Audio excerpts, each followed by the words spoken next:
Сьогодні відбувся суперфінал чемпіонату світу з пінг-понгу, де зустрілися двоє найзаклятіших суперників. Спортсмени дійшли до цієї стадії з неймовірними показниками в 0 поразок.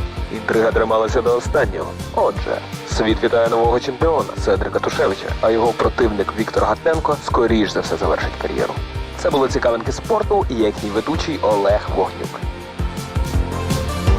Зонт не взяв і ливень, сомнівався я во всьому.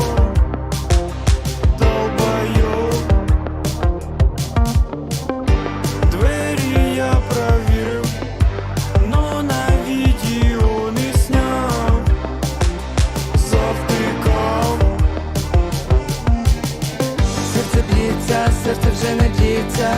Серце б'ється, що буде з моїм дворцом. Сомневаться, чи не сомневаться. Сомневаться в напряжении лицо. Беспокойство или суматоха. Подсознание разрушает существо. Но я не сдаюсь. Каждый день борьба, це человеческая судьба. В чем причина, я не сплю. Вечный страх по пыхах, я терплю. Вечный страх по пыхах, в своих снах. И опять Каждый день борьба, це человеческая судьба.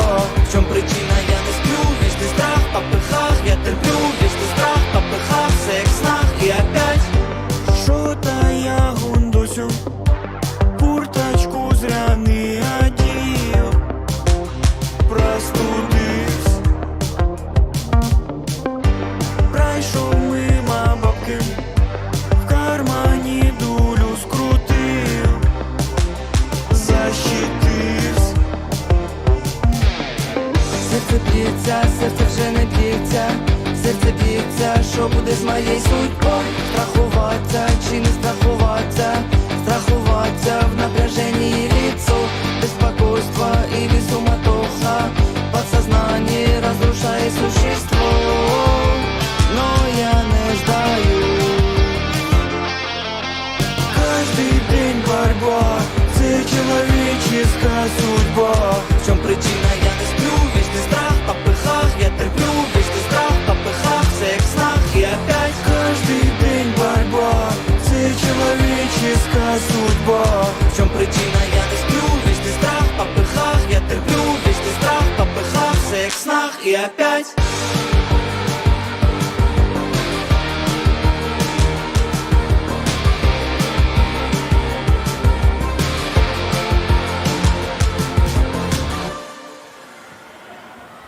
Готовы?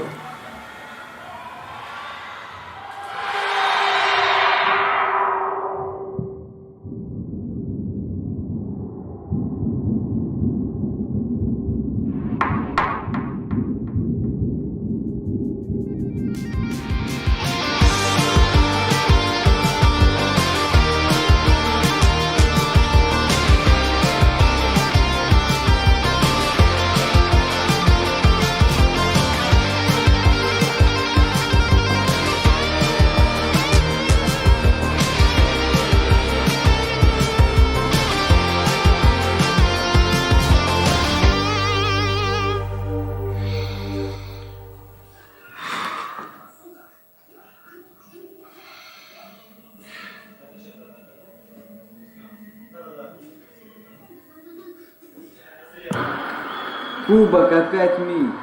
Виктор, соси жопу.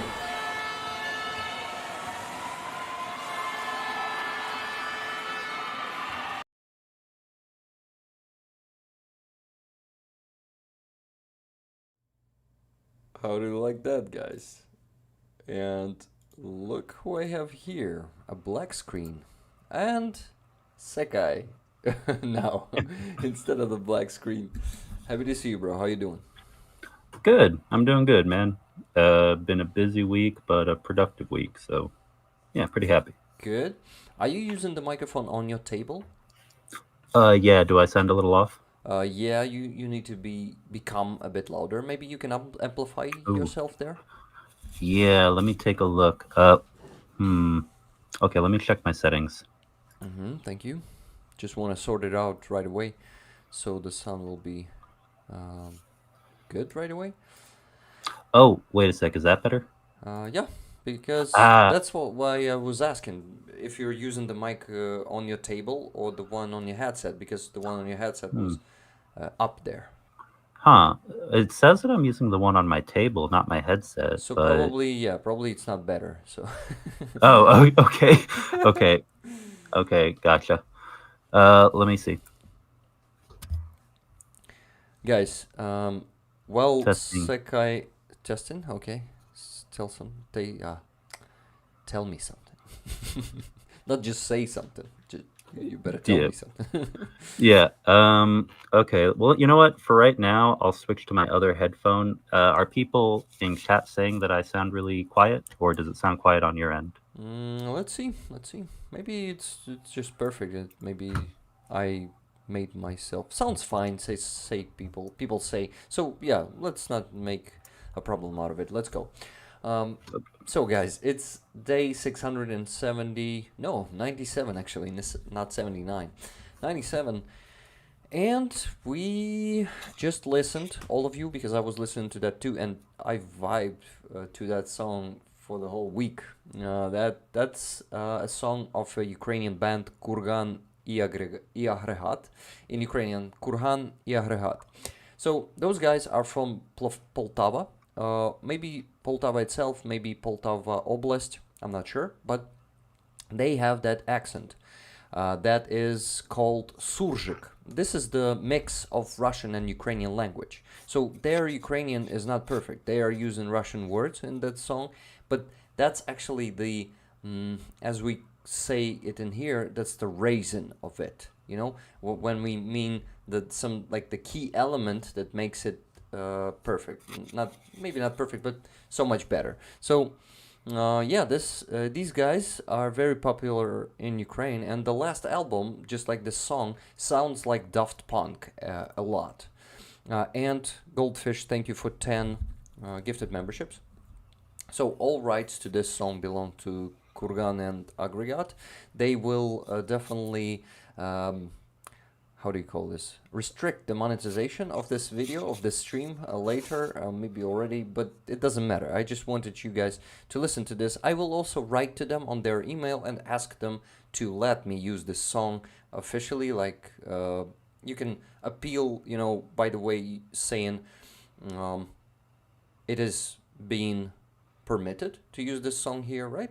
If they give me that permission, I will appeal, and that's my plan. But what they are singing about, by the way, Sekai, do you wonder?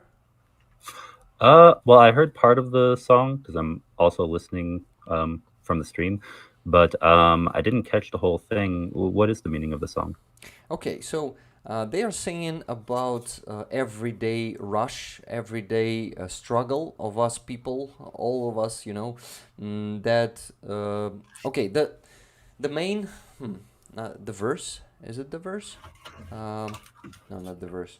Okay, so like what's the main part of the song that is repeating periodically is called? How is it called? Oh, the chorus. The chorus. Yes, thank you very much. So in the chorus, they are singing «Каждый день борьба, це человеческая судьба». So that means that everyday struggle, this is the destiny of humans or of people.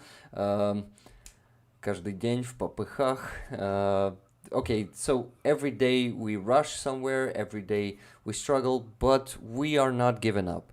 But I am not giving up, and in the beginning he's singing. Okay, he's singing. Just a second.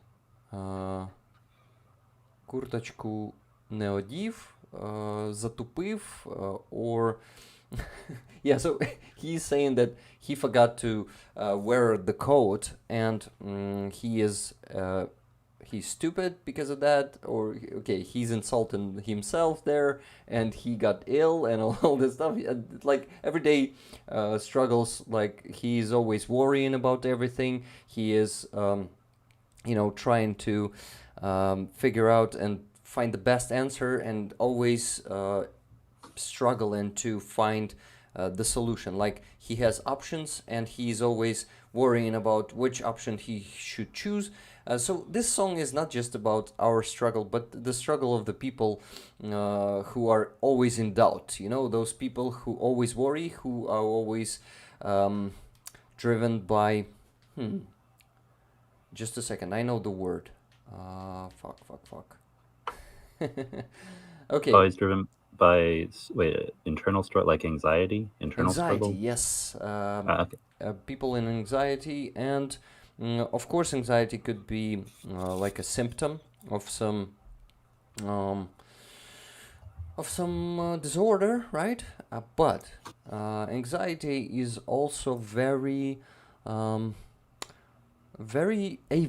post-Soviet feeling, because Soviet people were always worried about everything, about some little things that they couldn't chill. So I think for me, this song is also about the Soviet way of living, that you always worry about everything, you're in anxiety, but that's how your Soviet government wants you to be, you know?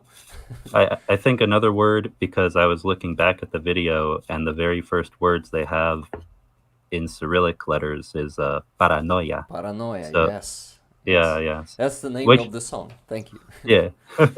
And that actually is a word in English too. Yeah. Paranoia. Same Paranoia. thing. Yeah. I Yeah, know. yeah. Thank you, Secai, for mentioning that. So this song is called Paranoia. It is from Kurhan и Agregat, Ukrainian band. I recommend you guys a lot of. In their last album, they were definitely inspired by Daft Punk, which is the band I like a lot. Well, Duo, because Duo can be also a band, right? So we can call them Duo. Yeah. Okay, so, or a band.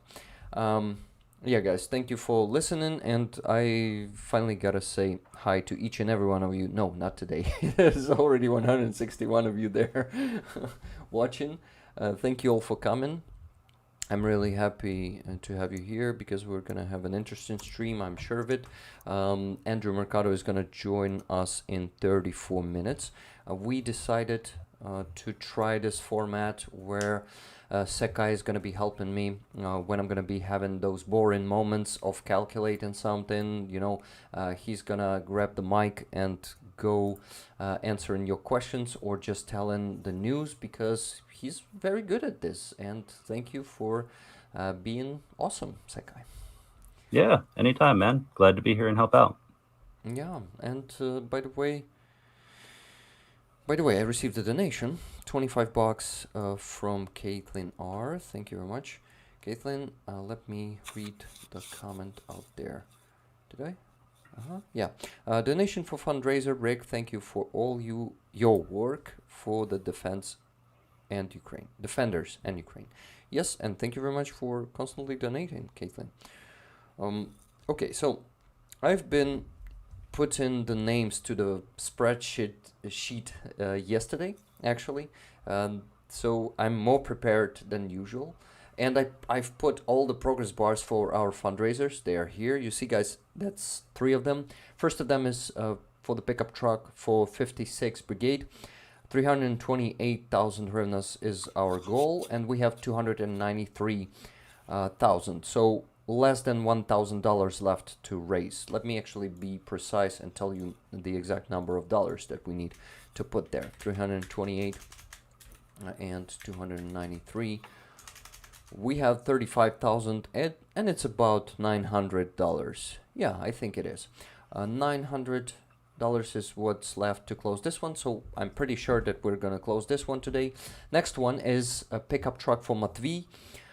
You remember Matvey from Kulchitsko battalion. Let me show him to you if you didn't know him.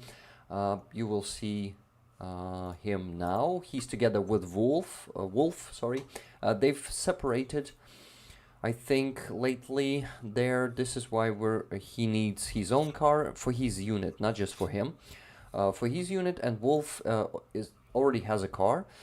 He got it before we started helping them. But he needs a repair of that car. So you can see the top fundraiser here is car repair for Wolf. 17% done. It's only 15,000 hryvnias, which is around $400. So this one could be closed today too. And I'm really hoping that we will get to let's say at least 20% for the pickup truck for Matvey, because I remind you guys that we are auctioning this amazing Zippo lighter from El Greco from Kharkiv region, Oblast. He's currently at at the service on the very front line. He's going out there for some tasks, missions, and he sent this to me as he promised in the chat 2 streams ago. I've announced this auction last last stream, and today we're gonna be doing this. So I am assuming about in about an hour and a half. I'm hoping to do this while Andrew Mercado is going to be here, so probably his orc hunters could be participating too. What do you think, guys? Or is it going to be too much competition? Secai, what do you think? No, I think the more the merrier. And I actually don't know if it's. Do they go by orc hunters or travelers now? Travelers, probably. Yeah. Yeah. I've heard both. Yeah. I've heard both too, but orc hunters stick like in the mind better. Exactly. better, yes, this is why I'm saying that. Okay, so I wanted to show you Matvey and Wolf in one video with me. We were buying them 2 Mavic drones back then. It was August this year, I think. Just let me find this video. Каждый день борьба, це человеческая судьба. I like this song. There are some Russian words in it, but in this case I like it. Because that's kind of a very common dialect here. Can we call it dialect? A part of me feels like there should be a reverse Romanian language situation, because you know how there are people in Romania, they speak Romanian. People in Moldova, they also speak Romanian, just slightly different. But a lot of people call it Moldovan language. I feel like for Ukrainians who speak Russian, there should be some way to rename it so it's like, it's part of Ukraine and it's no longer associated with Russia. Yeah. But I don't know. Just a random thought. Well, each Ukrainian should come to speak, if I can say that, that way, fully Ukrainian themselves, only themselves. Like, that Exactly. should be their decision. They should realize it sooner or later, because I think it's inevitable. Because when you realize how important it is to be the carrier of your native language, for it not to be gone, because it's been genocided for centuries, and it's been constantly oppressed, and we have a lot of Russian words infiltrated in our language. For example, we have the word koshyk, Ukrainian word for basket, and there's a Russian word korzina, and that Russian word infiltrated into the Ukrainian language. It was like the conscious politics of the Soviet Union. They were constantly, changing those words for Russian words. They were just switching them and putting them into vocabularies, and they were teaching children to speak the new words. So now we have korzina, the Ukrainian version, not korzina, but korzina here in Ukraine. And I always use korzina, and my wife corrects me, koshyk. Or sometimes I correct her, because it's better to use our own authentic word for our language to live. And we have so many words just like this one. And it's just a matter of time and effort of each and every Ukrainian to make our language survive. And I think we're doing a great job at the moment. And if Russia won't stop their aggression immediately, I think their language is doomed in Ukraine, because the more it lasts, the less people want to speak that language. Yeah, and language is an important part of culture, an important part of how a society expresses itself. So it is a sensitive topic. You know, yeah, it might be something that even warrants its own video or discussion, you know, in the future in and Yeah. of itself. Yeah. Well, we'll do that. Some people here are getting offended when you say that you. Well, I don't say that to any Russian speaker here, to be honest. But some people say it like in their face that they want them to speak Ukrainian, not Russian. But I don't do that because I respect. I won't say the right to speak the language, but I respect The choice. the choice. Yeah, I would say I, that. I would say the big thing is also to keep in mind, you know, there's a lot of information warfare out there. There's a lot of, you know, on something that want to try to keep it an objective discussion, it ends up becoming emotionally charged with the smallest comments. I think the big thing to remember is whether you speak Ukrainian or you speak Russian, there are many people, Ukrainian speakers and Russian speakers, fighting for Ukraine, fighting for their country. And a very important thing to remember, whenever you're seeing news about, you know, not a lot of information, but suddenly a fire went off or, you know, a railroad was destroyed somewhere in Russia, in Moscovia, I should say. You know, remember that special operations, people who can embed themselves in that society and then cause those things to happen, you know, there are many people loyal to Ukraine who speak that language. Yeah, you're totally right, and we have the Russian Voluntary Corps here fighting for us directly, not in a partisan war. We also have the Belarusian Legion. A lot of them speak Russian too. Yeah. Kostas Kalinovsky Regiment. Kalinovskoy, but Kalinovsko. yeah, Polk Kalinovskого. Yes. I actually, okay, I won't go there right now. let's just watch the video. I promised. Okay, guys. So next to me is Matvey, to whom we're gonna be helping with the pickup truck. He's holding the drone. He's talking right now.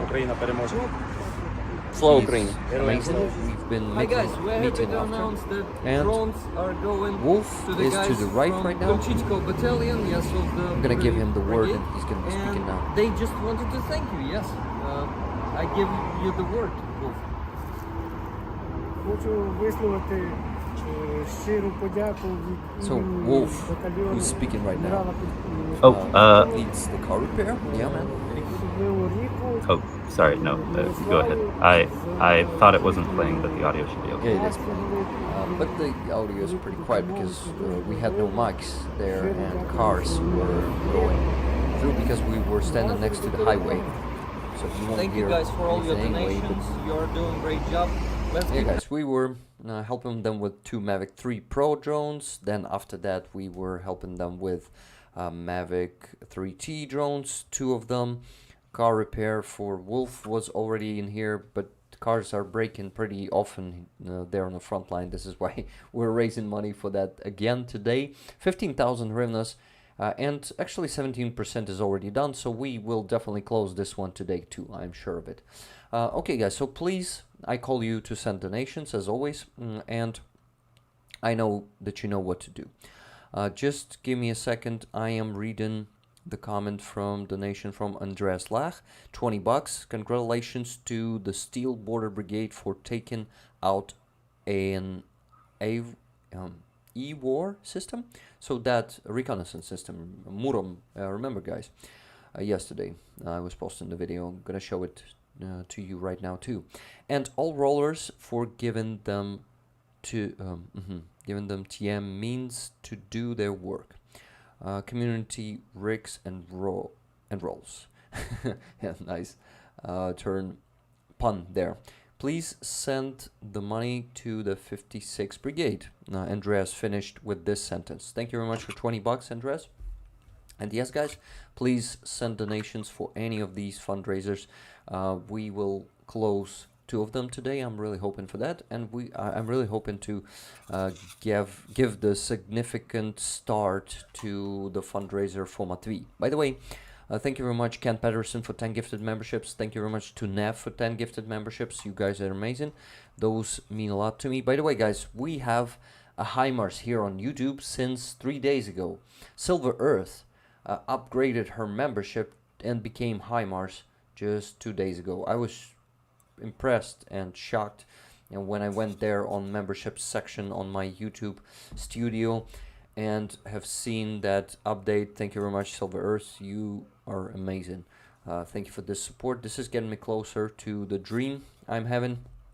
Guys, we should talk about this dream probably, or maybe when Andrew comes back. What do you think? Secai? Oh, specifically the dream for full-time, being able to do this full-time? Full-time rolling. Full-time rolling. I mean, I think that'd be good to talk about when Andrew's on stream too, but we could talk about it right quick. I mean, you know, what you do is important. I think it's very important. I got started doing what I'm doing to help Ukraine. A big part of it is work that you and other supporters of Ukraine do in the public space online. So yeah, if you guys want to help support this and, you know, so more content, more news, higher quality can be put out, yeah, consider joining on Rick's Buy Me a Coffee. Thank you. And yes, I'm not going to be talking about this now. Secai told you like about it in general, and thank you very much, Secai, for also mentioning that you were partially inspired by my work. This means a lot to me. I guess that's what you meant, right?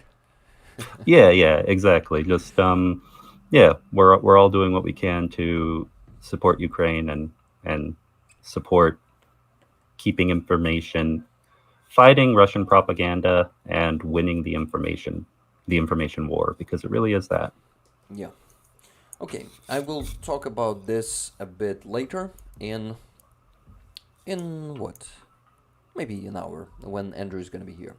I just received another donation from Paul D for the pickup truck for 56 Brigade, with love from ATP Drone Army Norway.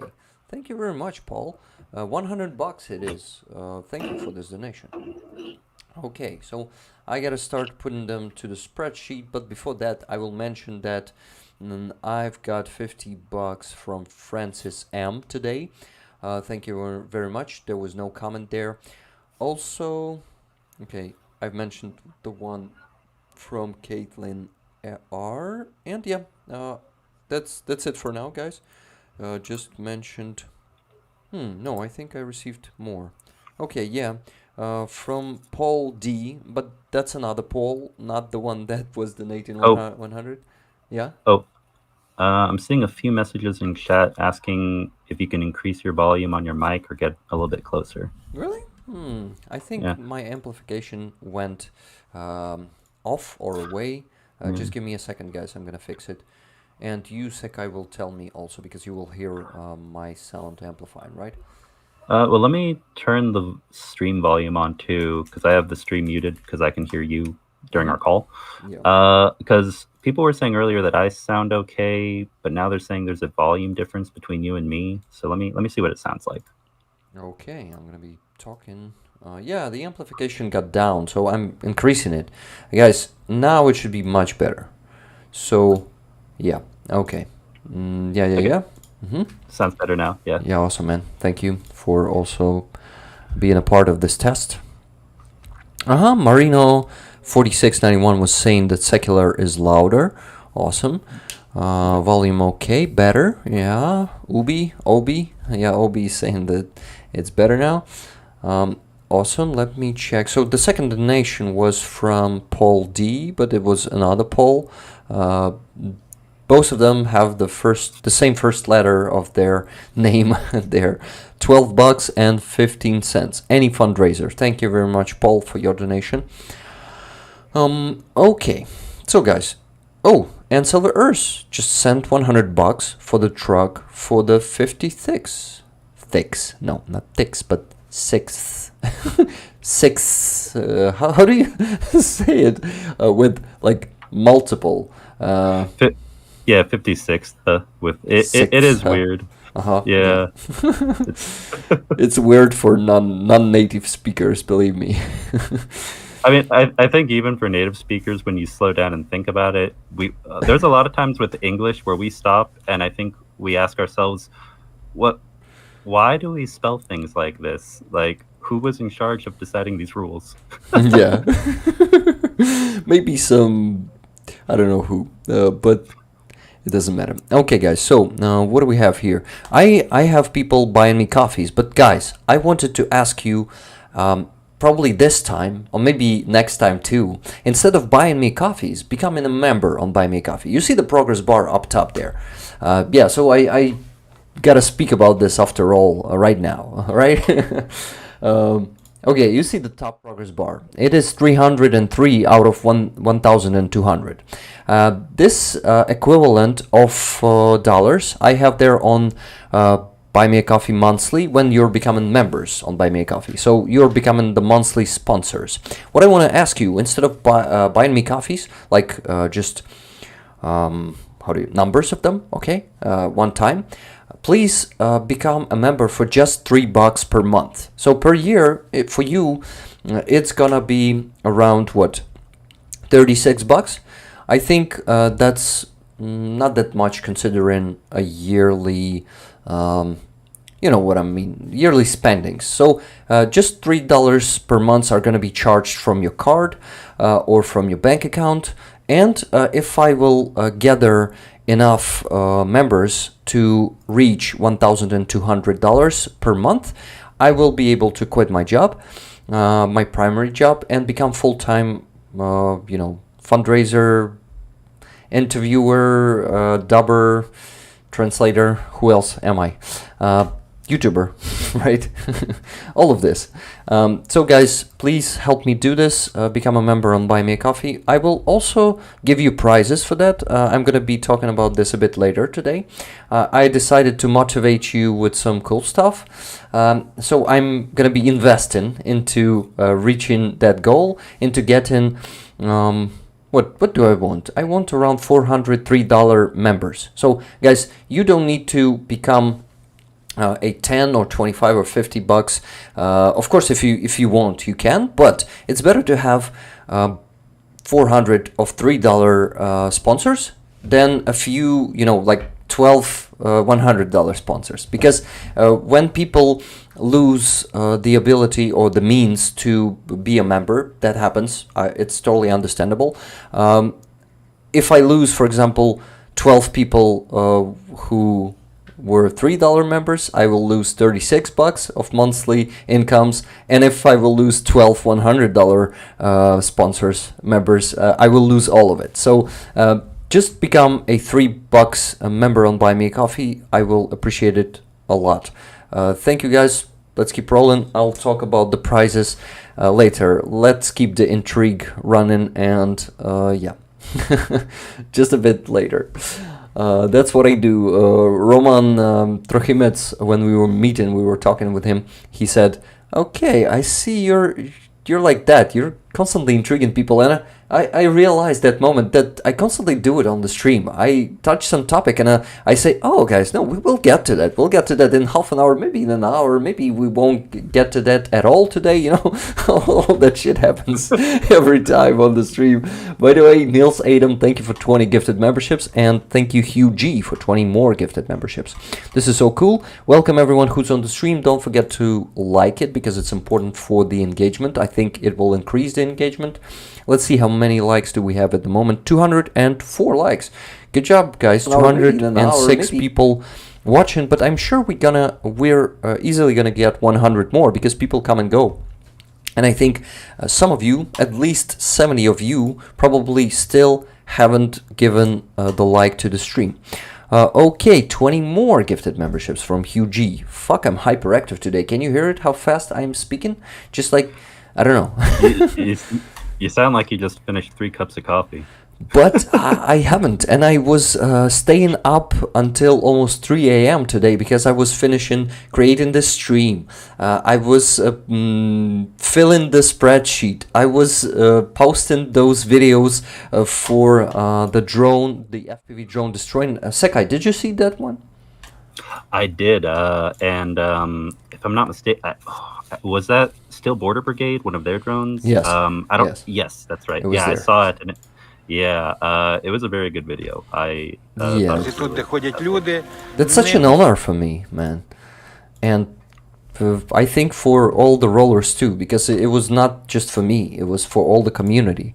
And next time I will, if someone will ask me before doing that, I will ask them to put instead of Rick the Ukrainian, to put Rick Rollers there. I think that's gonna be much cooler. Okay, let's watch the video. I'm gonna put you the version with music. It's in the shorts. Yeah, not those shirts that are needed to be eaten. You know, eat my shirts phrase. Yeah. That's the other shirts. Okay, let's watch.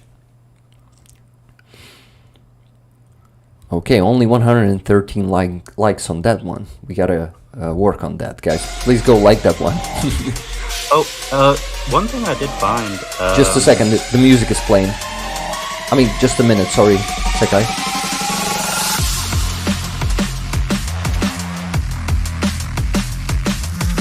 I mean, people will probably won't hear you properly.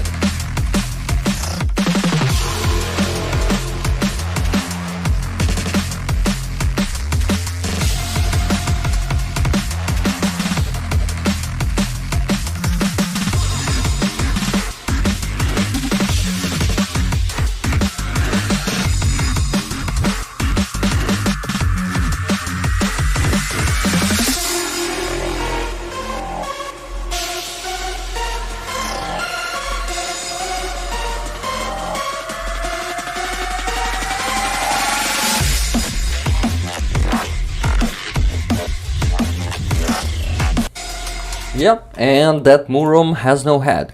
There you could have seen the drone losing control for some time. It was because of the electronic warfare working and suppressing the signal. But the pilot managed to get back the controls and then hit the target. It was like bullseye. Have you seen it?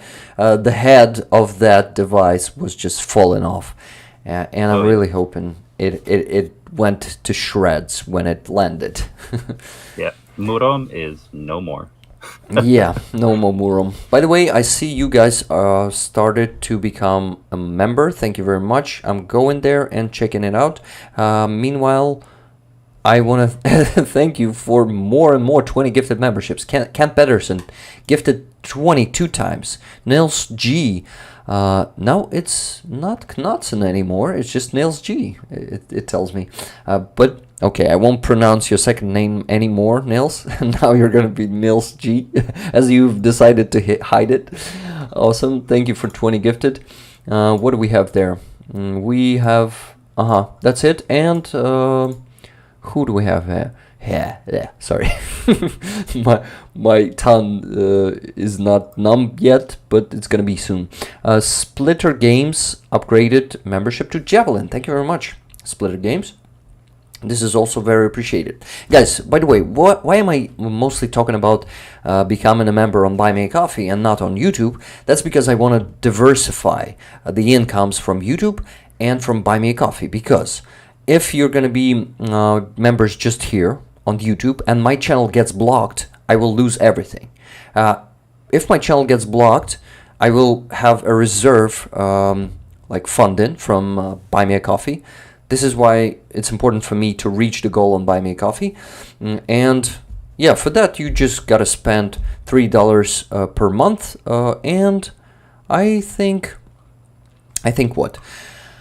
I think, sorry, lost a thought there. But it is very important, because when you build something up, whatever it might be, any kind of community where you're working toward a goal financially, it really sucks for any company to be able to just rip that away because it was all in just one No, slot.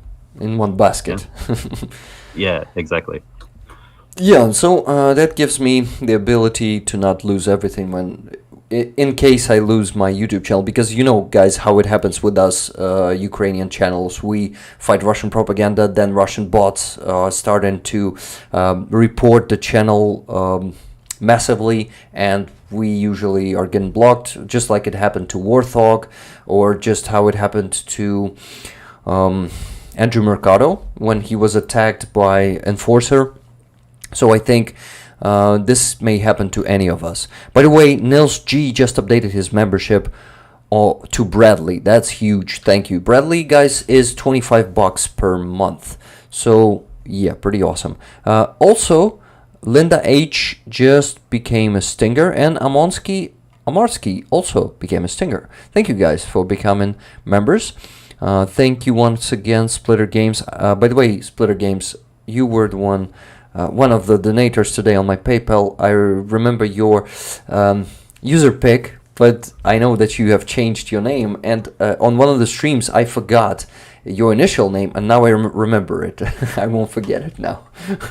But I won't say it out loud right now because you've probably decided to do it for a reason, right? Okay, so going to buy me a coffee and mentioning who were buying coffees. Harry O bought 5 coffees, $5. Slava Ukraini, Героям слава, my friend, thank you. Then Miriam was sending 50 coffees for the pickup truck for 56 Brigade. Перемога Україні 2024. Thank you very much. So, 2 members that I didn't mention yet. It happened just 5 minutes ago. First, Paul G became a $10 member. I think, yeah, it's a Javelin. I'm sure. It's my birthday today, so here is a late birthday present for you. Thank you very much. Happy birthday. For your birthday, you're going to be getting a present soon. Well, it will take some time for me to send it to every member on Buy Me a Coffee, but I will do it. And what is the present? I'm going to tell you when Mercado is going to be here. And then Lynn S. became a $10 member, also a Javelin, on Buy Me a Coffee. Thank you very much. That means a lot to me, guys. Keep it up. No? Is it the phrase? Thank you. I mean, $3 is enough, but if you are willing to support me with more, of course, I can only be even more grateful to you. And I think I just got another member. Yeah, awesome. We have a Stinger member, $3. Member, love your content. Slava Ukraini, Героям слава. Melinda P. Thank you very much, Melinda. That's important to me and means a lot. Thank you guys for becoming members. Let's keep rolling. Nils G just bought 20 more memberships. I mean, gifted. Bought coffees, gifted memberships. Everything's getting mixed in my head. And yeah, that's it. Okay, so also I received some donations on my PayPal. Just let me mention them. Kai R sent $10 with a comment for Matvey's pickup. P.S. Donating for pickups at 69 Sniffer Brigade is ho. Just a second. I need the full version there in the notification. Almost there. Is how I found your channel. You're doing great work. Thank you very much. That means a lot. So thank you for your donation once again. By the way, it says there were 2 donations from you. Yeah, 2 $10 donations. One $10 for the Matvey pickup truck, Matvey's, and the second one is for pickup for the 56 Brigade. Best of luck to all soldiers of Ukraine. Thank you very much for 2 $10 donations. Then, greetings from Sir Garrick and wife. This is the comment under $208 donation and 58 cents. By the way, thank you very much, guys, Sir Garrick and his wife, for your regular donations. And for this one in particular, yeah, that's the phrase, right? Secai. Yes, in particular. In particular. What do I have here? So that's it for now, guys. I gotta start putting it into the spreadsheet. By the way, Timothy is becoming Stinger. Thank you very much, Timothy. That means a lot. By the way, Timothy is Bradley, if I'm not mistaken, on Buy Me Coffee. And Timothy, I'm gonna be sending that package finally next week. Yeah, this week is ending. Today's Sunday here in Ukraine. Yet, or maybe already for some of you. I thought that sounded like Secai. Hi Rick, said Greg Watkins. So is it Secai or Secai? So that's a name that I was using before the war started. I've just used it for a couple of years with a couple of different groups online. And so the secular part is because I think that secular government is important. We see a lot of... what is secular, by the way? What's the word? What does it mean? Is it this like solar? Well, in this case, democratic secular, meaning a democratic government where the church and the state, the government and religion, are separate from each other. So that is called secular. Yeah, secularism, like where you know, in the U.S. or in Ukraine, maybe the church has influence in society, but it doesn't make the laws that affect people. Got it. Okay, man. Yeah. Thank you. Good to know. And Secai? And the Secai part is just the Japanese word for world. So secular, Secai, meaning secular world. Oh, that's amazing. Awesome. Thank you for explaining your name. That's just cool. Very cool. I really like this name. By the way, Albi, thank you very much for 20 gifted memberships. This is very generous. What is the, like, everyone is gifting 20. Why so many? Like, each of you guys are gifting 20. I mean, I love it. I like it, but it's just, wow, you are so generous today. Like, I think it's a matching game right now. I think a big part of it is because on YouTube, the only option right now is to gift a membership. So people want to show their support, and that's the option in front of them on YouTube. Yeah. That's so cool. Thank you, guys. I appreciate that a lot. By the way, Andrew was supposed to join us a minute ago. I've sent him the link. Let's hope he is gonna be here. Okay, but if it happens, as always, I mean, like as the last 2 times when I was inviting Andrew here, but he couldn't come, then okay, then we'll we'll just keep rolling. Yeah. We'll keep rolling. We also have the we have a chance to get the special guest today. You all know that guy. He was on one of the streams here. Oh, he's here. Hey, Andrew. We'll be there shortly. Awesome, Andrew. That reminds me. Because we had this conversation before. Do you have your Streamlabs set up to have 2 people at the same time, or am I gonna need to hop off and then hop back on? No. We can be all 3 of us. For that, you need to have the Ultra, if I'm not mistaken. Streamlabs Ultra. It's their subscription system. You need to pay $20 per month to get that option. I paid it, so we're fine now. Okay. It's just charging from my card monthly, so I gotta at least use it at least once, right? No, exactly. No, I hear you. I use Restream specifically because it's from Ukraine, and I also do the monthly membership, so I hear you. Yeah. A few things. But it felt frustrating for me for the last 2 months because I bought that because I thought 2 guests are gonna be there simultaneously, but some of the guests couldn't make it. So for the last 2 months, I didn't have a chance to use it, and money were just paid for nothing. So now we finally have the chance, and if Secai is gonna be having enough time to join me every stream, then we're gonna be able to use this option even more often, and all money aren't gonna be spent for nothing, Yeah, and every once in a while I have things on Sunday where I might not be able to stay for 3 or 4 hours, but I think most Sundays I should be available. Yeah. That's amazing. I drink water to that because I don't drink anything else. No, of course I drink soda, I drink tea, I drink coffee, but no alcohol, guys. When you say I'll drink to that, first thing you think about is alcohol, and no, I'll drink water to that. Mm. Okay, more and more people are joining the stream. Welcome, amazing people, rollers and travelers, orc hunters. I've seen some of you there in the chat said that many people are just both already. Yes, our communities mixed very much, and I love it, to be honest, because so many amazing people in Andrew's community. And thank you guys for believing in me, finding me once and staying with me all this time. I really,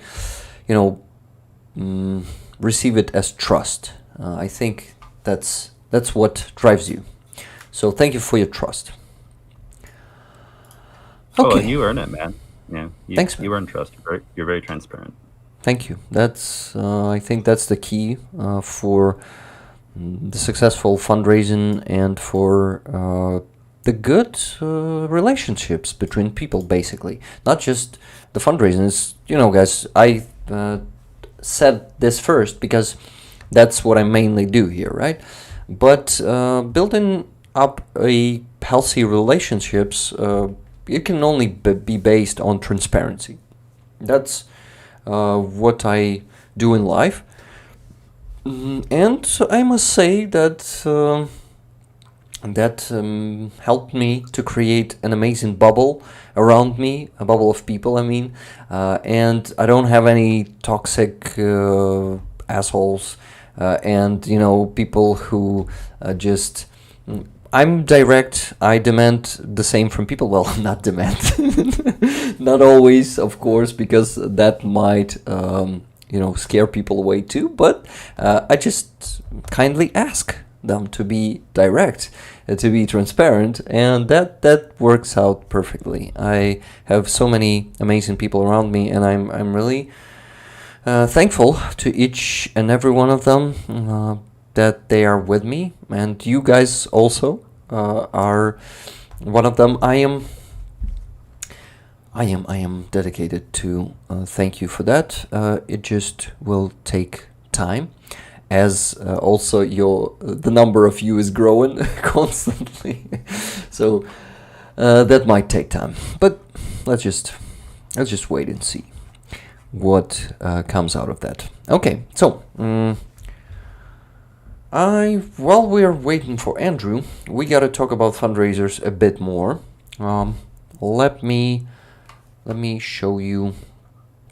I don't know. Show you what? Maybe some. Yeah, guys. Let's go to my community tab and see what was happening this week.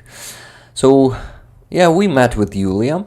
That was amazing. We have been. We've made a video that evening. The pink place was amazing as always. I was there just for the second time. And what? And after that, they're closing at 9 p.m. What the hell, guys? It's like a place for kids, probably, I think. Everything is pink, so probably they meant a dollhouse when they was creating it, and you actually feel like you're in a dollhouse when you're there. So that's probably it. But anyway, we had to make the video in the car. It's a bit dark, but the conversation was amazing. I really enjoyed it, and I think Yulia too. And guys, I've seen the comments from you. You enjoyed it too. I've seen it. I'm just sure of it because you've told me that.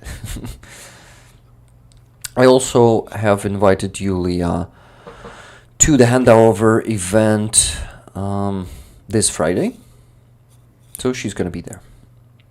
That's awesome. Yeah.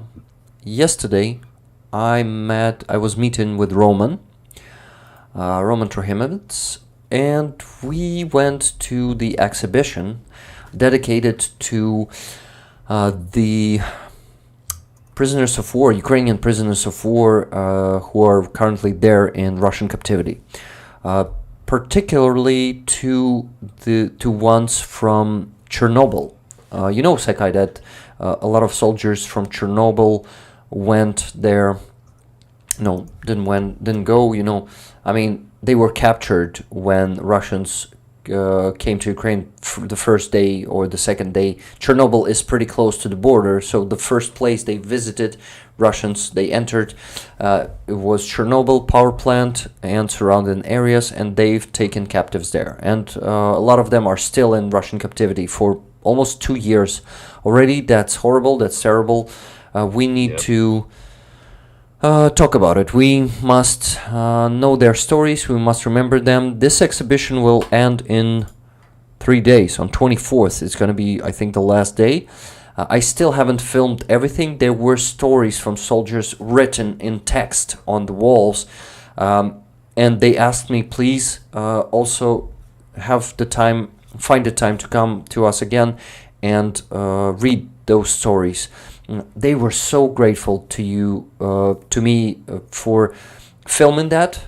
Together with Roman, we filmed that. But guys, Darina, the guide and actually one of the creators of that exhibition, she didn't speak English. She said her English is bad, so she was talking in Ukrainian. She was presenting all of that and talking about almost every picture there. We had an amazing conversation. I filmed all of it. I will be posting it in a few days because I need to put subtitles for almost 20 minutes of Ukrainian language, and it will take me around 5 to 7 hours to do that, and I barely will be able to find that time. So yeah, I'm really hoping that I will find that time. Well, some sleepless nights will definitely help me to achieve that goal, but I think it's very important to bring that content to you. But that's not all. There was a concert. When we came, we were 20 minutes late for the beginning of the concert of an amazing Ukrainian band. Just 2 people, also duo, just like Daft Punk. So the girl was singing and the poetry was amazing. It was about war, it was about also love, but it was mostly hard. It was about war. Their name is Zabavka ta Dmitrik. Zabavka is the Ukrainian name, pretty interesting one, and not common. And it comes from the word Zabava, which is Zabava is like a fun, or like making fun, something like that. Yeah, that's it. And Dmitrik is also a version of Ukrainian name Dmitro. You see like a childish version of it. Dmitrik, we usually call children with that name. But the guy is, I would say, around his 50s. And he's amazing as that girl. So I filmed almost all the concert that I was able to catch. So guys, I will be posting this even faster than that one, probably tomorrow evening. Come to the premiere, Ukrainian evening, for those of you who live in both Americas. It's gonna be a day? Yeah, noon. It's gonna be your noon, but you can watch this in recording. That's not always necessary to come to the premiere if you don't have a chance. But if you have a chance, that's necessary, right, Secai? Yeah, exactly. Yeah, just having fun. Yeah. Not everyone can travel, but yeah. If you can, you should be there. Okay, yes. You know that I'm an asshole only when I'm joking. Okay, so that was a joke. No, yeah. I mean, I would love to be there. I try. With all the traveling I do, Ukraine is one place I really need to make my way over to Ukraine. I need to get over there for a couple of different things. I'd like to see what I can do to help out in person. In addition to what I am trying to do right now. That's amazing. So in 2024, are you really going to be able to come here? What do you think? Well, my big thing is I usually travel either for family or for work. And so I've had a lot of obligations that have kept me busy related to those two things. But I'm hoping that in 2024 I'll be able to. Yeah, sometime around the end of this year. Man, that's gonna be amazing. I would love to meet you in person. Yeah, that'd be great. I won't even say poke me when you're gonna be here, because I will definitely know about this in advance. You will tell me, I'm sure of it. Oh yeah, absolutely. Awesome. I see a good question from iBackM. I have a question. Is it possible to announce your videos or live streams 30 minutes before the start? It is certainly helpful for the algorithm if there are more viewers present at the start of the video. Yeah, so you're talking probably about yesterday's video. I usually do that. I usually don't announce a video before posting or premiering if it's shorter than a minute. If it's just a short video. If it's more than a minute, I usually, of course, announce it before I post it. So yeah, if you want me to do this with all the videos, like even if it's less than a minute, if it's a shorts, I will also do that. Just tell me, guys. Yeah, I won't be starting a poll because it's an easy thing to decide, and I think most of you want it to be announced beforehand. So just tell me yes or plus there in the chat. Will be grateful. Okay, guys. So the thing is, I have 2 more donations. One is from Michelle Ferguson, $20. Another 20 for you to use as needed. Thank you very much, Michelle. Next one is from Amonsky, $40 for the truck repair. Thank you, Amonsky. This is very appreciated. So that's it with donations. I think no new coffees or memberships yet for now. Oh. Okay, yeah. Secai? I was also going to say, if you want some, as far as announcements of streams before they happen, because I don't think there's an automated thing in the Discord yet. I've got that automated on the Trident's Discord. If you want some help on the Rick the Ukrainian Discord, I know YouTube already puts the notification out for subscribers. Yeah, it would be cool. Awesome. Yeah. Thank you, man. I actually love all your advices and all the initiatives. So sorry, man, that I'm not going with them because the lack of time, just oh dude, I 100% understand. If I had the time to 100% just focus on helping with all this, then I'd be doing a million more things. It's just work, life, time, Yeah, it gets busy. Yeah, man. We had also, coming back to my community tab, we had a great stream with Roman and Starsky on Starsky's channel this Friday. It was amazing, and we are planning to make one, to do one the next Friday. Yeah, in 5 days. We're gonna be doing this in person. Like, we're gonna meet in person, sit in one room and talk. This is another level, guys. Believe me. We were meeting like that before, and yeah, I just love that format, and I would love to do more of it. Follow up. I have today no notice, and at Roman's video also not. Roman just watched the last few minutes, just enough to make a donation. Well, you don't receive them because you probably didn't press the bell button there. Guys, if you want a good notification under... can you do it with a channel, like not just with some video? Press the bell button? You can, yeah, you can do it either from a channel. So the way YouTube does it is you can either do it from the channel, or there's an option to hit the bell on every video. The only time you can't hit the bell is if a channel or a video are marked by YouTube as restricted content for children. Yeah, restricted content for children usually restricts it. Yeah. Exactly. Got it. 18 plus years. It demands. Yeah.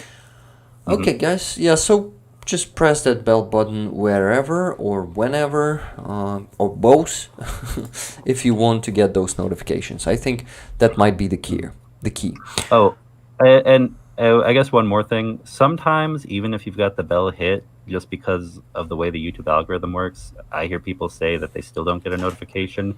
And if that's the case, usually, people will let everyone know in the Discord. So come join the Discord. You'll probably get some pings over there as well. awesome advice, man. You put it just perfectly there. You know, just I mean the shout out for our Discord community, the advertisement for it. You've put it in the perfect place. Thank you, man. Yeah, that's a good idea. Guys, please join our Discord community. Also, some bonus dubs of interviews with prisoners and collaborators also are there. There are only 2 of them, but next week I'm hoping to put the 3rd one there, so it's gonna be there soon.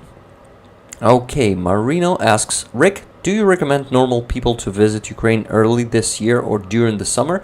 During the summer. Spring, late spring, I would say May is perfect to visit Ukraine, because in May everything is blossoming.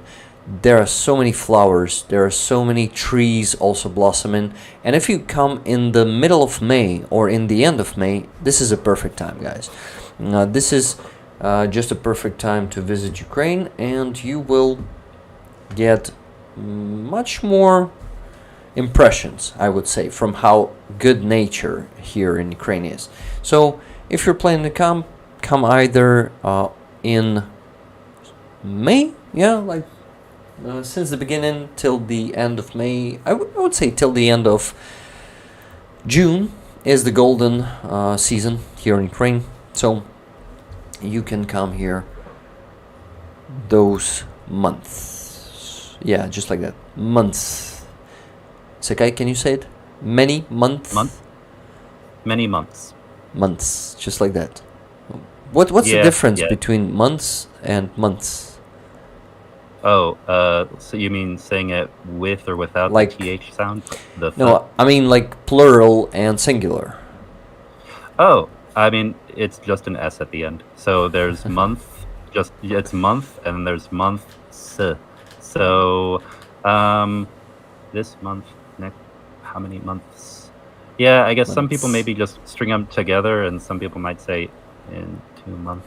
Yeah, I mean, really, it's very, very similar. So for a non-native speaker, it's going to sound similar. And again, like I said before, it just has to do with the fact that English grammar isn't so bad, but whoever came up with English spelling and decided not to fix it 500 years ago, I wish I had a time machine so I could go back and slap them.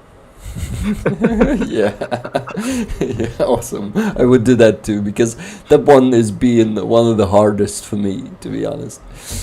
Awesome. Yeah. I have one more donation, $50 from, just let me check who that was. $50 from RF from US. Awesome. RF, thank you very much.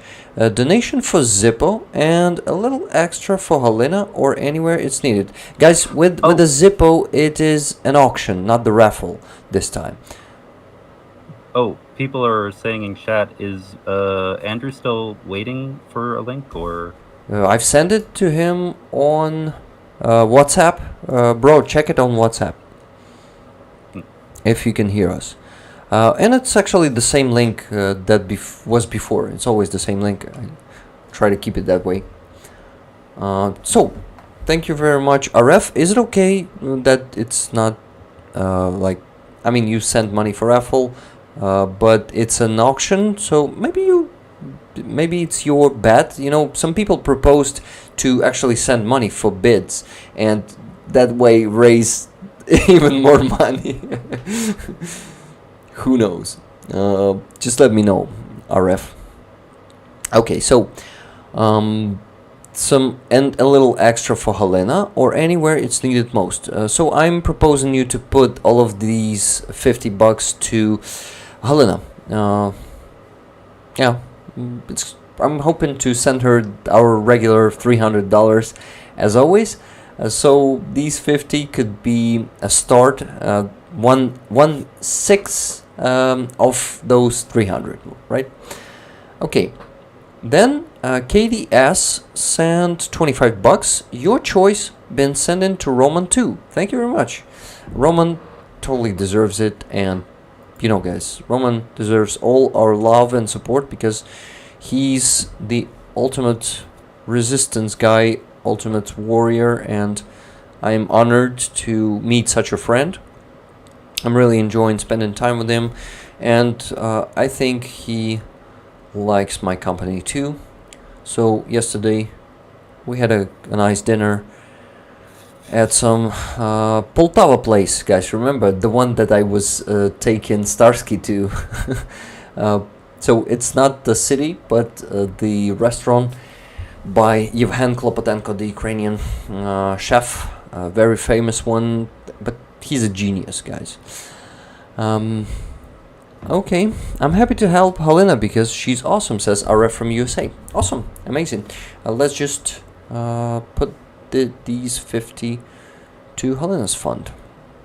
Okay, I think I have one more from Murzi, 20 bucks. Slava Ukraini. Heroям слава, my friend. Thank you very much, Howard. Yes, for helping me. Regularly with these fundraisers. All of you guys, thank you very much for the constant support. Because regular support is so damn not only important, but it is very. Secai, do you have a word in mind? Oh, a synonym for important, crucial, vital, life-saving. I wasn't thinking about synonyms, but about. You probably need to read my mind to figure out that word that I was thinking about, because it was not the synonym to that word. Oh, gotcha. Awesome. Okay, No, man. I was just gonna say. I mean, the moment I can read minds, I'll let you know. You'll be the first to know, man. Okay. Okay, what do we have here? Mercado is trying to get to you. Okay, maybe on Discord. Let me check. Yeah, on Discord. Okay, it was 6 minutes ago. You linking? I'm ready and live. Awesome. Here's the link for you, Andrew. Yeah, Andrew's on his stream. I've sent him the link just now, but on Discord he wasn't probably checking the WhatsApp. That was the reason. So here's the link, Andrew.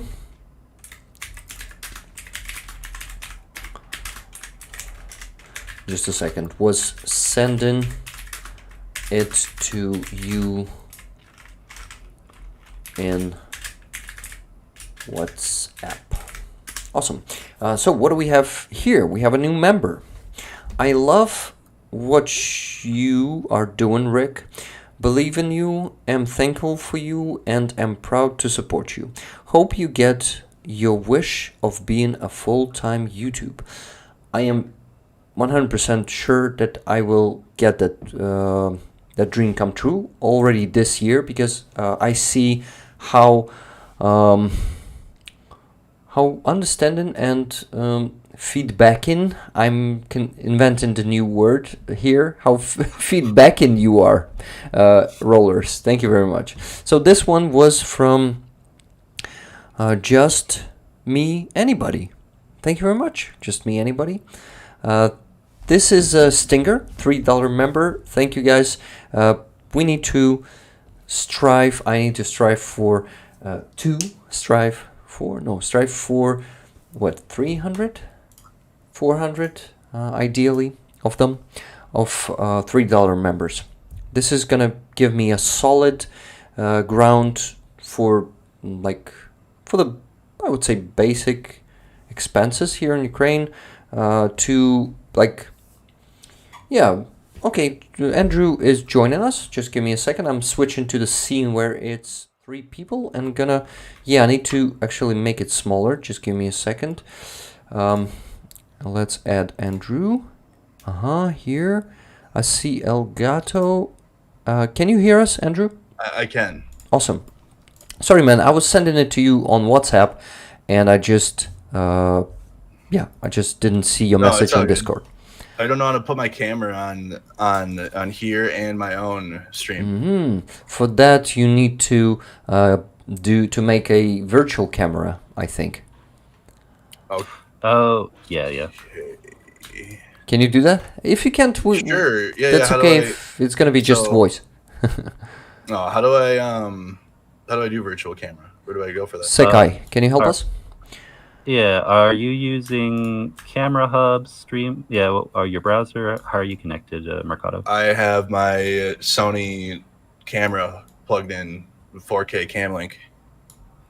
Okay, let me take a look. I worked out my Discord to use video chat from now on with Dylan and Georgie on Friday. So that way this issue, because this was a problem with Georgie too, and I try to talk to him and try to use multiple cameras at the same time. Mm-hmm. And different things. So Discord video chats are really, really good for that. Should we try that one? What do you think? We can. You might. The thing is, though, it might not be good to do right now because you already have. Yeah. You know what I mean. You're streaming. Everything's running. Yep. You have your webcam already built in, so you'd have to. It'd be a whole thing. So after your stream, then yes. Because I did it like in an overtime thing where I just had like a few hundred people watching me just like mess with things for like in a couple hours. Yeah. Okay. We're happy to have you here. While you're sorting this out, what should I be doing? Have we appeared on your stream already? Yeah. So, greetings, travelers. I'm happy to see you all. How do I? No, I don't see you, but I know you're there. I'm here. I'm definitely here. So I see collab cam. Yeah, it could also be. Do you see? Oh wait, no. You said you're not connected in the browser. You're connected through other software. No, right? so no, I'm connected to this with you guys in the browser. Oh, okay. If you're in the browser, do you see the one that says, the microphone symbol and then the camera symbol, this little arrow next to the camera? Mm-hmm. When you click on the arrow, how many sources do you see? 5. Do you see one that just seems like your normal webcam for your device? Mm-hmm. Or try switching to that if it for your camera or your laptop. All right. It says it's locked by another application. Oh, okay. Yeah, it's probably wanting you to go through some other software that's interacting with the camera then, if you have it plugged in. Okay. Yep. It says, there's a little symbol that says, please run Camera Hub to use Elgato virtual camera. Yeah, Georgie did this. We figured it out I don't know how Georgie did it, but he even spent like 10 minutes like doing something on his end to get it to work. And then he got it to work after a while. So. Okay, I actually know how to do it. So if you have 2 OBSs installed on your PC, for example, I have the regular OBS and it is called OBS Studio, right? And the second one is the Streamlabs OBS. So I turn on the camera, the virtual camera on one of the OBSs, and then use it as a source in the second one. So then you can use it into multiple, how do you call it? Outputs, right? Interesting. All right. I think for this one, we'll just use voice. Okay, no problem. Next time, we'll do Discord from now on. Discord video chat. So what about our faces? Are they there on your stream? Yep. Oh, yeah, they can see. You can see your faces. So on your stream, it's gonna be perfect, right? Yeah. How do I make it full screen? Make you guys? Is this it here? Actually, don't know. From that end, it's pretty small. It's pretty small. I guess I can like zoom in like this, but it like makes my. It's gonna be blurry. I'm at like 2. It's not too blurry. It's like 250%. Oh, and actually, I just remembered because you reminded me just now, Andrew. Because I'm not streaming to my channel, so I might try to set that up for next time. But anyway, let's keep going. Okay. So what do we have here? We have everything shown here. Awesome. So, how are you doing, my friend? I'm doing well. I'm doing all right. How are you doing?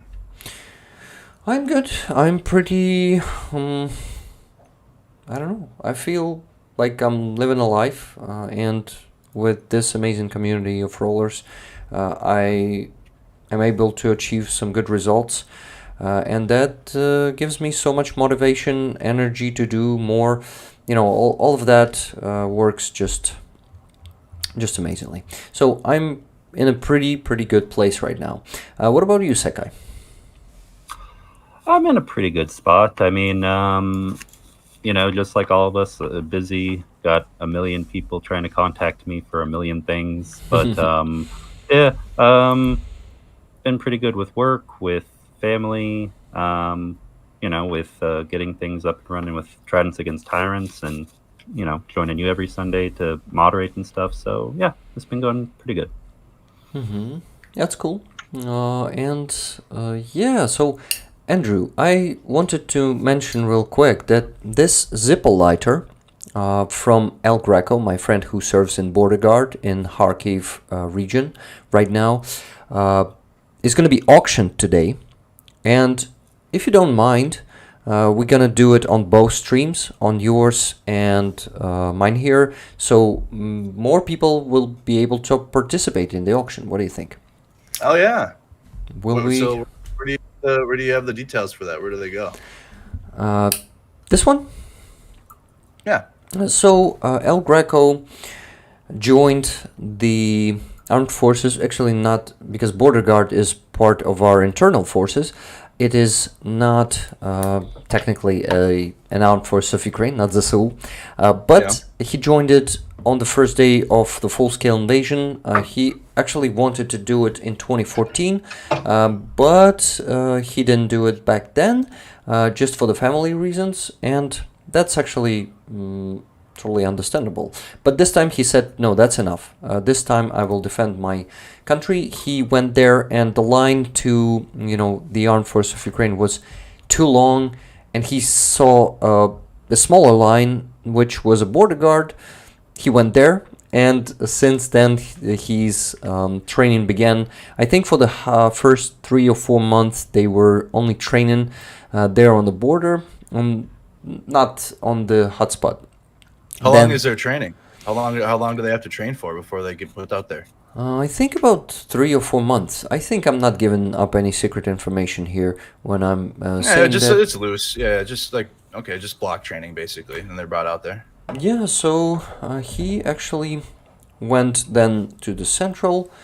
No, he went to the border in one of the already hotter spots. Not like the western border of Ukraine. Then they went to some of the northern parts, to the border. Then they went to Bakhmut. In the end of the last year, they were transferred to Bakhmut. That was a very tough time because he felt the worst of it there, but not luckily. Nothing happened to El Greco.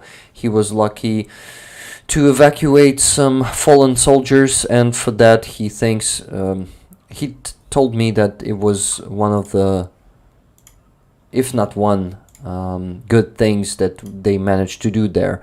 But mostly, sometimes he said it felt like losing time or something like that. But that thing, he said he was really relieved when they evacuated some fallen Ukrainian soldiers, and I'm also grateful to him for that. Then they went to on rotation, I think. Then again, now in Kharkiv region for the last, I don't know, maybe half a year already. That's been some shit storms there. He went through some rough stuff.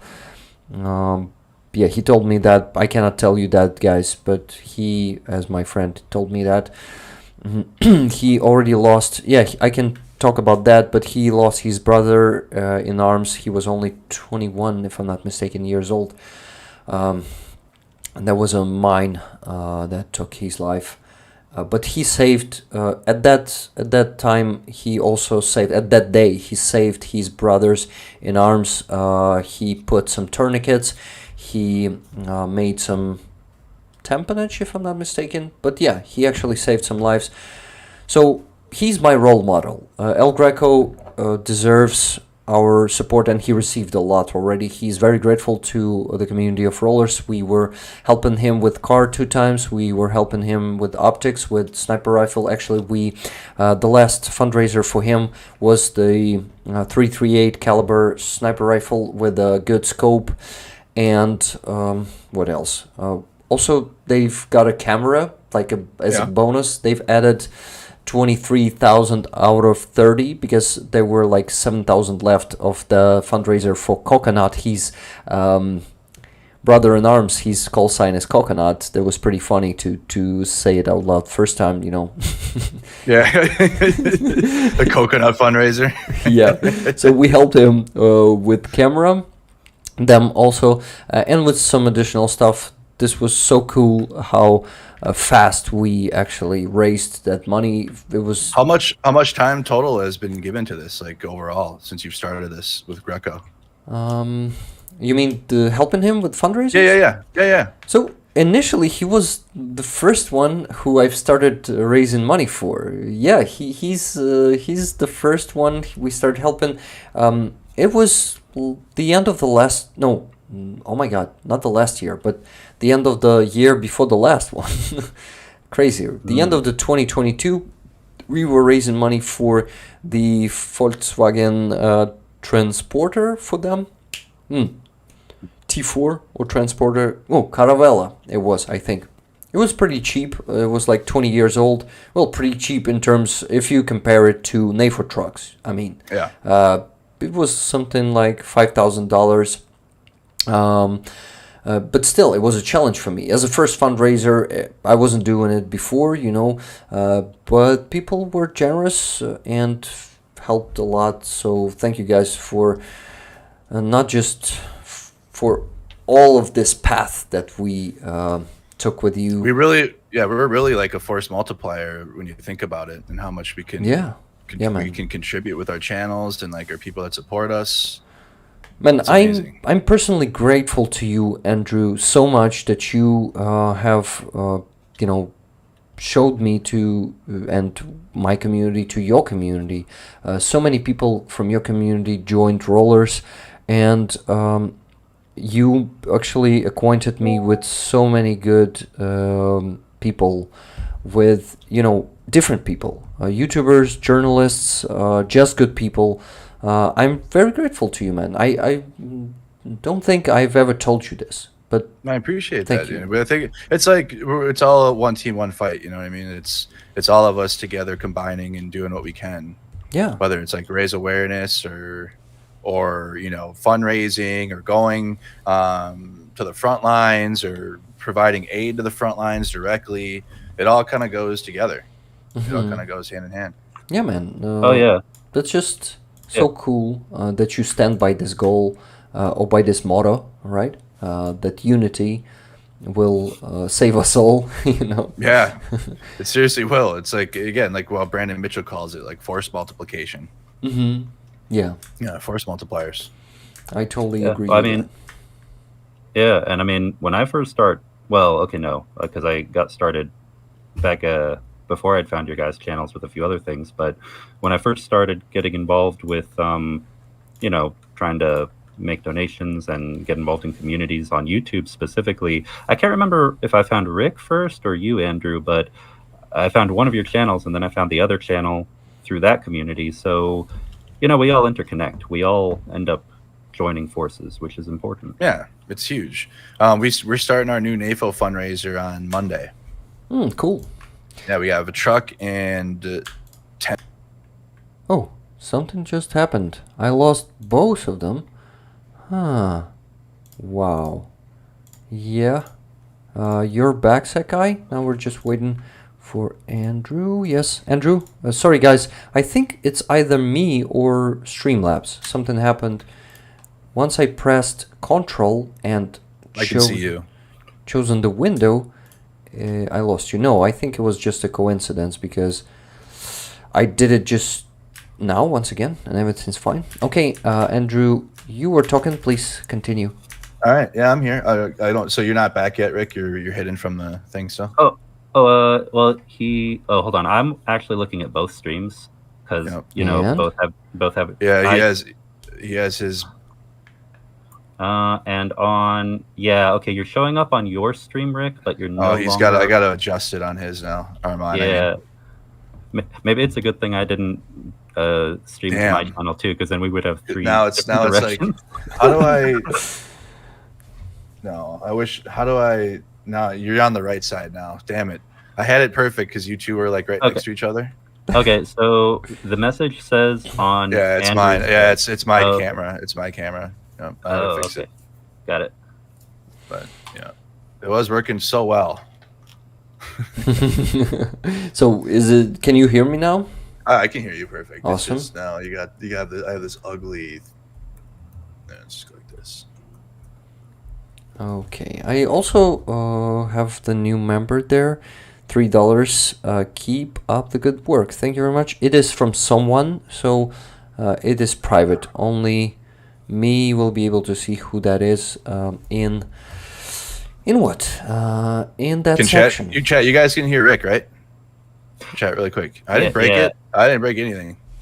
It wasn't me this time. I promise. I don't know about the audio, but I find it a little funny because now. Oh wait. Oh, hold on. Now I'm seeing Rick on Andrew's side. Okay, so I see. Okay, so now I see Rick. I fixed Rick. I fixed Rick, so he's on there. That's the best I can do. Awesome. We'll have Discord for next time. Promise. Discord will change everything. It's the best. Man, also I want to thank you for telling me about Nefo 69 Sniffing Brigade, about these campaigns, because it's thanks to you I got into one. You remember how we met where? On Good Morning Kyiv, probably? Yeah. Good Morning Kyiv was the first time, yeah. No, actually we met before. Like we did the co-stream before you were going to Good Morning Morning Kyiv. You're right. Yeah, but we didn't talk about Nefo trucks there. But when we met in Kyiv here, you told me that. You told me about these campaigns and said you should join too. And I said, why not? So thank you also for discovering it for me. This is so cool. Especially when they do most of the work for us, right? Yeah. Like they build the page, they build they get the artwork for the patch. Like it's all just amazing. Mm-hmm. Damn it. They make those patches. They do all the agreements, paperwork with units. They do so much. I really like to lean on them, you know what I mean? And yeah, Secai. Sorry, I don't want to interrupt. I just want to make sure that way our conversation doesn't end up being confusing on the streams, because I know you're showing up, but I disappeared on Andrew's stream. So can people in Andrew's stream hear me? So it just doesn't. Yeah, they can hear you. They can hear you. Okay, I just want to make sure it wasn't going to be like, super quiet whenever I'm talking. No, okay. They can hear you. Okay. So what else? Yeah. What else do you have going on, Rick? What else is new? A lot, man. First of all, Nefo truck convoy. Okay, the guys have dropped off again. That's shitty. They're joining back in. Okay, Secai, you're coming here, and Andrew. Okay, let me. I still don't have. No, I've put you to. Oh, I mean, I can see and hear you, and in both. I mean, so on Andrew's side, I'm not visible, but that's fine. They can hear me, and on your end, I think all is good now. I think we're all good. Okay, but you just dropped off, and we don't have Andrew here right now. We don't? I thought we don't. Wait, you dropped off again. Oh.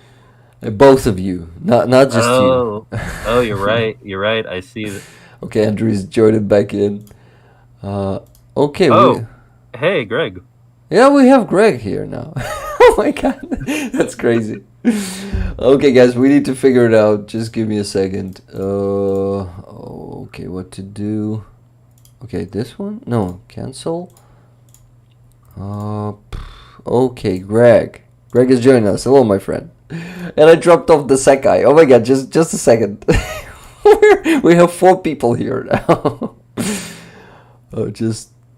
Okay, let me adjust this one. So this one is gonna be here.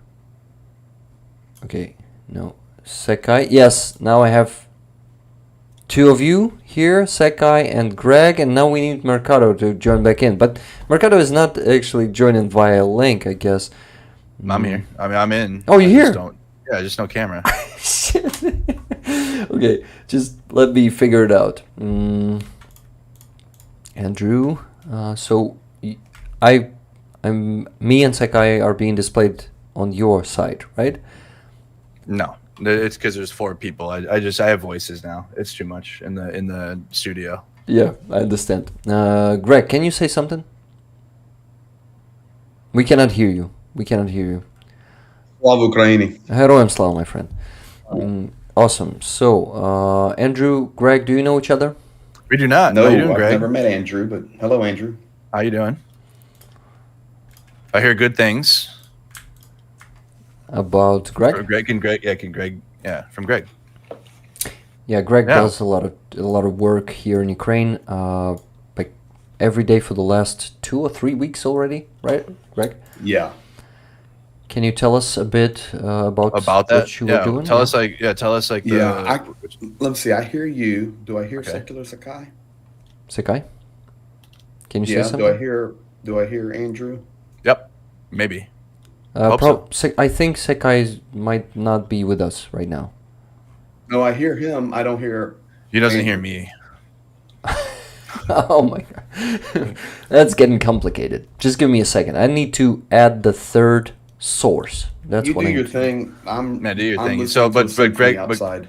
Greg can't hear me though. That's the thing. That's weird. That's getting complicated. He should. We're all in the same studio. I'm sure, crazy. but I just need to add the source here to be displayed. That's when you will hear each other, I think. So just give me a minute. Okay, it's collab cam.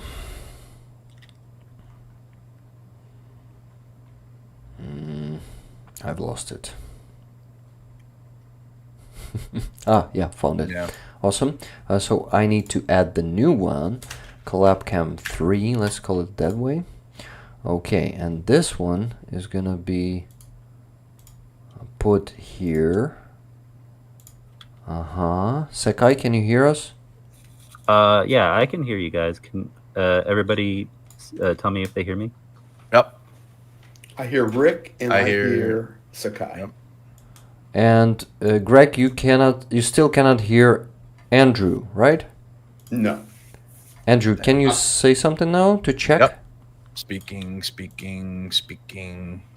I'm not sure he's connected at all. Maybe. I mean, I'm here. It might be because, well, I know that with yours, it's got the message saying camera hub, and so it might be just the difference in how you're connected compared to how me and Greg and Rick are connected to the chat, Andrew.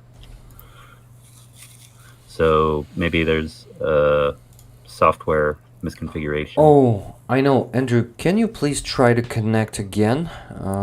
I think I know what's the problem. Yeah. Yeah, guys, I think it's gonna be working now because I see the third one. Yes, Mercado here. oh, I heard him. I heard him. Oh, perfect. Yeah, I'm looking at both streams, and yeah, I see you playing. I think, are you playing Madden or? Yeah. Awesome. So we I have should be able to get you guys back now too. we have all 4 of us here. Okay, that's amazing. Everyone can hear everyone. Greg, now you can tell us about your work for the last few weeks. Well, first of all, hello, Andrew. I haven't met you yet, but Good to meet you. yeah, man. And I see you rocking that Minnesota there. So Oh, you're dang right. Minnesota, man. Yeah. So let's see here. Crossed back, and so this is starting the 6th month, as a lot of guys in here know of running the front line. So I've already pushed 80% of the front lines for the first loop, where we're gathering the information needed for what we're delivering. We've raised, I guess since I started, $400,000 in aid total, especially with this push since Christmas. And we only do hand-to-hand delivery. So right now I'm getting ready to raid the Red Cross in Lviv, and I'm going to smash that aid over to the east and south as well. So finishing up this first run here, we've covered pretty much everything. I am happy to say I did put my left foot into Russian territory. There you go. That was fun.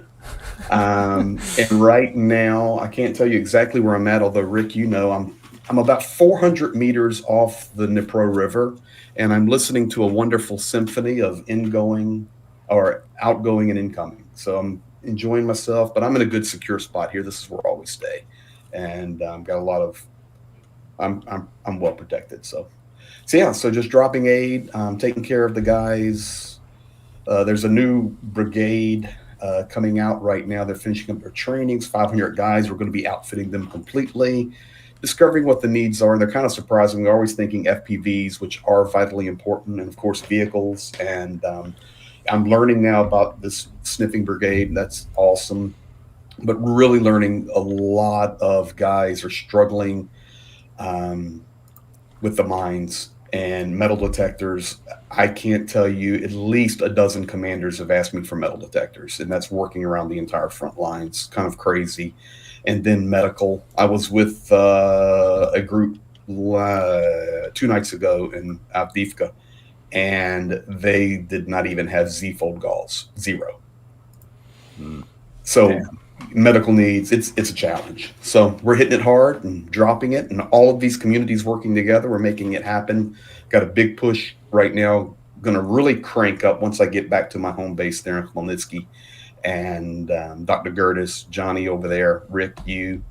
Look forward to getting to know Andrew better. Trident's there, and we're just smashing it, man, for help and getting it to the front. That's so cool. What inspired you to start doing this? What got you going with it? Потому что я работал здесь 26 лет. Andrew doesn't know Russian. Oh, I'm sorry. I thought that was Trident. I was messing with you. I'm sorry, Andrew. I was like, whoa, what just happened? That's something broke right there. I'm like, oh, Andrew, I wouldn't do that to you. I don't know you yet. Oh, yeah. 26 years working here. So I started working in Moscow actually in 94 and then in 98 in Ukraine. So I've been working here for 26 years. I was on Maidan in 2014. I was in Donetsk in 2016. I was in the Orange Revolution in 08. So it's just my second home. I've adopted these guys and their family. So trying to hammer the truth. I do speak Russian. I'm working on the Ukrainian, but it's a challenge for me, Rick, to be quite honest. But I'm working on it. But got the Russian down, and I don't have any. It helps me a lot on the front actually, but. Just truth, man. Truth. And the truth is Ukrainians are wonderful folks that have been under genocide activity for centuries, and we need to stop it. No, yeah, it's what Russia has been doing for literally centuries is pretty horrible to many neighbors, and what's happening right now to Ukraine, we all see it. It's inexcusable. They make all the excuses in the world, but there's no excuse for any of this bullshit. I know where I'm on multiple streams. I hope that's fine to say. But as far as landmine removal, Greg, I want to ask. So, because I've looked into several groups doing that. Do you ever speak with Harley Whitehead, or Tip of the Spear, or Halo Trust? Any of those folks? No. No. Okay. We gotta acquaint you, yeah, definitely, if that's the word. I'm open for anything. I'm going to be here another 3 months running the front. So basically, we do about a 10 to 12 day run. We run the entire front. I'll get back out of here tomorrow. We'll reset, recycle, and run it again. So we'll be doing it for 3 months. Meet everybody and work together as much as possible. This is a grassroots effort that the world is coming together. We're not going to wait on Washington, D.C. We're not going to wait on London. We're not going to wait on Berlin. We're not going to wait on anything. We're going to crowdsource and help Ukraine, because the heroes are there and the heroes are struggling, and the heroes need our assistance and our love and our care and our support. So all of us working together is much more powerful than any. I mean, we can't deliver a HIMARS, but we can push this war to a new place, period. Well, and to expand on top of that, it's true that we don't, as grassroots activists, have the funds to be able to provide multi-million or billion-dollar equipment. But with the situation in some cases in this war, where a drone that only costs a few hundred or a few $1,000s can take out a 300 million ruble, a $3 or $4 million tank or other system, or those $300 million planes that were recently destroyed, it makes a big difference getting the right equipment into the right hands, regardless of price. Guys, I agree. your speeches are just amazing. Love to have you on the stream. Thank you. So, I mean it. Greg, you look like you don't hear it properly or don't hear anything No, I or hear. something. I'm hearing everything perfectly. I mean, your eyes were like that. Okay. My eyes, well, buddy, it's 3,500 kilometers, and I've been. When I say the front, guys, I'm not going to Nipro and calling it the front. I'm on the zero line, so Yeah. this is in and out of the zero line. So we're pretty at the end of the fuse, and tonight's the hottest night that we've had. It's pretty tight, to be quite honest, where we're at. Okay. Then I wish you luck there. Oh yeah, no it's really problem. I'm important. secure. I'm secure. Okay. How much time do you spend on the front at the zero line, and then how much time do you get off?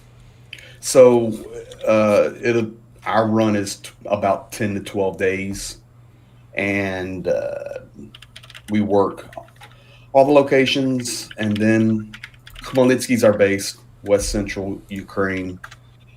Rest 2-3 days, reload. A lot of the gear that we send, we do it a different way.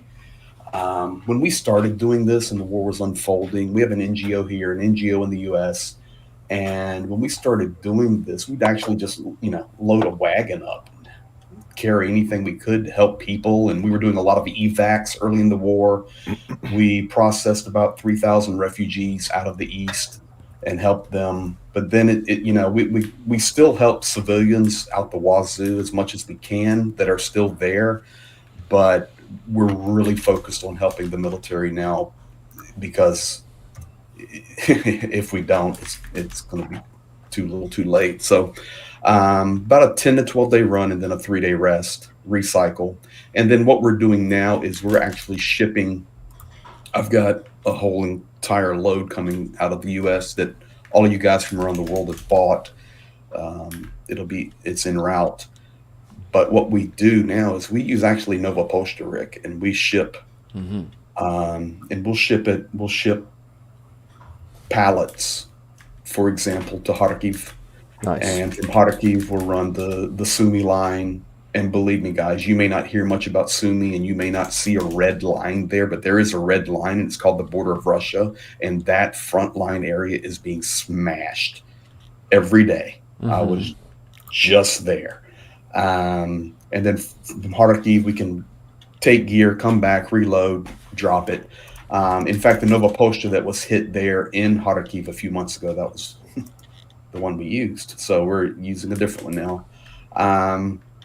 And then we ship also down to Dnipro, and we'll run into Donetsk region, and we run Zaporizhia line there. A lot of work toward Robitny. And then the entire line of the river running from Nikopol all the way down to Kherson. So, I mean, it's all, and from there we actually drop ship into Mykolaiv. And from Mykolaiv, we reload constantly in and out. How many So people or can you say, like, how many people in total, like, are a part of this? Roughly, if you don't want to give the number, it's fine.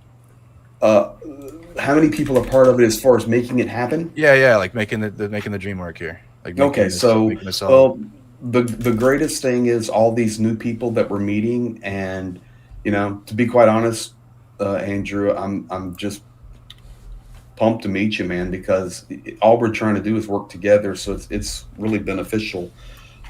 So it starts with the thousands of people around the world that are giving and supporting and helping, and to be quite honest, trusting, because what we actually do is we eliminate the corruption of, I'm not talking about Ukraine or other nations, I'm talking about the corruption of massive aid organizations such as the Red Cross, which is a joke. Oh yeah.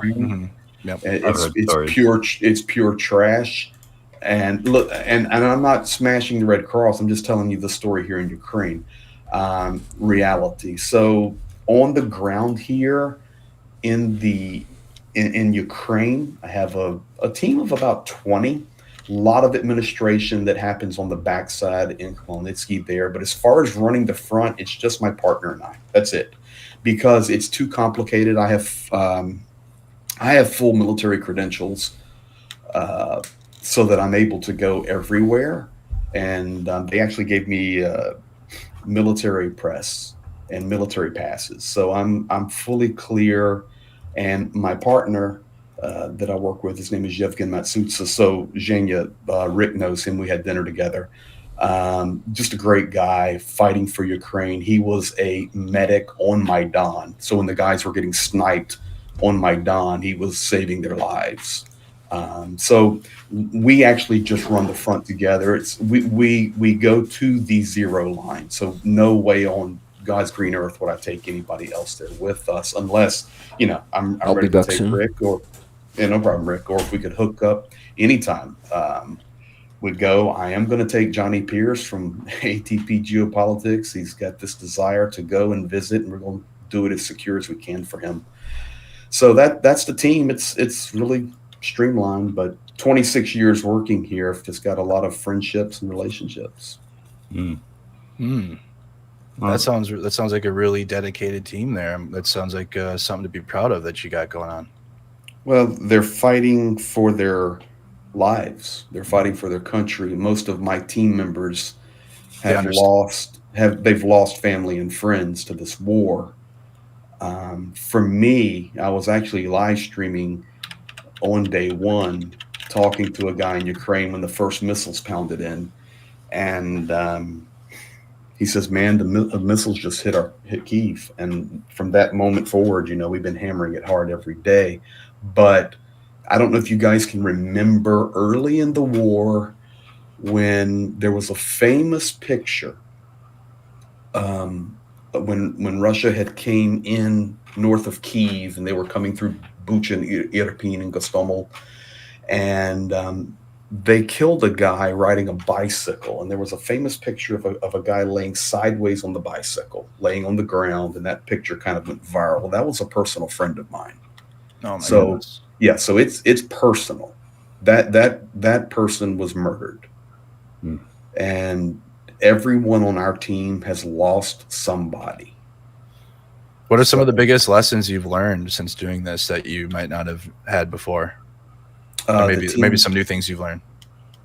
Well, I guess it would just say that I have a great hope in humanity, and that teamwork does make the dream work. And it doesn't matter if you're left, right, middle. What we're looking for together is we're hunting for truth, and we're working together to help people. One of the beautiful things about all the guys supporting Ukraine is, from the grassroots effort, is that people are just, they're not worried about their political affiliations. They're not worried about their backgrounds, or, okay, I'm like secular Secai, I'm secular. Okay, well, I'm not secular, but we're on the same team here, 1,000,000%. So it's the beauty of people coming together for an issue that's much bigger. And what we need to realize, and I know Andrew knows it. I've been watching some of your videos, Andrew. I know you get it. This is a war that is not just a little regional war. This is a war that will dictate the future of our planet and our societies. So this is all hands on deck. Absolutely. Yes, 100%. Actually, it is. Well, first of all, I want to say thank you for everything that you do.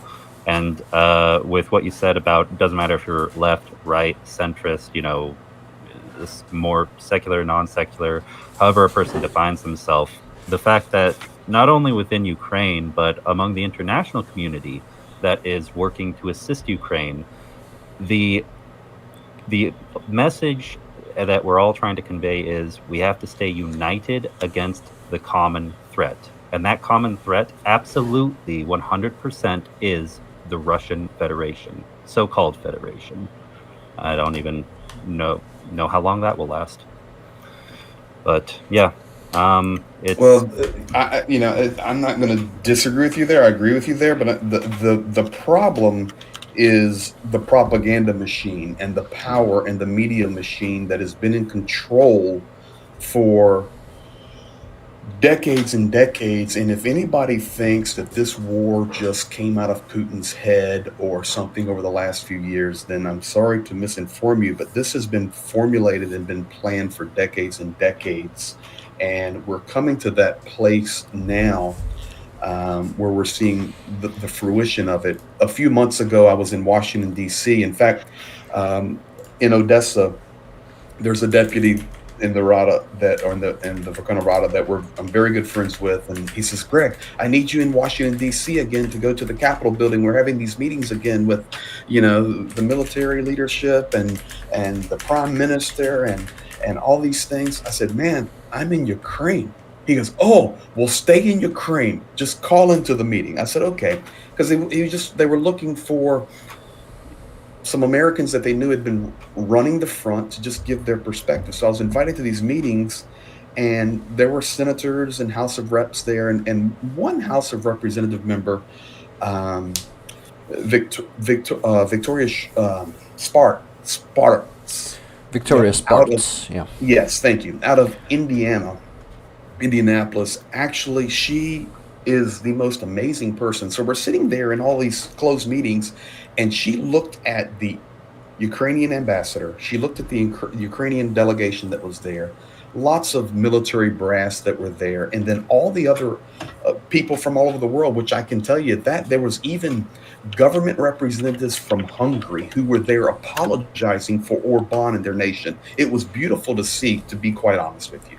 And we're all in this meeting, and she looked at everybody in the eyeball, and she says, "If you think that this war is just about a language or a culture or anything about that, Ukraine is just a part of the big game here. And this game is being played on the Capitol floor." I have video with her saying that. She gave me permission to post it. It's on a video from last year. But she says, "I guarantee you that many of the bills that come across our desk all the time are written by Russian propaganda that has infiltrated our system here in the United States and in other nations. So this is a war not only for Ukraine, but it's a war for truth and for our future." And she's spot on. Oh, absolutely. And Russia is one huge part of it. But in addition, Russian partners who also have their own propaganda machines and their own interests. For example, one prominent example in the Middle East and also increasingly in Western countries, their political movements, Iran's influence when it comes to propaganda. And not just propaganda, but these proxy conflicts, which pop up as distractions, because really assisting Ukraine to get back all of its territory, to win this war, it should be the primary focus of many of these countries. And unfortunately, we're seeing that shift with the events of our times. Oh yeah, that shift is very, very worrying, I would say it as Ukrainian, and very also disappointing for many Ukrainians. I see how Ukrainians started acting on Twitter, replying to a lot of Americans.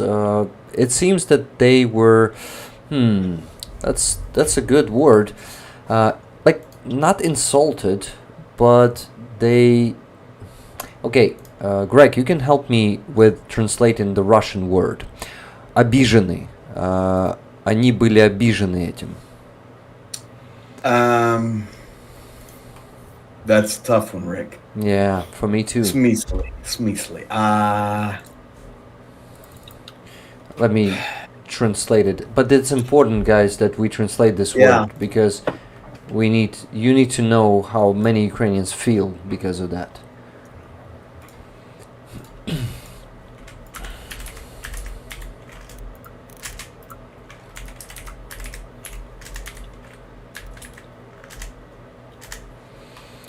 Offended. Yes, thank you. Offense. Taking offense. That's it. Yeah, many Ukrainians took an offense like US is abandoning us in the critical moment. Many Ukrainians feel like this, and I understand that it's not that simple. I understand, but I have the part of that feeling, and it's just I don't know. It's just really hard to not become desperate. Fortunately, we have a lot of European countries, governments understanding the importance of increasing the support for Ukraine. I hear it from many Europeans that their governments started talking about the inevitability of war with Russia, of their countries. And that's a very good sign, and I think the production will be on a very good level as they promised. I heard something yesterday, the news that some European politicians said that it's going to be 1.3 million shells produced during 2024. They didn't provide us with the million promised, until the end of 2023. But let's hope 2024 will be really changing, and this production will be increasing. And that's my hopes for 2024 in terms of military aid. Even if we will have U.S. aid, military aid blocked until the very elections, though you Americans tell me that you doubt it, that it is just impossible. Some say. What guys? For what? For what? For military aid for Ukraine being blocked until the very end of elections. What do you think, Andrew? I would love to hear from each of you on this topic. What are your thoughts? The Senate is making some good progress. Honestly, it's a lot of internal U.S. problems that we have with our politicians playing political games right now. We have a southern border that needs funding, and it's all together. Like they packaged it all together. As the Biden administration wanted to do was figure, hey, you got all three problems. You got the border problem, you got Israel, you got Ukraine. So Biden wanted to put it all together. And there's a problem now whether the House Republicans are going to get what they want with the border funding. Like they have these hardline border demands. Senate's working with the Democrats to try to get some type of funding, and it's still $18 billion of funding for the border. It's the most funding we've ever had for the border in one package, and the supplemental funding that's coming. And so conservatives that are in like the Senate or even in the House that are like, yo, this is the biggest border deal we were ever going to get with a Democrat president and a Democrat ran Senate, and they're still getting a giant, big border deal. Like I'm talking $18 billion. You can get a lot done with that money at the border if it's used properly. So that's the problem. There's a deal in the Senate that's good. That's what we're hearing. But the problem is the House of Representatives has a hard line anti-Ukraine problem for some reason from some of the Republicans in the GOP in the House of Representatives, even to the point where Marjorie Taylor Greene said if Speaker Johnson brings Ukraine to the floor, she's going to vote to censor him, or not vote to censor, vote to remove him. They did with the past speaker, the previous one was Speaker McCarthy. So it's internal political games right now. And I'm glad the Senate seems to have a good deal from what we're hearing.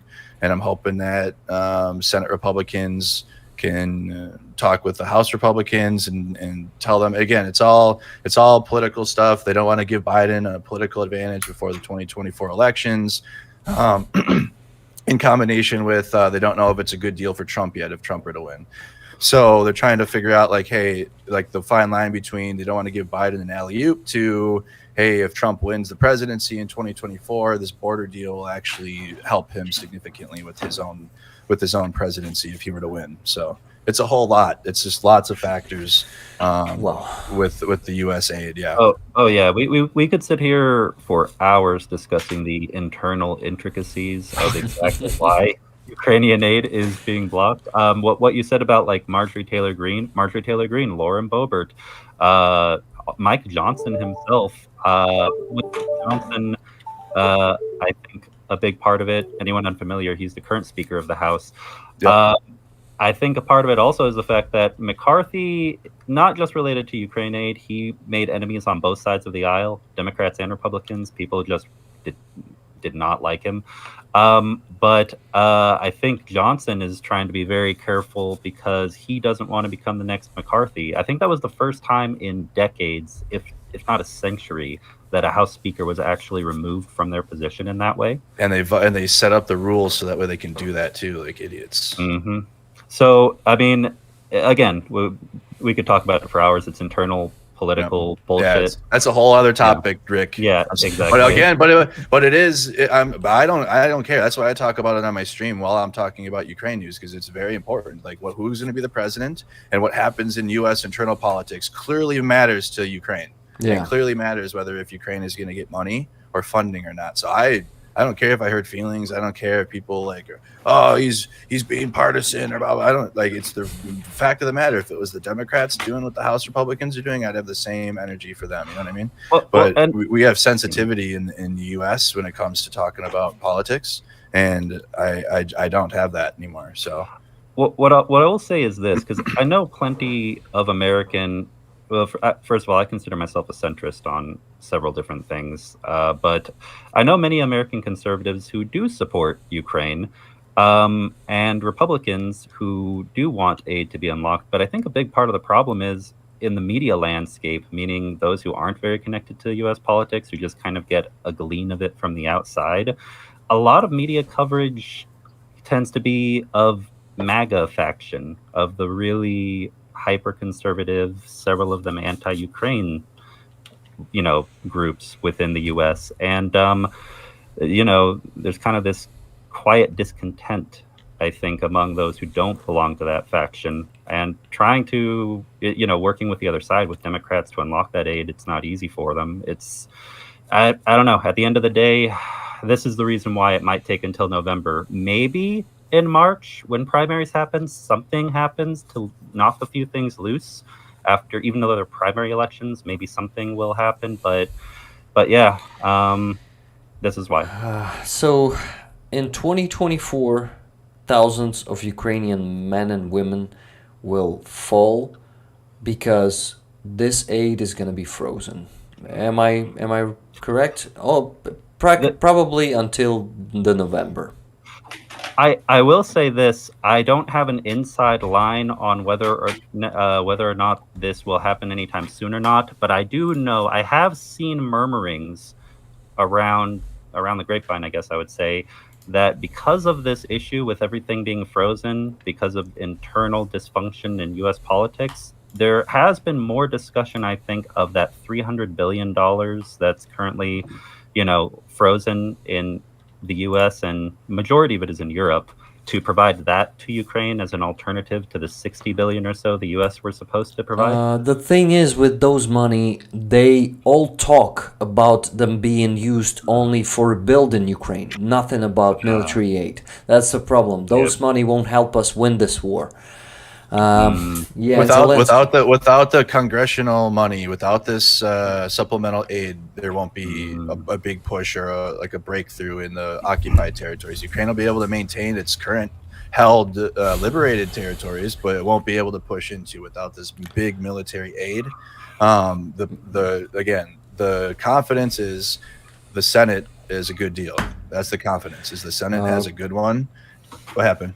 I want to comment on that thing, that it will be enough for us to hold the lines. No, guys. The thing is that if you read the deep state every day, that's scary. That's fucking scary. What's happening out there?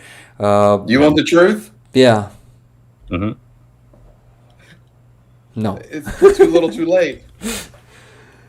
Yeah. A little too late. So I completely agree with Andrew, actually, because there is a good thing in the Senate. Right now, there's so many games being played that are part of the meanderings, and yeah, a lot connected to the southern border. He's spot on. But as far as that, what you have to remember is, even if it was approved like right this second, you're still months away from this aid getting into position.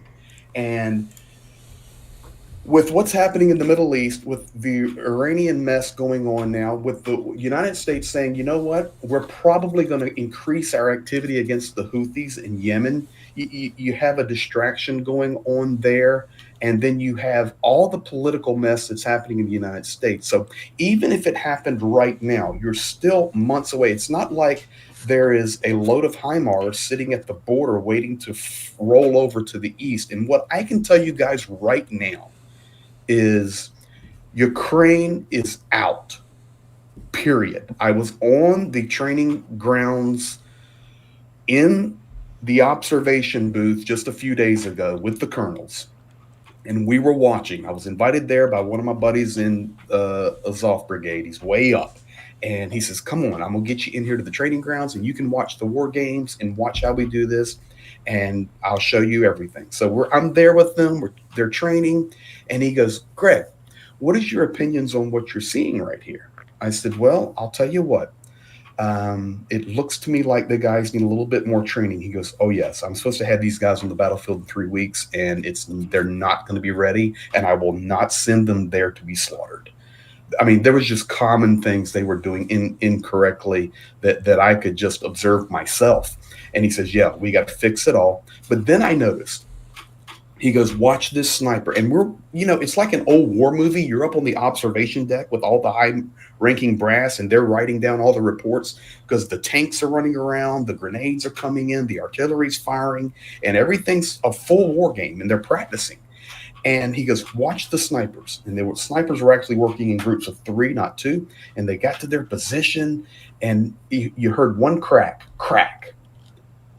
and then that was it. And then you could see the guys on the Brownings working the ridge lines, and you'd hear that, and that was it. And then you'd see the tanks move across, and you'd hear doof, and you'd watch it, and that was it. And he goes, "Do you see the problem there?" I said, "Well, are you saying if the problem is they do not have enough ammunition to even prepare themselves properly for the battlefield?" He goes, "You nailed it." He goes, "We cannot even practice properly. We cannot even prepare our guys properly. So if we're struggling that much, yes, I think the U.S. will do the right thing. We will stand strong. Unfortunately, it's just a big mess right now to do it. And I believe in my country. I love my country. And I believe we're going to do the right thing to stand with Ukraine through it all. But F-16s are not a magic. They're not a panacea. And something being pushed through in 5 minutes, if it happened right now, I can tell you over my head are Shahed drones right this second. That's when I went to the phone for, and my buddy is on the other side watching them through the night vision.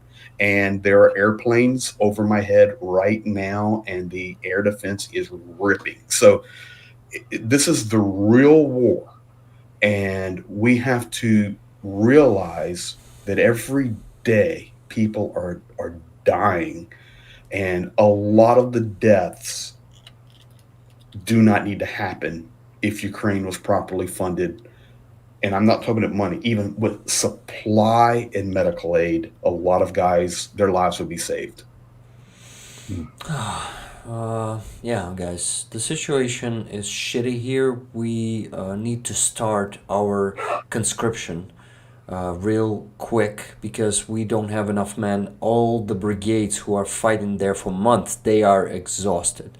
They all are losing men. I have some, well, like, they're not rumors, some members of military were saying me that some of those brigades are totally destroyed. We still hear of them operating on the front line, but they don't even have a 50% of the personnel. They are either 300, as we say it here, wounded. Some of them are also killed in action. So the thing is, a lot of brigades are holding from the last strength they have, and we don't have any other brigades to replace them. This is why some new brigades are being formed with a very hard, I would say. They don't have enough people, and we need to start this mobilization, as we call it in here, the conscription real quick. But our government is also being slow with that, because what our military proposed, as they've said, as our government said, is restricting too much human rights of people. Well, but if we won't do it soon, in the next few months, I think we will see some major breakthrough there on the front line from the Russian side. Russians will be breaking through, and we don't have anything, like we don't have any fire brigades, if you know what I mean. Those brigades that will go there on the breakthrough point and that will stop them. The situation is critical right now. Some new first battalion, guys. First battalion of only drones is forming. Madjar is gonna be the battalion commander. What they will have there, they will have only drones, like those Baba Yaga drones, R-18, you know, the droppers, the octocopters, right?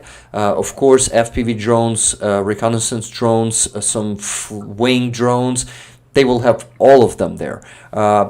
It is only foremen. Magyar is conscripting people, and it will be all of those who will get into Magyar's battalion are going to be lucky, because they provide everything there, like best protection, best usage of your skills. But now not all of them will be that lucky, because if you won't get to Magyar, we still have some shitty brigades that don't I mean, not brigades, but brigade commanders that don't value people, just like the Russian ones. Just like the Soviet commanders, they will unfortunately send them to just some suicide missions, and they won't consider them as humans. We still have some of those, and we must talk about it. This one should be changed. We as Ukrainian society, as civil society, we try to push our government, we try to push our military to change that. But for now, no one took the responsibility for those actions. No, not a single general was punished for some obvious media suicide missions that they were committing.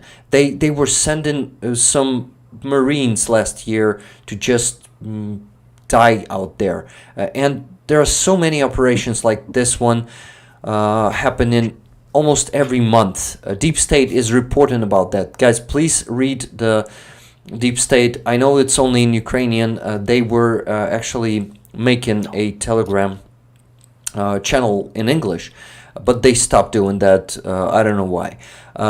But we have so many problems with the conscription, with military aid, and the situation is critical. We need to break this situation in the upcoming month, or in the end of the year. We will have a totally different map out there on Deep State map.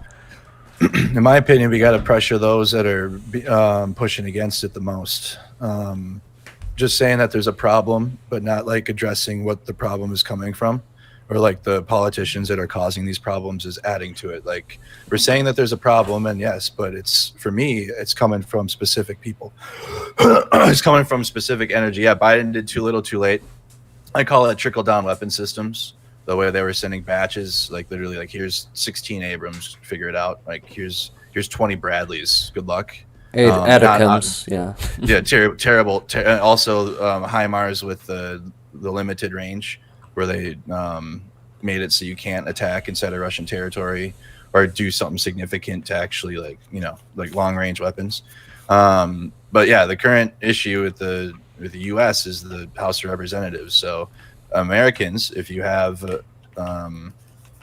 representatives that are against Ukraine aid, you can email them, call them, try to get in contact with them and tell them, hey, Ukraine needs this aid badly. Ukraine desperately needs this, and the thousands are gonna die. Russians are gonna have breakthroughs in the front lines if this aid doesn't get approved, or if you don't do anything to try to help Ukraine win here. Like Crenshaw said the other day, like even over the border funding, like, you want Putin to win and you don't want a secure border, really? Like, what are you really asking for? Like, you want a secure border, but you're not going to take a deal, and then you're going to let Vladimir Putin conquer Ukraine at the same time. Like, what is your real goals here? What is your real motivations? So I feel like in these critical hours, in these critical days that we're in right now, gotta put more pressure on those that are holding out or are detracting, like a Marjorie Taylor Greene type. 100%, 100%. And I know that from both, speaking about the U.S. specifically, from the U.S. side and the Ukrainian side, there have been some within both societies who have been trying to kind of foster better relations with Ukraine as a whole in certain key areas. Like, for example, Louisiana is very, very red. It's a very, very conservative state, politically speaking, in the U.S. And there's, I think, recently an announcement of a new trade deal between the ports of Odessa and Port of New Orleans. The speaker, Mike Johnson, who people are very focused on to see what his decisions will be about sending aid or introducing a vote to send aid in the House of Representatives. He's from Louisiana, from Western Louisiana specifically. And yeah, we need to make contact with the people, the voters, the everyday people, and the politicians who can actually unlock this aid and really show them the facts, the fact that, you know, Ukraine losing this war is bad for everybody. It really, really is. I've been trying to put together a call campaign, actually, for both US and EU citizens for contacting Congress and EU parliaments, respectively. So, yeah, if any of you guys want information on that, I can send you about it, info about it later. Yeah, Secai is actually making those meetings on our Discord community, and people talk about serious stuff there. They are trying to connect the politicians of both EU and US. Secai, thank you so much for this work.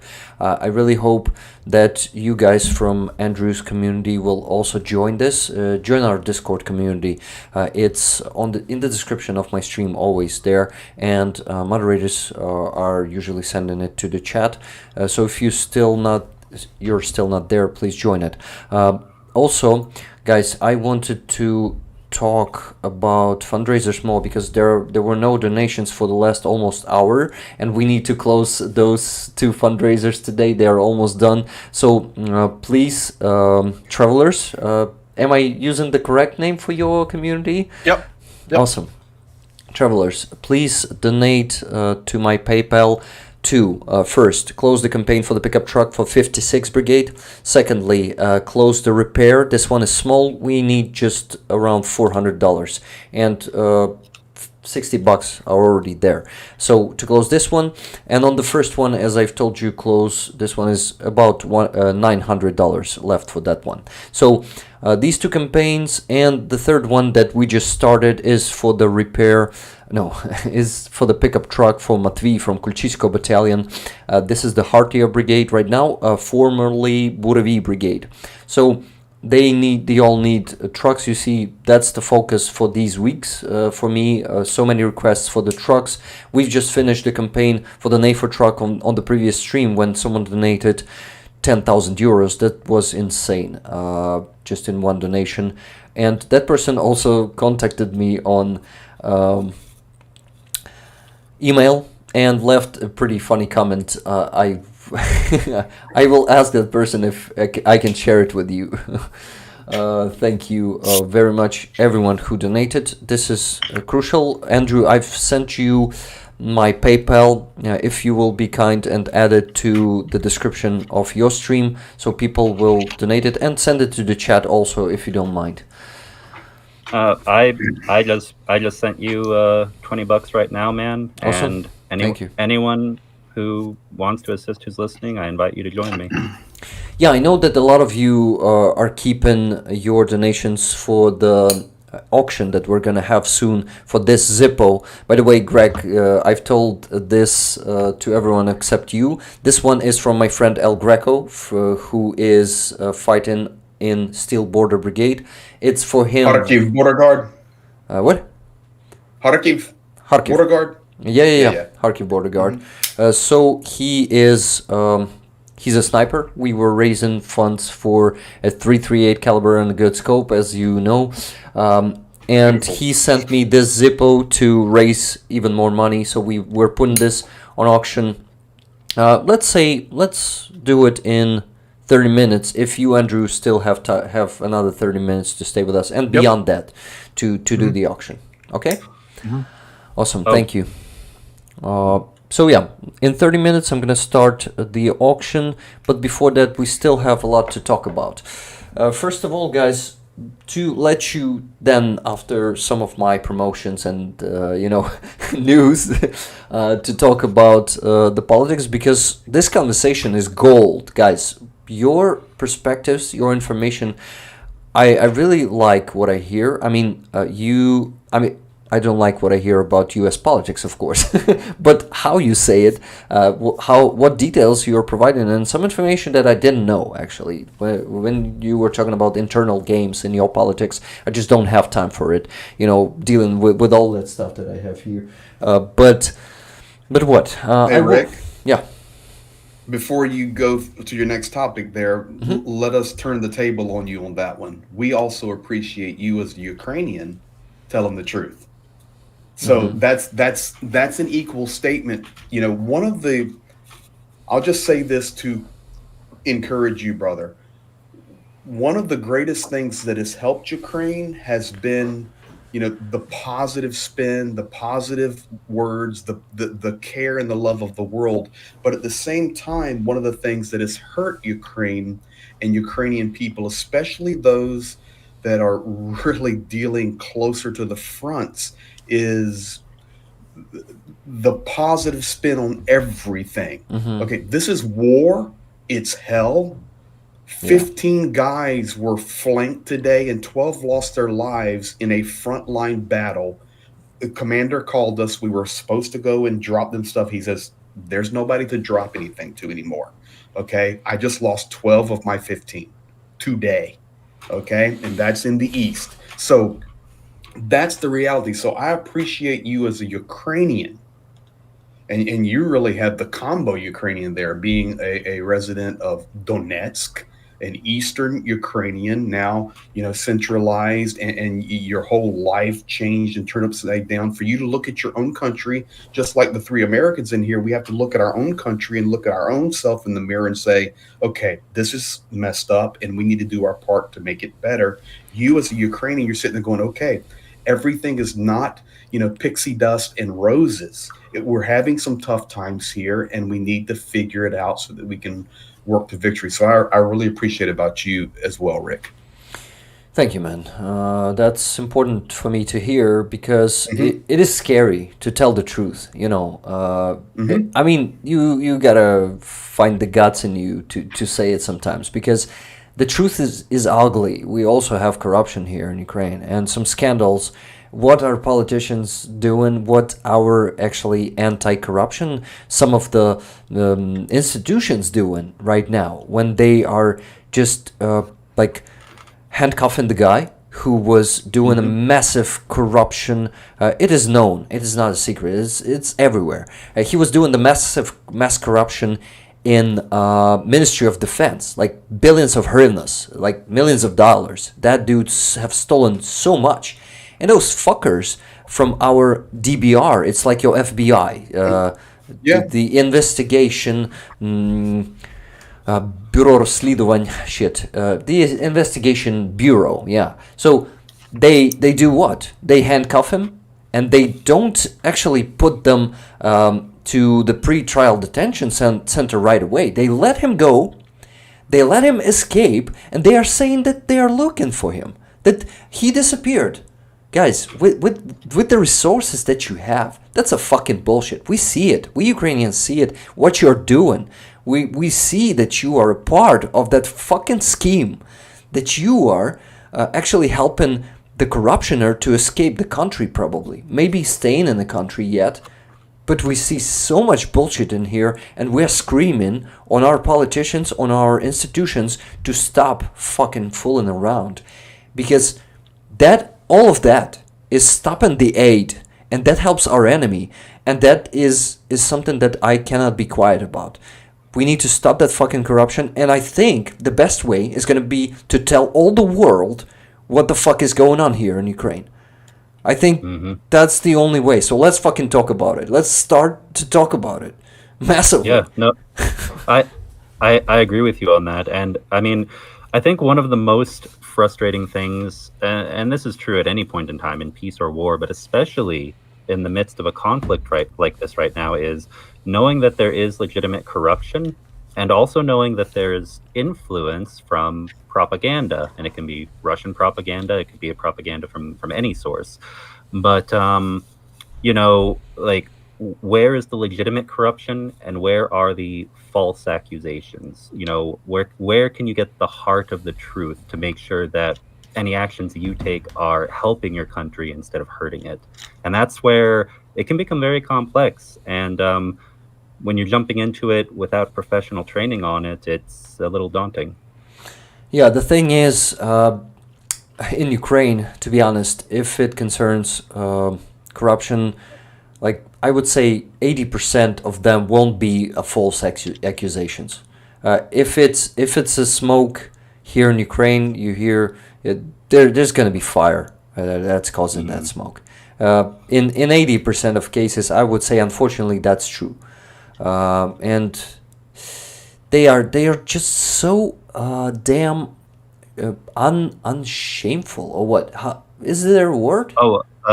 Shameless. Shameless, yeah. They're so shameless, those corruptioners. Sometimes they just do some obvious schemes. Sometimes, and I just it's ridiculous, and they go away with it, guys. They let them. We need to, like, ideally, we need to change all of the politicians, all the bureaucrats, for some new people, but it doesn't happen with a, how do you call this thing? Click. Snap of the finger. Snap of the fingers. It will take decades to fully change our politicians to someone like Sternenko, who is transparent, who is open, and who is both-handedly for the victory and focused on the main goal. Sounds like U.S. Congress. No, Rick, this is what it's the same problem we have. I know Andrew's been here. I've watched his videos, and he understands Ukraine, and you're Ukrainian, and I've spent 26 of my years of my life working in here. Ukraine is not only fighting a war against the Russian invasion, but Ukraine at the same time is fighting their war for independence, their war for freedom, and their war to destroy the Soviet mentality that has been ingrained into the system of this nation for 100 years. And unless you have been here and you understand the culture and you understand the government and you understand how all these things rock and roll together, we can't explain it to you. But I can tell you everything Rick says is spot on. But that doesn't mean we do not support Ukraine. And that is not worthy of an excuse to help a nation break free from oppression and an evil, tyrannical leadership that comes out of the Kremlin. The reality is Ukraine deals with corruption. Well, guess what? So does Washington, D.C. and London, England, and Berlin, Germany. And let me tell you something. The corruption in Ukraine cannot even hold a match to the corruption that is found throughout African nations. And yes, I can talk about African nations because I work in a lot of African nations for decades.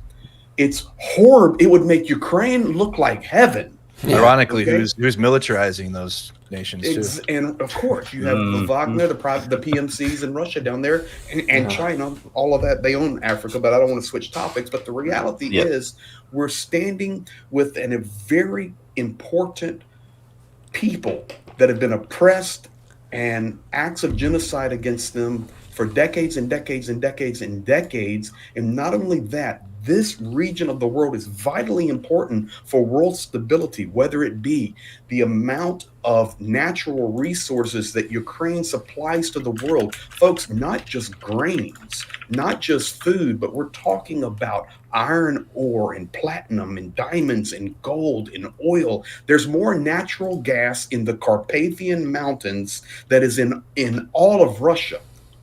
Hello, there's enough natural gas under the Carpathian Mountains to fuel Europe for 300 years. Look it up.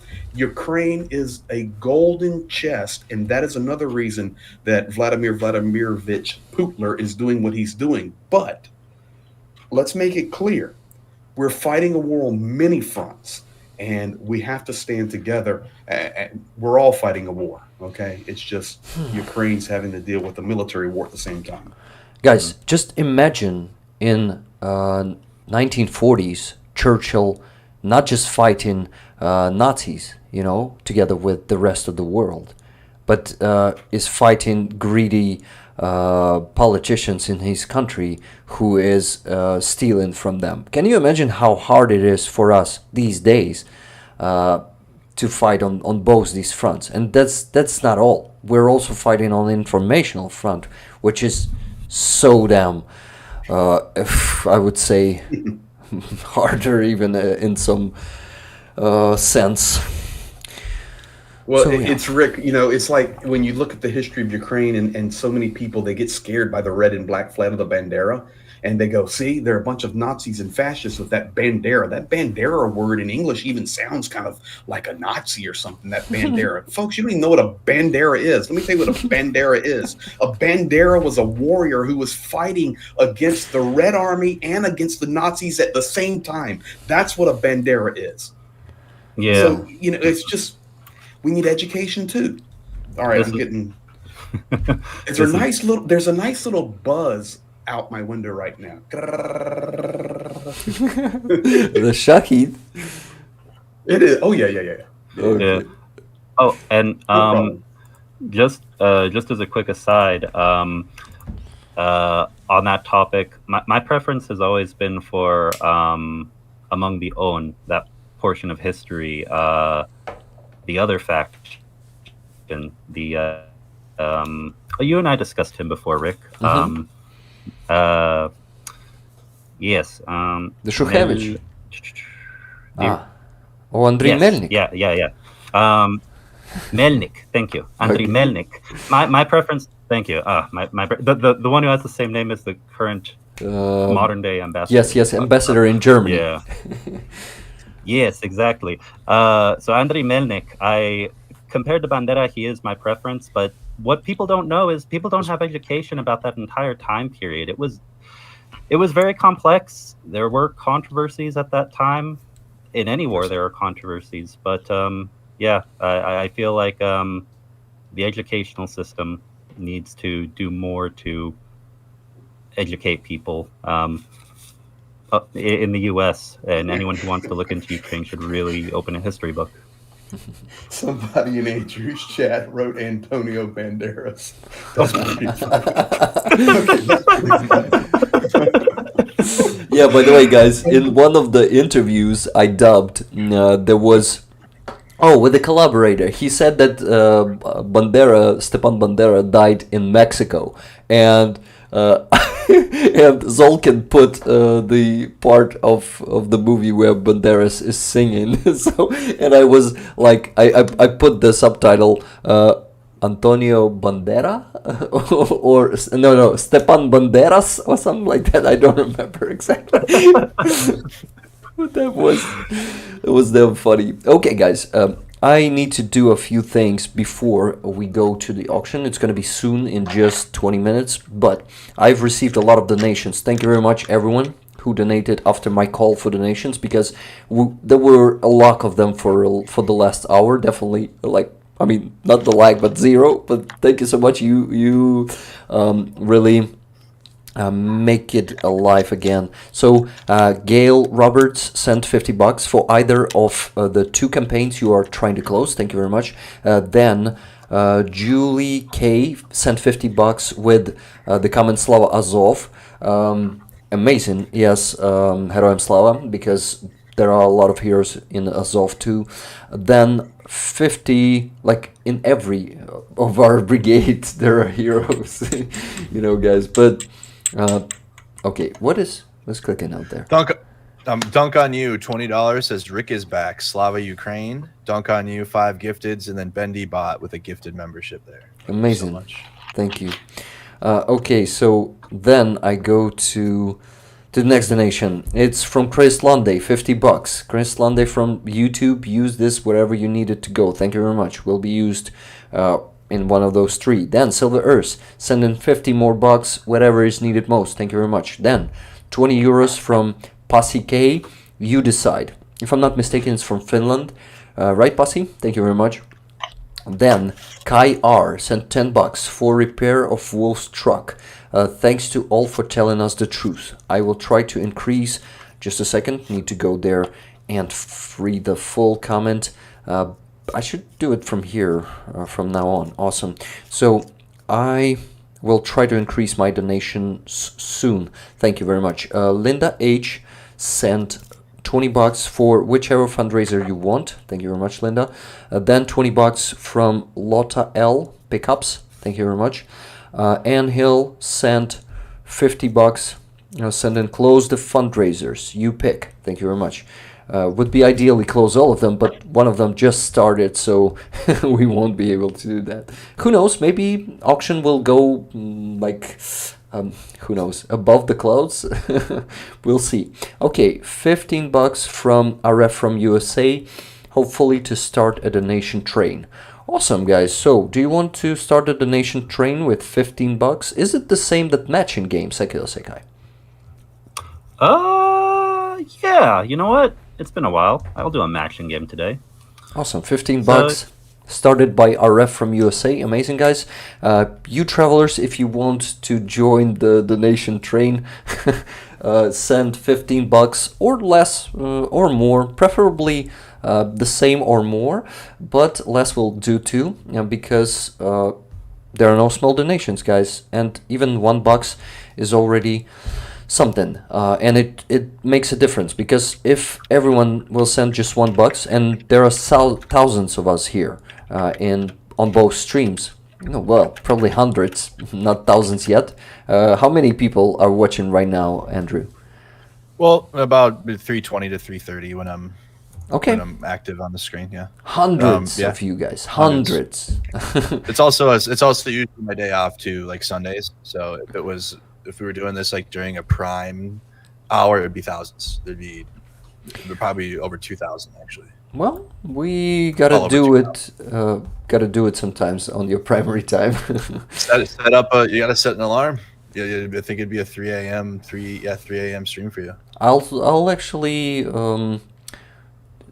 sacrifice my sleep once to do it on a weekend. Do it when you don't have work the next day. Awesome, man. Then Saturday, someday. Yeah, sure. Awesome. Then you can sleep in. Thanks, man. C. Clayton sent $50 on Buy Me a Coffee for truck repairs. Awesome, guys. So it's time to talk about Buy Me a Coffee. Oh no, I just got away all the notifications. I will miss some stuff, but whatever. We'll receive new ones. Okay, so there was an accident on my phone, but that's not a problem. I wanted to talk about with you. Okay, sorry guys, getting distracted and now talking like I'm 5 years old, but whatever. So guys, what my goal for this year is to become a full-time roller. What does it mean? I still work on my job at IT sector, and I need to become a full-time YouTuber, translator, dubber, interviewer, and all of that, and streamer. What I do. So for that, I have a goal to have an exact number of of money provided by members on Buy Me a Coffee. So for that, I actually have created a progress bar. It's not on this one, on this scene, but I will put it here a bit later. So right now, let me go there and check how much do I have. My goal is $1,200 per month.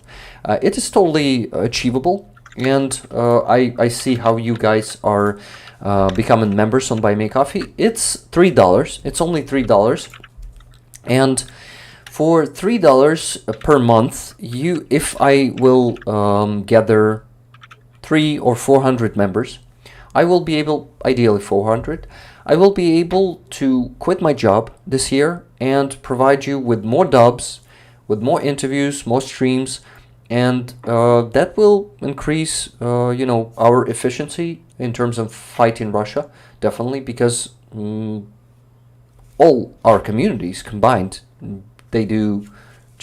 you guys do such a great job, and that's always like that. If you work more, there's going to be more result. So this is going to be giving me the chance to work more on that. So I decided to motivate you to become a member on Buy Me a Coffee, And for any membership, either it's $3 or 10 or any other, there are different tiers there. I will provide you with this patch. What do you think? Let's go. You're with the Ukrainian patch. Yes. So here's a motivation. That's a very good quality for those of you who's been getting those patches from Nefo truck fundraisers. You know how good the quality is. Secai needs a minute. Okay. So yeah, come on, focus on this. That's the face. That's not the hand. Okay, I'll hide my fingers. Maybe the AI will recognize it as a face. The patch. No. Okay. So guys, this patch will be sent to everyone who is already a member. I won't forget you guys. Of course, you will also be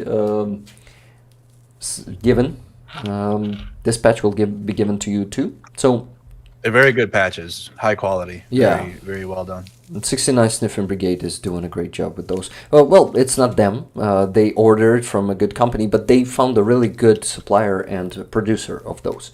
So guys, what do you think of getting one of those? Even if you already have them, I think it will be great to have 2 of them, because you can invite friends to join the rollers community, and they will probably be glad to get that one, right? If you, or you can give it to anyone. So that's it. I start this campaign. So we need to reach the goal. The sooner the better, because I really have so many ideas. I have so much work to do, especially in Dublin, because I think it's very, very still underrated. Underestimated? Yeah, and it needs to be shown more and told more. But yes, let's do it together. Thank you for all who is already a member. Right now I think I have 30 members. Andrew, if you please can share the Buy Me a Coffee membership link that I've given you in Discord, this will be very appreciated also. Maybe some of the travelers will... Well, yep. Okay. And let me add on to that. If either of you have anything related to your channels, or a campaign, an initiative, anything you want us to share in Rick's chat, just let us know. Yes, guys, by the way, I'm sorry, we had such a great conversation, and I started promoting myself instead of asking you to give me your links. I will add it there to the description, please. Andrew? Yeah, we have we start our campaign tomorrow. So I'll have like I said, I'll have my Nefo campaign launched then.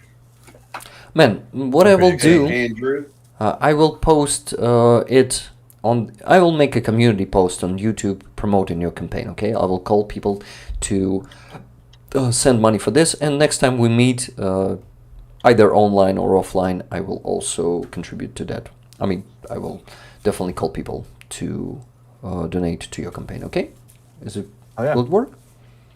And Andrew, let's connect. Because we'll help your Nefo Sniffing Brigade out as well, bud.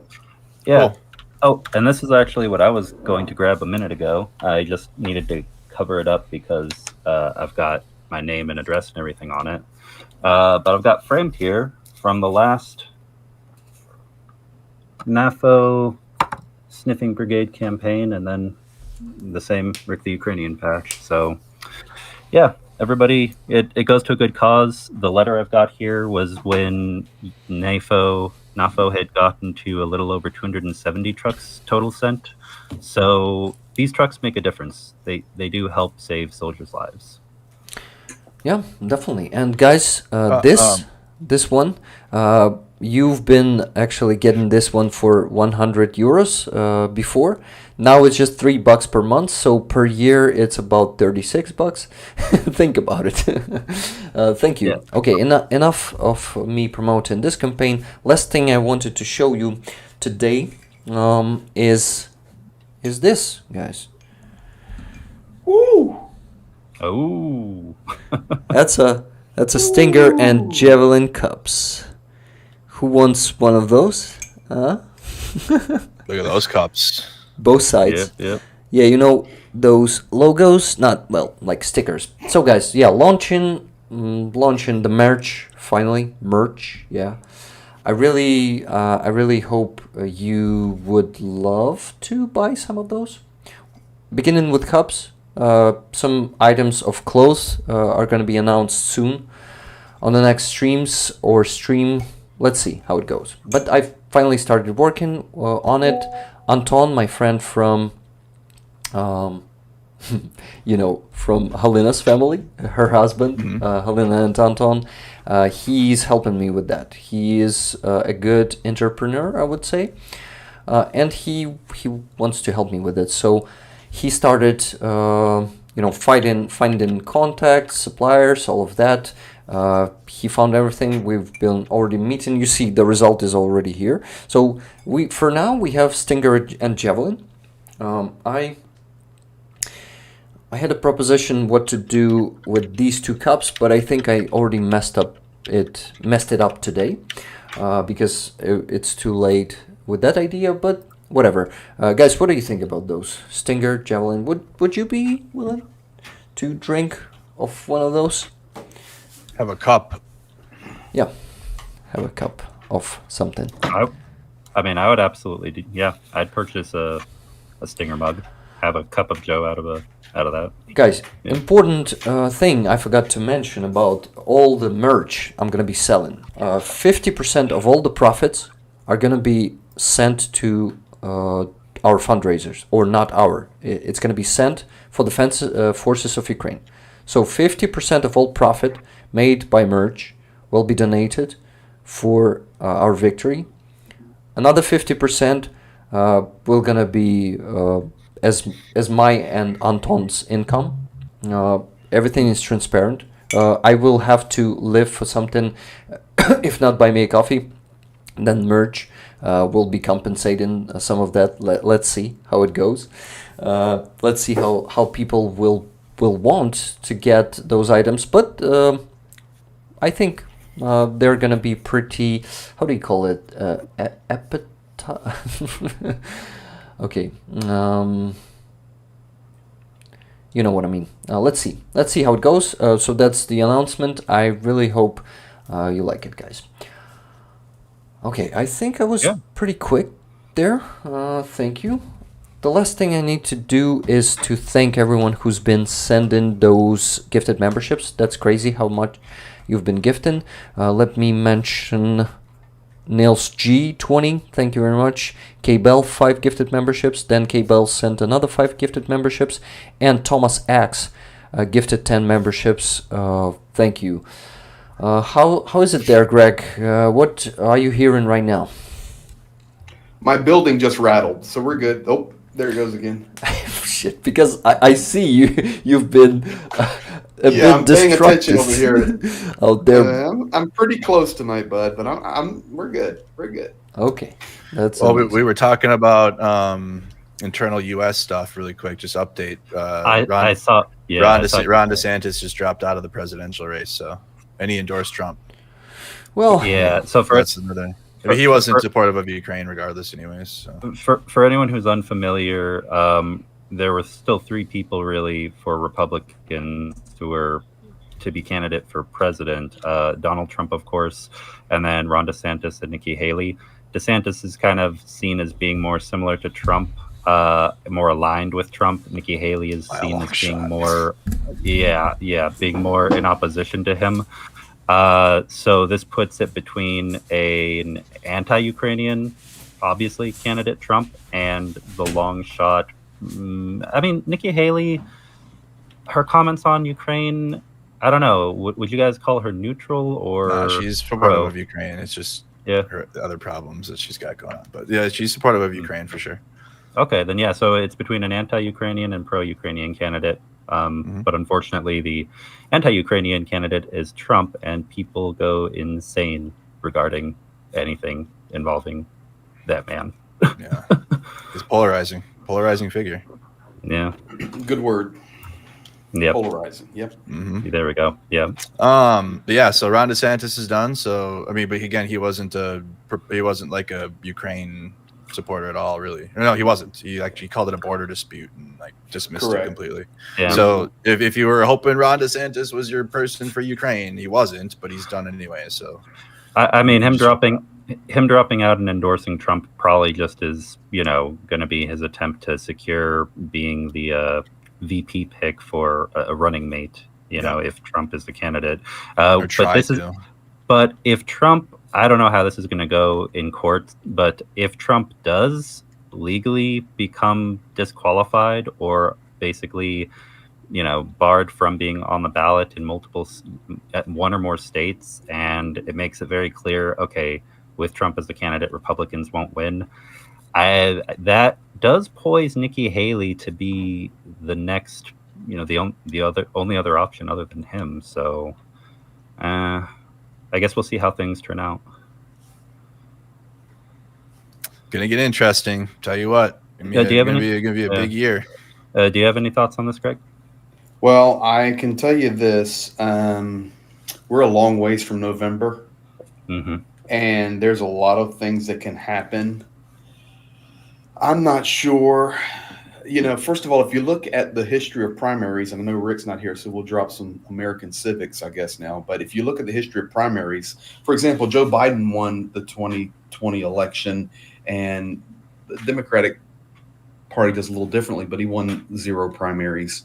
In fact, when Donald Trump won, he struggled in the primaries. So you can't always look at the primaries, although in this situation with the United States being so and I think that's the perfect word is polarized. It looks like handwriting on the wall that Donald Trump will be the Republican nominee. Will something go through the court system to stop that? I doubt that very seriously. Is there a possibility? Well, there's always a possibility of anything. However, I'm going to make a prediction right now that he will not be running against Joe Biden. He'll be running against Paul Manchin. That's my guess. Why do you think that?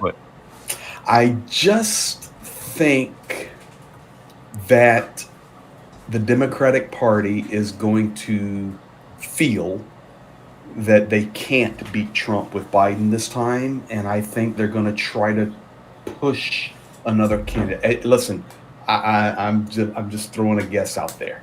I think this world is in such chaos that nothing can surprise us right now, and I think there's going to be some surprises coming out of the United States over the next 8-9 months. It's going to be interesting to watch. I'm sorry, when you said Manchin, I immediately thought of Joe Manchin, West Virginia. No, Paul Manchin. Yeah, Paul Manchin. Yeah. Oh, I'm sorry, Joe Manchin, West Virginia. Exactly. That's who I'm talking about. Oh, because he's so far right compared to most Democrats? That's correct.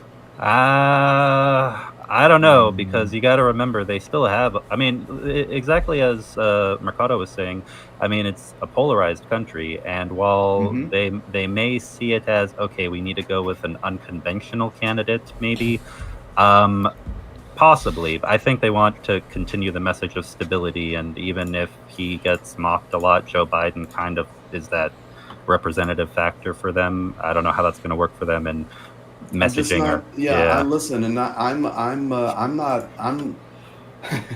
not right or left. I'm truth.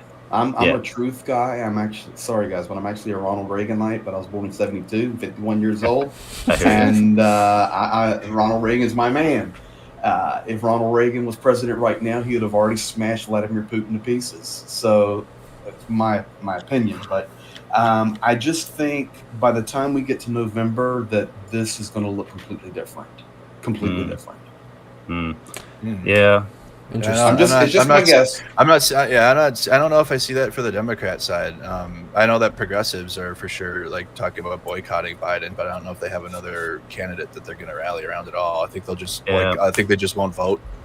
Well, I think one thing also we would, if again, this is a separate video for another time. A whole other topic. If we were going to dissect this, we would have to actually list out and really measure and get to know all the people from all, because America is not it is technically, we have third parties, but they're basically defunct in terms of actually winning power.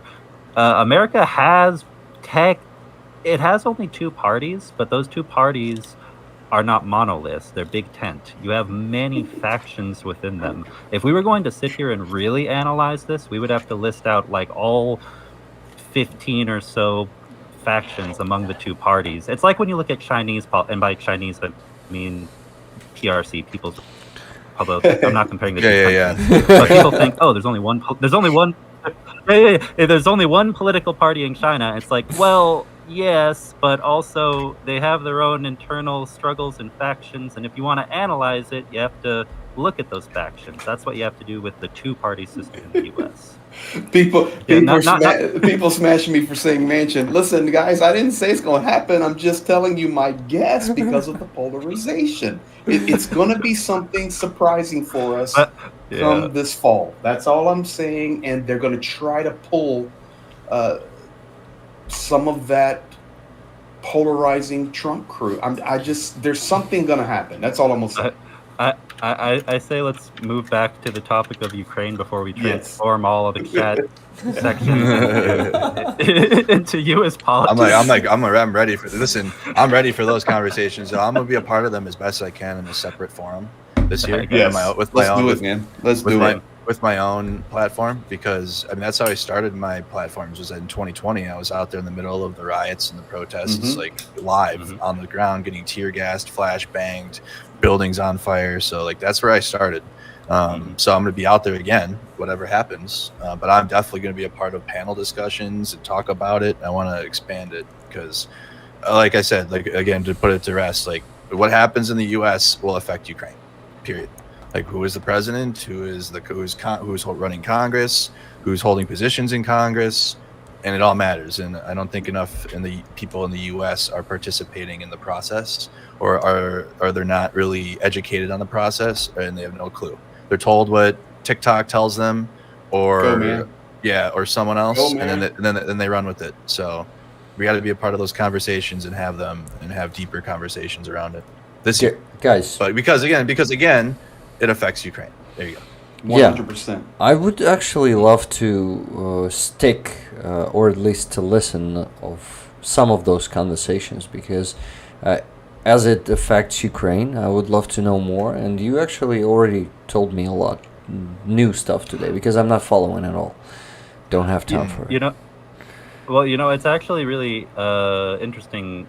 We went kind of full circle now, because earlier I was going to chime in and say this is a conversation for another video, but when there's time, if you're familiar with it, I wanted to maybe one of these days talk about like the Verkhovna Rada of Ukraine, a little bit about Ukrainian politics. I always find whenever I see the makeup of the Rada in Ukraine, I always smile a little bit, because your guy's biggest political party, it shares the same name as the TV show of Zelensky that I'm watching. And so I'm like, that's, I don't know. It's weird. It's different. It's different. It's very different. And you will know a lot of bad stuff about those too. I know. Yeah, none of us like to talk about politics because you know what it does is because it darkens the rose-colored lenses. We like to have rose-colored lenses on and just be like, you know what? Because again, the mission is to assist Ukraine, right, and have Ukraine win and victory. So tainting the rose-colored lenses of like the yuckiness of politics makes it difficult, right? Exactly. And it puts people off, and like they don't even want to deal with it. They're like, fuck that. Like I'm not even. Sorry, language is bad, but like they don't even want to deal with that. Yeah, and so then I've actually mulled this over, because I mean these are important things. We want to be open and transparent, and get to the truth in everything for every language. But you have to know your audience. Yeah, well, you definitely do. Yeah, you got to know you got to know your people, because you don't want to push them away. Yeah, I've already told my people I don't care now at this point. After like 4 years of this and like online discourse, I'm done with like trying to like tiptoe around people. Like, you're either gonna like what I have to say or you don't. At this point. Same here.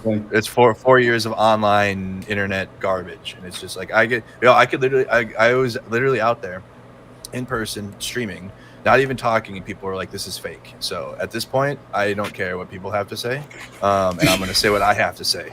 Let me just say this, Andrew. That's gold. So I've worked in Ukraine for 26 years. I speak the Russian language pretty good. And Rick was already talking about that. And listen, I don't have any problems because these guys appreciate that we can communicate together. And of course, I'm trying to work on my Ukrainian and get it better, but I do what I do to communicate. And I travel all over the U.S., all over the world. I work in about 38 nations. I do a lot of public speaking, and especially in the U.S., I'm there traveling a lot all throughout the country and speaking at different places. And people come up to me, and this is what they say. They say, Greg, we know that you've worked in Ukraine for that long. We know that you've been there on the front lines helping them. We know that you can speak the language. We know that you just had, it's like your second home. But in regard to this war, you're 100% wrong. I said, what do you mean I'm 100% wrong? Well, I saw it on Facebook. Literally, and that's how I'm it telling goes. you right now, Yep. it was on TikTok. That's how and it was on TikTok. That's exactly what I get. We know you're there. We know you can talk to them. We know you're helping them, but you're wrong. Yep. Then I go, okay, I'm done. I'm done. Oh yeah, yeah. And to add to what Greg just said, I want to make a little PSA, public service announcement to everybody. There are resources to learn how to do this. Go learn how to fact check. If you take nothing else away, just remember those two words, fact check, and go learn how to do that, because so many people just take everything as Bible the minute they see it. I'll give you a cheat code to fact checking. All it is reading the article.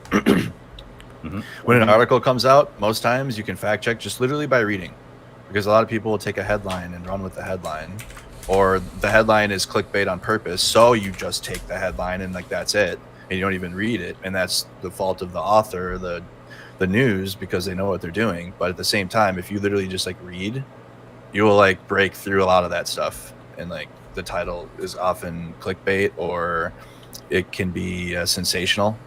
Like we read a NATO article yesterday about the joint training, and they made it sound like we're preparing for World War III, but it's like NATO training that we do every single year. You know what I mean? For example. Yes. So stuff like that. The clickbait was the largest NATO trainings since the Cold War. Yeah. We do. They don't have any idea the trainings we do in Korea, like the Korea Exactly. trainings we do. We do beach landings, like we do massive full-scale war games that they have no idea. Yeah. Exactly. No, precisely. And I'd say like 70-80% of the time, more than that actually, you're completely right. If you just dig into it and use some critical thinking skills, just read the actual article instead of the headline, you'll come to the truth. But I mean, you've even got situations like a lot of things that are presented in a certain way, or with really just erroneous information that's presented as though it's correct through some outlets like Newsmax, I'll use as an example, because I don't know if any of you have ever seen that. It makes Fox News look sane, some of the stuff they put on Newsmax. So sometimes even the content, you have to, like, people don't like the word propaganda. Every country in one way or another has propaganda. Sometimes it's, state funded, sometimes it's private, and it comes from corporate entities. But if you look around, wherever you are in the world, you'll find some content that needs to be actually verified through multiple sources. Yeah. Anyway, my 2 cents. Yeah. Okay, guys. Welcome back, Rick. Yeah, I was here for the last 10 minutes, I think. But nice one. Okay, guys. We were going in on that topic for a bit. I like your discussion. I really thank you for this because, damn, guys, you're really good at this, all of you, all three of you. So keep on doing that. Keep on being awesome. Keep on. I'm so glad that I met you last year, all of you, like each and every one of you. And same. Yeah. And we're a team now. We work together, and Greg is always saying to me that we're a team, and that we. Greg is actually saying that we're brothers now. I heard that from you. We're brothers, man. Hey, you're on the Crinky battle flag, buddy. Awesome. I was You're on the. I was so honored flag. to see that, man. Wasn't that cool? Yeah, man. Just amazing. I really hope that our guys will be properly supported. They are already, but we need to do even more because this is so damn hard for them. They've told you that, I'm sure. It's And insanely hard there. What would be the correct way in Ukrainian to pronounce it? Would it be "Дякую тобі, мій брат"? Дякую тобі, мій брате. Брате. Брате. Дякую тобі, мій Консві, брате. только смаконсві. I wonder how is it gonna be in I only speak in one Ukrainian. language, so I have no idea what's going on. Sorry, man. Sorry. You're good. I know the tried. feeling. Listen, I tried speaking Spanish because even though I'm Hispanic as well, but like I have no culture, no Hispanic culture growing up in my family. Like we don't practice it at all, even though we come from it. It's like that's how America is, though, honestly. Like we have history, we have cultural backgrounds from all over the world, but majority of us don't practice at all, like none of it. So unfortunately, the language didn't come with that either. But in school, I did my best. Just Spanish 3. That was as far as I made it. I did a full night of studying for this project because I had to turn in this project single person thing we had to do. I don't even remember what it was, like an art project. And the teacher said, "This is above your level, and so I have to fail you because I think you cheated on this." I'm like, I'm done learning another language. Like that was it. That was the final straw for me learning another language. I spent all night on that.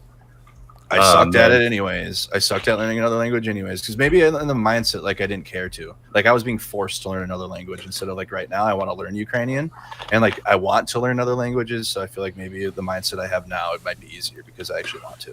Guys. Yeah, no, you have. Yeah. Oh, go ahead. Okay, I just wanted to use this moment to mention an amazing project to learn Ukrainian.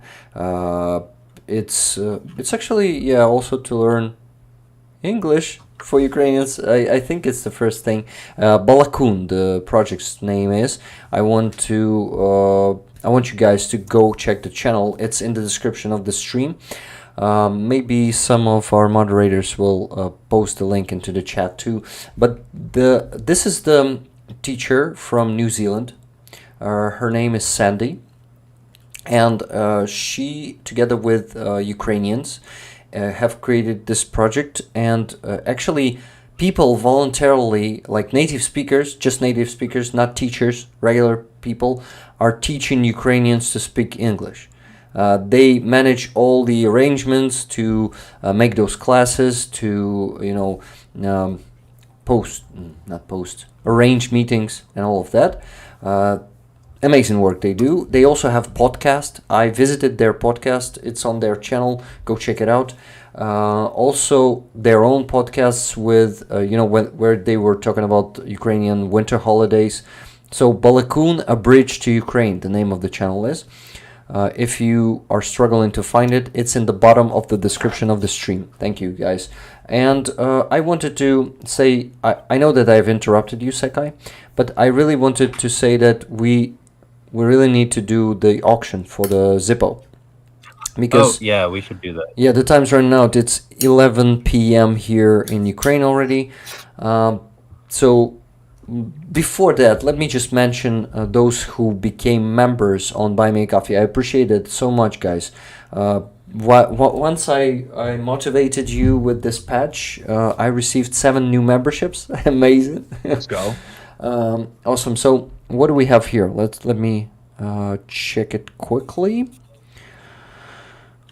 $20 coffees, not the membership. Donation to anyone that needs to be completed today. Awesome. Thank you for this. It is going to be withdrawn on Wednesday. That's how Buy Me a Coffee works. Only once per week you can withdraw money. So on the next stream, these $20 will be donated together with other ones that are going to be withdrawn. Then $5 coffees from Thomas for future YT career. Thank you very much. Then now memberships from Andrew. Rick, you're cool. Thank you very much, Andrew. Then Karen T. No, that's coffees. 15 coffees. Thank you, Rick. And you all hope you meet your goals. Slava Ukraini. Героям слава. Thank you very much. Then Noel G is becoming a member for $3. Stinger, welcome. Thank you very much for this. Then $3 coffees, just coffees, not membership. Enjoy a coffee on me. Slava Ukraini. Героям слава. Stay safe. God bless. Kel. Thank you very much, Kel. Then membership, $30. Silver Earth. Glory to Ukraine, glory to heroes. So I think it's probably a yearly stinger, right? If I'm not mistaken. Nice. Yeah, that's also an option to do that. Or maybe it's Bradley, $30 Bradley. I think you can also change that number. Who knows? Okay, let's go next. $3 membership from David W. Find some calmless daily. This is just a reminder. Calmness daily? Okay. To stay calm daily. I think that's what it means, right, guys? Calmness? Yeah, I mean, yeah. Calmness daily. Peace, Find some serenity, calmness yeah. daily. Find some peace every day. Okay, membership, $3 membership from Susan W. Much love from Cape May, New Jersey to you and all of May, New Jersey to you and all of the wonderful brave soldiers. Okay, thank you for the New Jersey and thank you for this membership. Guys, by the way, all of you should contact me either on Buy Me a Coffee. You can send a private message there. To give me your address so I would be able to send you those patches, okay? Or on Discord if you are there. Okay, thank you. Then Leslie B sent became a member, $30. I think it's also for a year Stinger membership.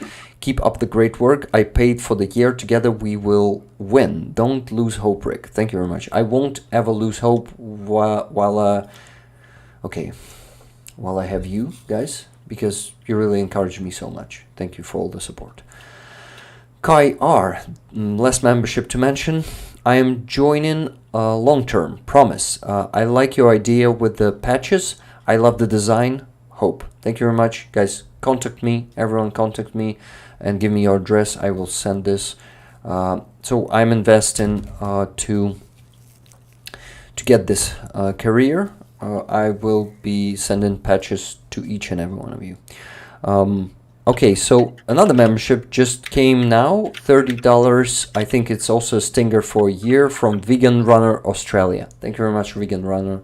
I appreciate that a lot, guys. Thank you very much for all your memberships. Now, after this, I have, let me check on my Buy Me a Coffee. I'll do it real quick. 344. I need to update the jar. That's great, guys. It's getting me so much closer. So it's $31 plus today of monthly income. Goal is 1,200. So we're getting a big step closer to that goal.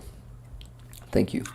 Awesome. Oh, and what I was going to say earlier is I forgot to do so I just did so a few minutes ago. Sent you. Thank you, SML. Go ahead. My bad. Sorry, buddy. I forgot to mute myself. Sorry, all good. Sorry. Sent you 15 for that donation matching, and then also I do speak Spanish, so I want to say "Viva Ucrania." Thank you. How is it going to be "Glory to Heroes" in Spanish? Oh, that would be Gloria a Ucrania, but Viva is kind of like Viva Long Mexico. live. Yeah, long live. Yeah, yeah. Viva. Long live Ukraine. Yep. Thank you very much. I really. Hey, Rick. Rick. Let me just. Somebody in Andrew's chat said the amount of aid being delivered via Greg to the front lines, 160,000 the last 6 weeks. It's actually the last 4 weeks.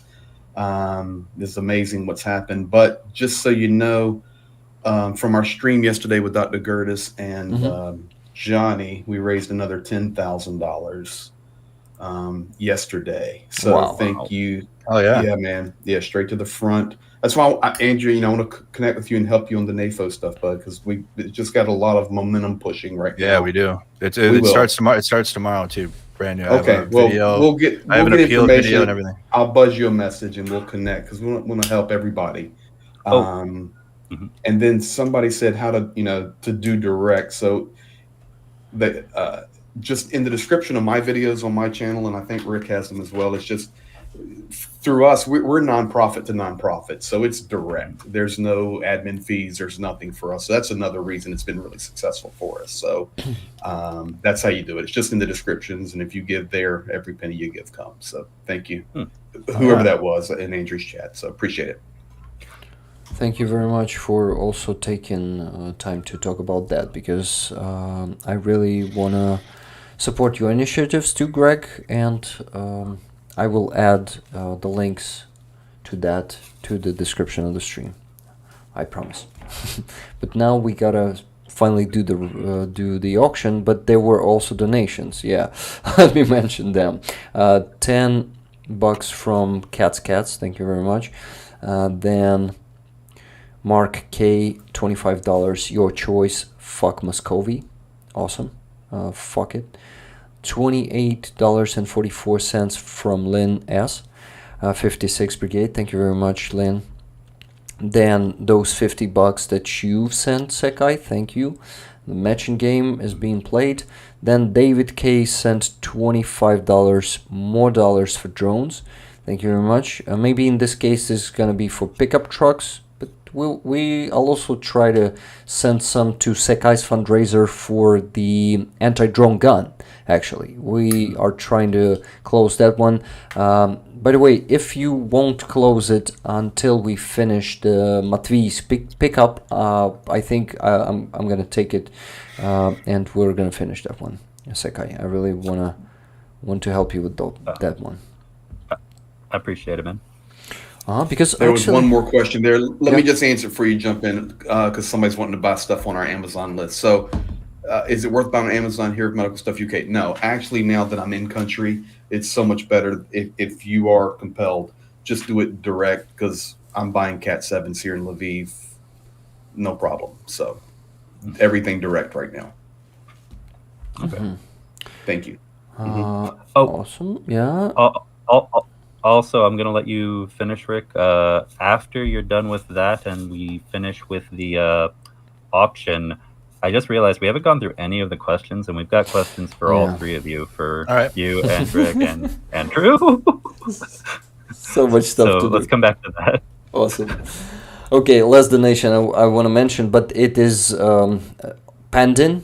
I don't know why, but it's Pandin, $18.23 from Kevin H. Use where you think, Rick. Slava Ukraini, Heroям Slava. Thank you very much, Kevin, but it is pending, so let's see if it will come through someday. Okay, guys, let's do it. You will. I need you to help me with this. You are a good. How do you call it? I think all three of you are also good salesmen, so we can make this. I'm horrible. Auction. You're horrible. I've learned how to. I've gotten better in the last couple years in my fundraising for Ukraine, but I don't even advertise myself. Like, I suck. I don't even do it. I'm horrible, but I'll do my best I can. Okay, let's do it. Give me my best foot forward. Okay, it's not lighting up today. It was lighting up on Friday on Starsky's stream with Roman. It was a good moment when I was honoring the memory of all fallen soldiers, and it was lighting from the first jump start.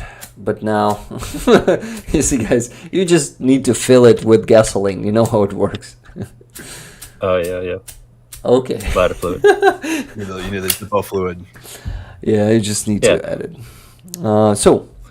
Let's begin, guys. I was thinking, and propositions in the comments of my announcement were to start with $100. I think it's going to be a fair price from the Zippo coming from the Frontline, from Kharkiv region, from my friend who we constantly help as a community, and I also love him so much, and I think. I won't be scared to say it. He's my best friend. I've never told it to him, but I consider him my best friend. So let's do it, guys. Let's just get this thing out there. You can do your bids. Let's begin. $100. Oh yeah, someone. Yeah. 100 is the opening bid. Yeah, we had a question about what the opening bid was going to be. Okay, so all right, so we're starting at 100. Yeah, we're starting at 100.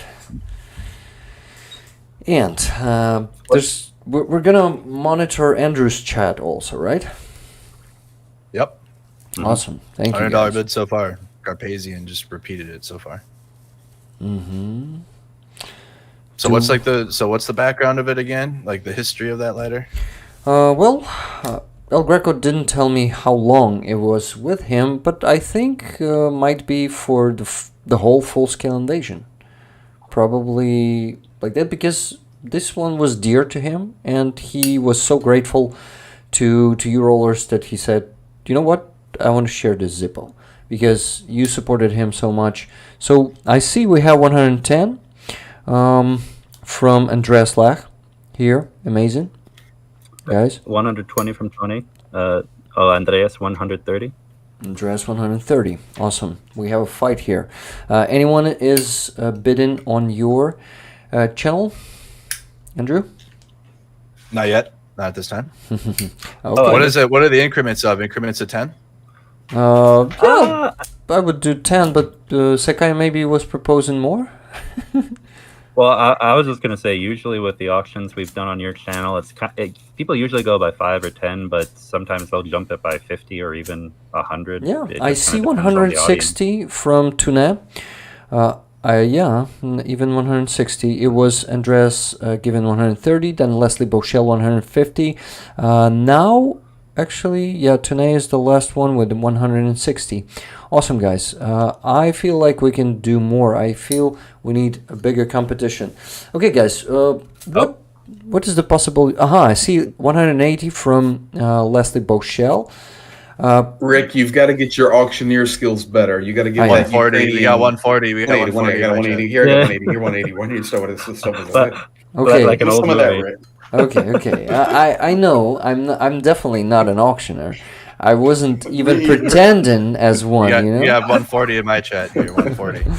We're already in on 180 from Leslie Bochel. Yes. Oh wow. We have 200 from Tune Odison. Well, you see, Greg, the problem is I cannot say going once, going twice, because there's a 15 or 20 or even 30-second delay on the stream. And if I start saying people will just, it's going to be a mess. And a lot of people will be disappointed as a result. You also might want to keep it in view so people can see it, because I see in Andrew's chat a few people were confused for a second. Is 420 a real bid? Is that a bid, or are you just saying 420? Yeah, that's what I was seeing there. I was like, President. I don't trust. Yeah. No, it's not. So I see 220 from Leslie Bochel, the last bid. That's the biggest one at the moment. I every time hold that 50-second pause, but I think while it's hot, I shouldn't even say going once or twice. We just see how people fight out there. Cupid gives 250. No? Or is it Tune? Oh, yeah. No, that's Cupid. Cupid is a new top. But Tune, just a second before. Yeah. Oh, in that case, if Tone did 250, then, first come, first serve. So, 250 from Tune. Okay, my hand won't be hurting too much if I will just sit like this. Okay. But guys, let's make it a really tough competition and go to 1,000. Make my hand hurt, please. Please make my hand hurt. I have a tourniquet here, guys. You want a real action? Do you want me to put the tourniquet on my hand and hold it there? For anyone who hasn't watched, Rick went on stream for a video and he put that thing on really tight where you could hear like cracking. Not cracking. No. Luckily, but I'm joking. I'm joking, but. It was on the last stream. Yeah, I'm doing it as I would do it when I got injured. You know, I need to do it like that every time. That's how you get your skill. So, guys, this beautiful Zippo last bid is 280 from Leslie Bochel, I think. So, Leslie, anyone who want to make a bigger bid? I actually want to see. I want to see 290. Do I see 290? There you go. 290 from Chuck. No. I just from KP. No. Okay, guys, you can do more. This thing is really valuable. Can you imagine it? It was going through some tree lines in Kharkiv region. People were stepping on the mines close to this Zippo. They were losing their lives. And I think we can even do more than 280. 200, no, Duncan Stewart. We need 300 for the Zippo, 290. Do you give 290, Duncan Stewart? Do I understand you correctly? Yeah. We need to have like a specific format. Like if you're making a bid, you literally type out "I bid." I bid. Awesome, guys. Let's do this format. We're realizing it just now. So I bid, guys. So you need, Leslie. You need to repeat. You need to put your bid again with the words "I bid." What more can you tell us? So this belonged to El Greco. Did he tell you exactly why it was so important to him while he had it throughout the war? Like, did he use it, for lighting? I don't know if he smokes or not, for lighting cigarettes. Did he have a special use for it? Why was it so important to him? Well, he's a smoker. He was using it for lighting cigarettes, 100%. This Zippo might actually be coming from the days of the first invasion of 2014. I'm just assuming. I didn't prepare enough. Next time I will definitely ask the person who will be giving me the item of the background story. I see Leslie Bochel is bidding with 300 USA. Actually, 300 United States, guys. This is not just some USD. This is 300 United States, and that's a lot. Yep. Okay, I know it wasn't probably that funny, but for me it was. Some jokes that can be really stupid. Well, Rick, let me help you out. One thing about Zippos is not too many soldiers have them, and most of them are running around the front with just regular lighters. But Zippos are actually highly desirable by the frontline guys, and when you go into certain frontline gas stations that a lot of soldiers use to go grab a piece of pizza from Oko or a Wog, or they grab a hot dog, right beside the checkout register, there's always a little line of Zippos. And most guys aren't running around with them, although they want to. So it's a rare item there. Rarer than $300, you think? We have a bid of $300. It's really good. It's really good. Awesome, guys. So I want to see more competition. Come on, more.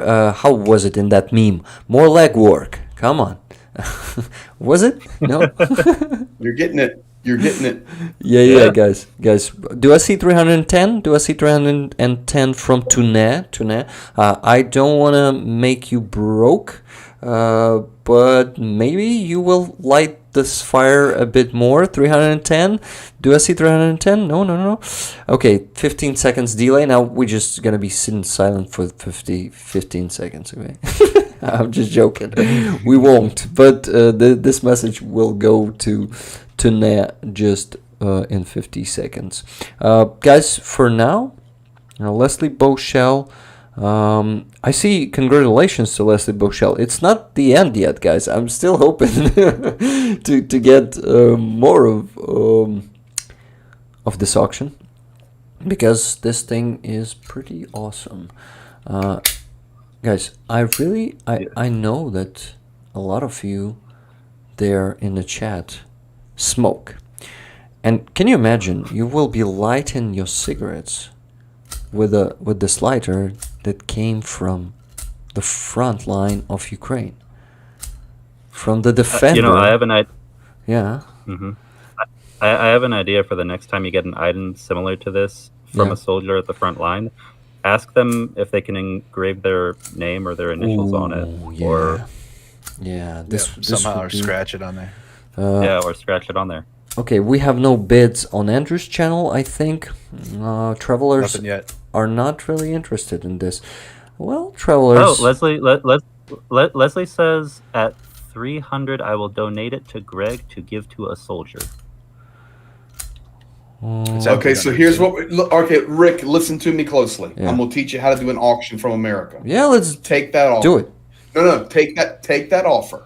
I'm going to tell you why. Mhm. I'm going to take it to a hero on the front that's famous, get them to sign it, bring it back to you, Okay. and you auction it again. Okay. Okay. That's you gotta how flip do it. You gotta flip it, Rick. We're going flip American the auction. American flipping, 101. Okay, flipping is Capitalism. just do it or something like that. Capitalism. Yeah. So here's the deal. I'm heading to home tomorrow, hopefully. Khmelnytsky, that is. And then I'll be coming back through Kyiv. We'll hook up for some more soup. You give it to me. I'll take it on my next run. I'll get it signed. Maybe I can even get to El Greco. I should be, no problem, and get him to sign it.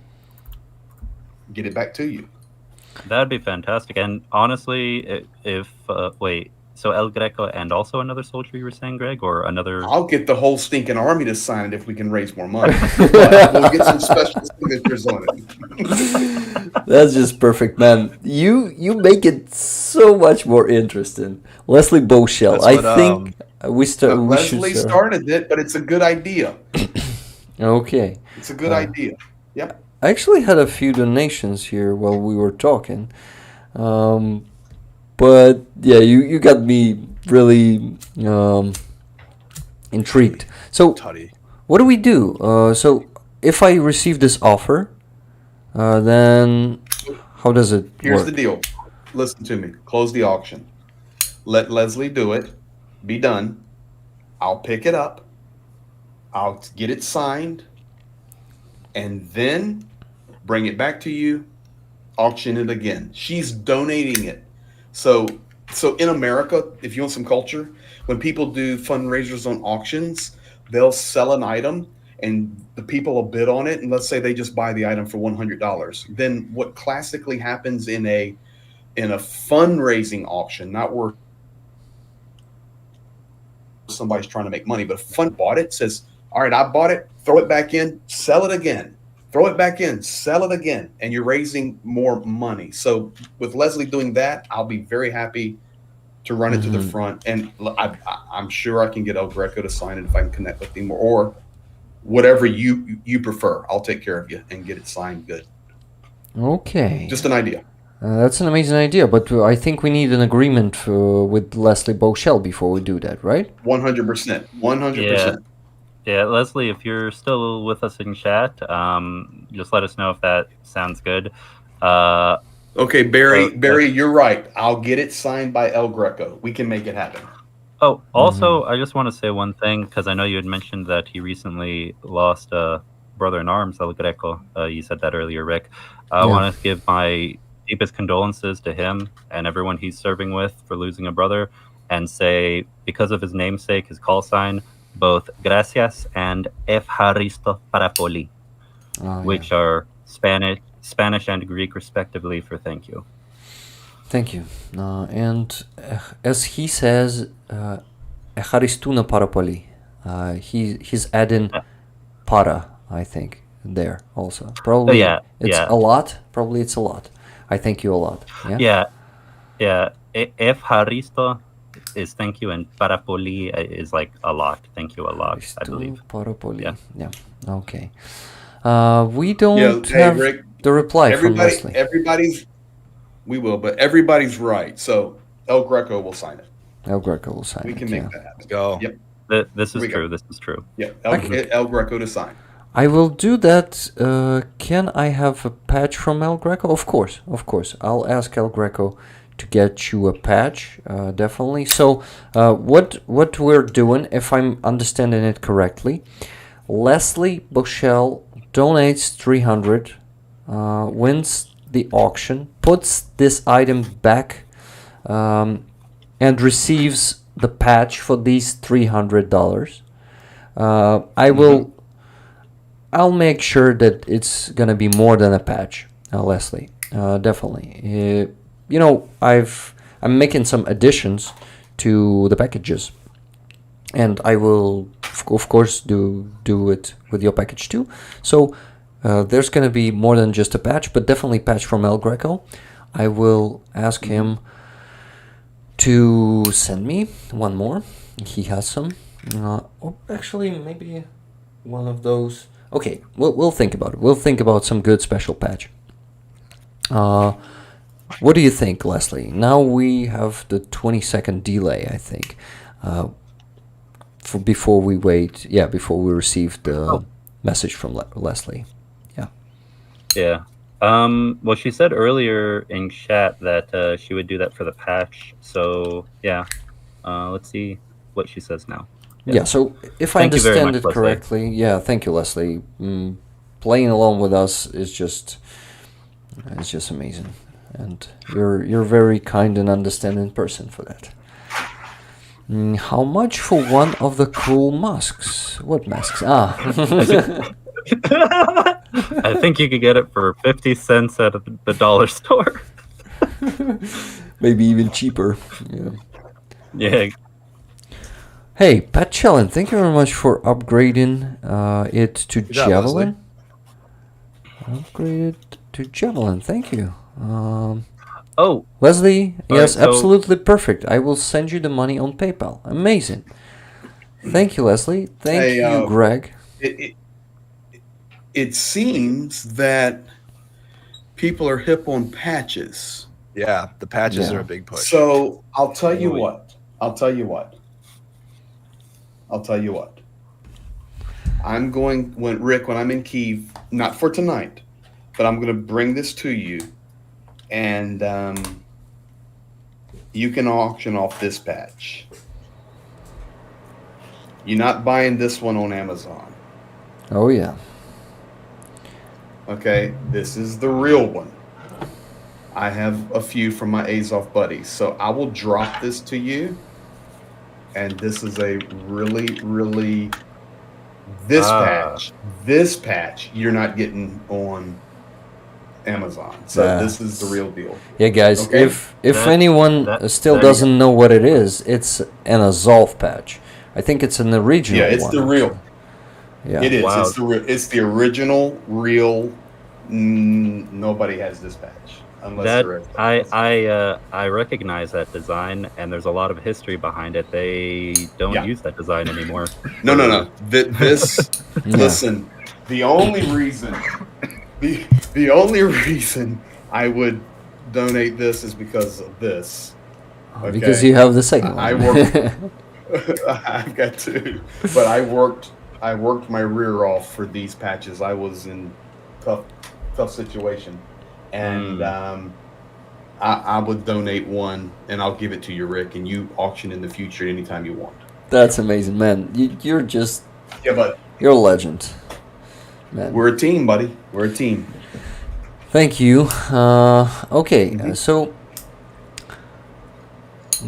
I want to thank all of you for participating in this auction. You did a great job, and yeah, A30B. Yes. On the previous stream, I've read Azov as A30B. Well, listen, they are correct. That does. Let me get some more light here. Yeah. There you go, guys. Oh, that's better. A30B. A30B. Yeah. You're spending too much time with us, Rick. Like you're forgetting your Cyrillic. Yeah, really. That happens with people who stream. No, I don't know about A30B.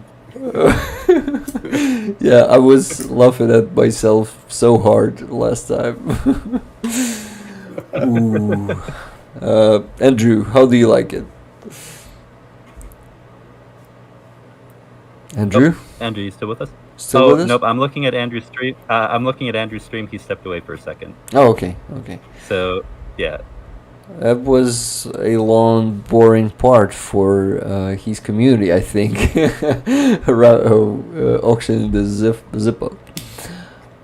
But anyway, guys, you are so cool. So we're gonna improve this one. By the way, okay, just a second. Tunet was asking me, Rick, raffle with cups, caps lock. So what do you mean tonight? You mean raffle it, raffle the patch, or raffle the Zippo, or what should we do?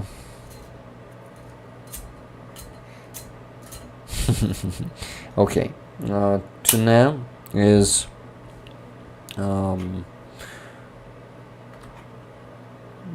Junet, I really value your opinion, so let me know. I would love for some Alpha 30 Bravo patches to be made and sent to Azov, Rick, says KP.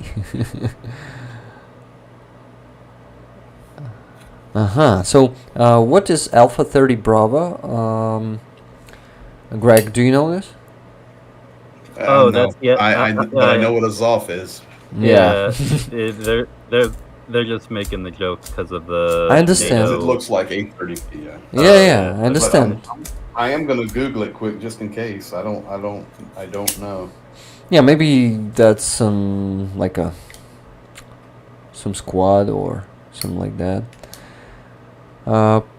Paul Jude Deborah says auction. Auction what? We just finished the auction for this one, and Leslie Bochel actually donated it back. Leslie just sent them the money. Yeah, let me check. Thank you again, Leslie. It's very generous of you, and it's also passing on a piece of history. So thank you very much.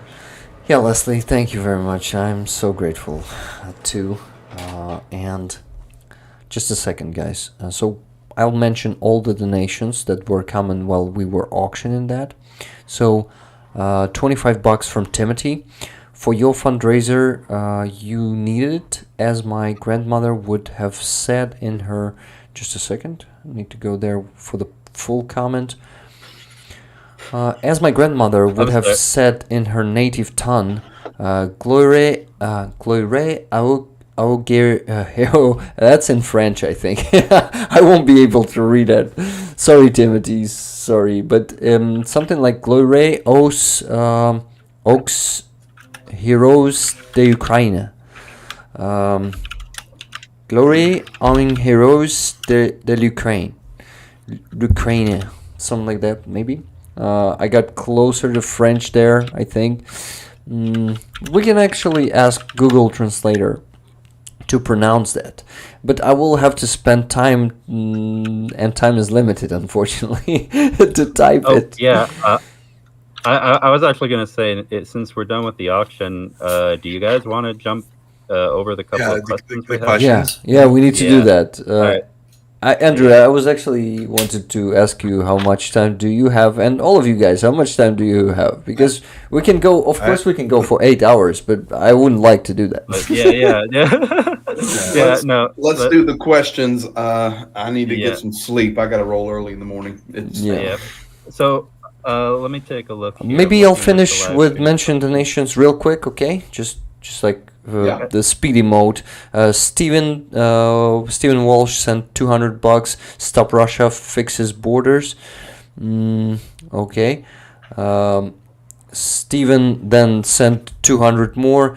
Pony to El Greco. Zippos are awesome. Minus safety orange. Awesome. Then Frank V sent $100. You choose. Regards, Frank, and the Norway flag. Amazing, thank you. And 300 from Leslie Bochel, with love and heart. Thank you, Leslie. You're a very generous person. Thank you.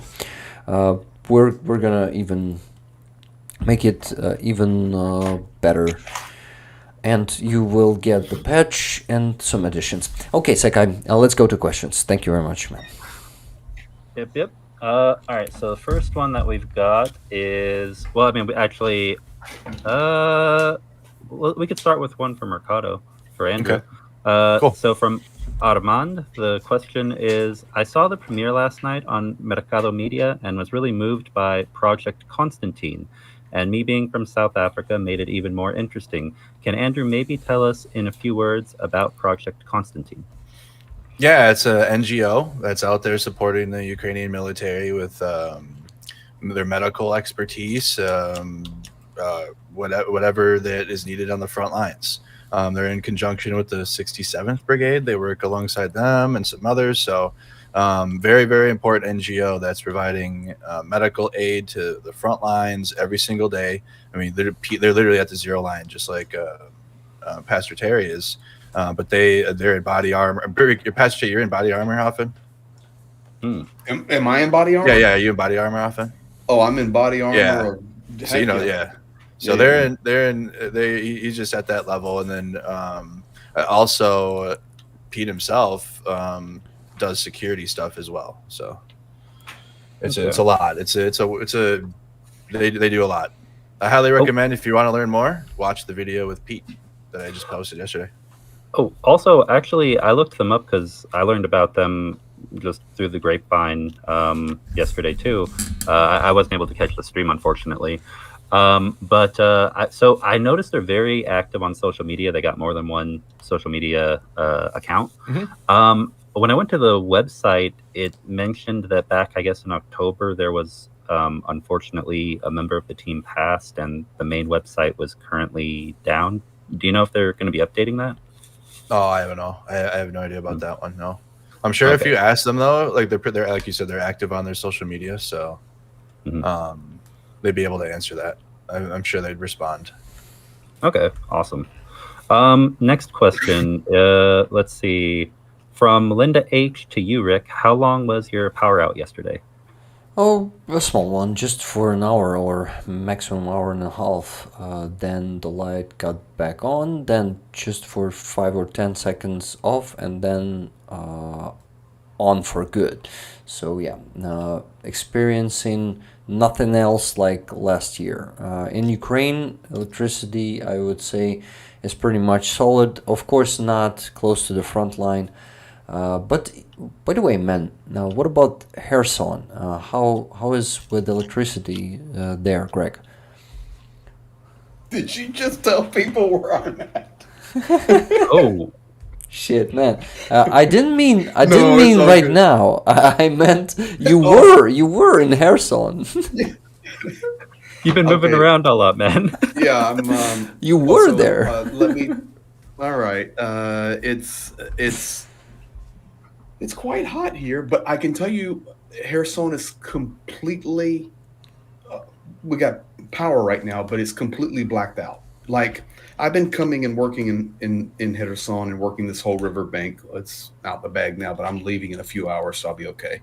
And I'm completely invisible, VPN'd and everything. So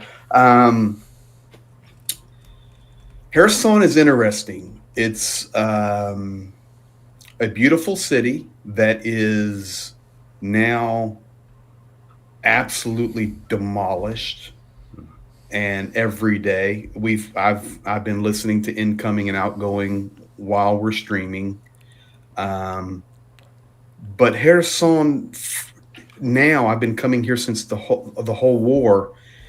It is the most blacked out I've ever seen coming in tonight. So when we come in, we only come into Kherson into the dark because our vehicle we travel in actually it's completely militarized. Drone detector. We run full night vision, so we don't even come into Kherson until it's completely blacked out, and we come in through night vision. But coming in tonight, Zhenya and I both look and goes, man, it's like this city's locked, black, dark. There's only a couple of ATBs open, Rick, and typically a city of about 250 to 300,000, and there's only 5 ATBs that are allowed to be open. They are completely locked down now, more than I have ever seen, meaning not one piece of light. There are only a handful of gas stations that are open. They are all completely boarded, locked, sandbagged, the entire, you name it, all the way to the core, and it's literally no light. So I'm sitting here tonight, and there is a window to my right, but I've got it completely blacked out, and it's tight. The drones are very, very active from the Russian side, and I'm not talking about just Shaheeds, but FPVs, where they really are watching in thermal, and they're bringing the shells in here regularly. So we have power, but it's completely blacked out city on purpose. Mm-hmm. Thank you. But the power is there, guys. This year, yes. This year is much easier for Ukraine because we learned a lot from the last year. We decentralized our power systems, even when Russians are hidden. Actually, some fortifications on our plants were built, on power plants, I mean. And I think for Russians, it's not an easy task this year to damage our energetic infrastructure. So, yeah, lesson learned, and that's amazing. I really like to see the result this year because this autumn, everyone was scaring us. Here in Ukraine, every politician, every soldier, everyone was saying this year is going to be harder because our system was damaged last year. And even though we have more air defense systems, it will be easier to damage it even more. Just a couple of hits, and that's it. But as you can see, well, Rick, the other thing is we have a different defense system this time on all the substations, and this is public knowledge. We're not telling anything. Now they have a 3-line defense, where last year we didn't have the 3-line defense. Everything was exposed and open. So this time you have concrete, you have sandbags, and you have different things that's helping. But of course, a power substation or power plant's not a legitimate target. Typically, schools and hospitals and residential buildings are legitimate military targets. Mm-hmm. Okay, you're right. You catch that? Yeah. Yeah. Sorry. But they are more protected issues. Yeah. Sorry for such a long question for such a small. Long answer for such a simple and small question. That's typical me. Sorry if I'm keeping anyone for too long here today. I'm talking about you, Greg, and you, Andrew. I know Secai has plenty of time these Sundays, but yeah, guys, I'm sorry if it's too much. Okay. Oh, we can power through the rest of these questions real fast. Let's do. So here's one that's a two-parter for Greg, and I'm gonna put them together. From Mark Sangamon. Any word on the Donetsk incident, and were you there around the time of the Donetsk International Airport battle? Yes, I actually was on the last day of flights into the Donetsk airport, and I got out when that happened, and I was going down to Donetsk for some meetings, and that didn't go too well, so I got out. And as far as the word on what is happening in Donetsk, I think the number's up to now 25. I think this is the question you were asking me, 25 now. 25 have been killed, but of course they're spinning it in such a way that on the propaganda side, of course, it's Ukraine killing Ukrainians. This is what they're spinning it. So that's the latest updates on both of those down there in Donetsk. Okay. Thank you for the update on that. Mm-hmm. Next, also for Greg, from Duncan Stewart, what are the top listed items needed? And I'm guessing that's just in general for those. So, okay, I'll give you a really quick answer on that. It was really surprising.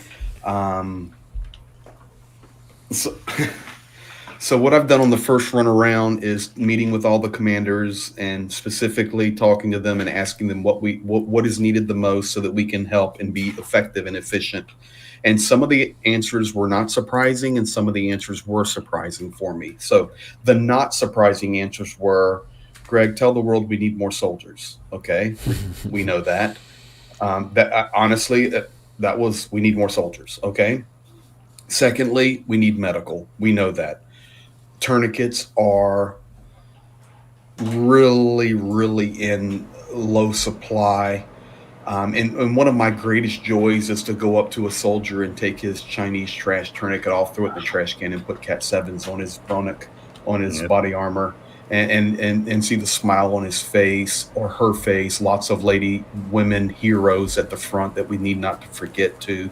Amazing, powerful women fighting for Ukraine. Yeah. So tourniquets, basically tourniquets, Z-gauze, and chest seals, both vented and non-vented. So it was interesting. I went to a medic training on the front and was training with 12 combat medics there.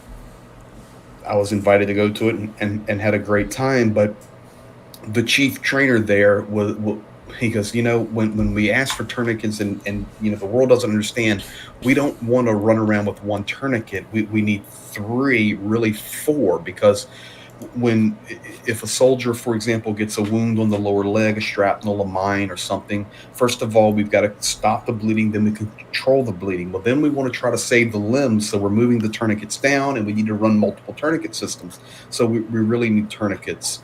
Okay. So that the last 3 things were really surprising to me. Of course, it's what we're all working and helping them with FPV drones so that they can see the enemy for the camera side of it, not so much for the munition dropping side, although that's equally important as well, but really about being able to see.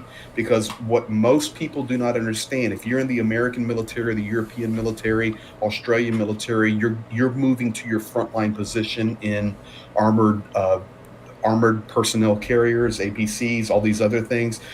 How is Ukrainian soldiers getting to the front? They're driving a 2004 Lada to the front that they're trying to have donated, or vehicles that are being bought and purchased. And they don't go to the zero line in an armored vehicle. They go to basically a 5 km spot, and then during night is when they're going through to their positions and making their changes on their rest outs and all of those things. So they're having to walk, and then think about the wounded. You've got to get them out, and it's a long haul. So metal detectors, and there are certain ones the Ukrainian army has reference to or resources here for in Ukraine. So we're going to be working on a metal detector push, because it's really saving lives at the point man when you've got 10 guys going to their zero position in the dark.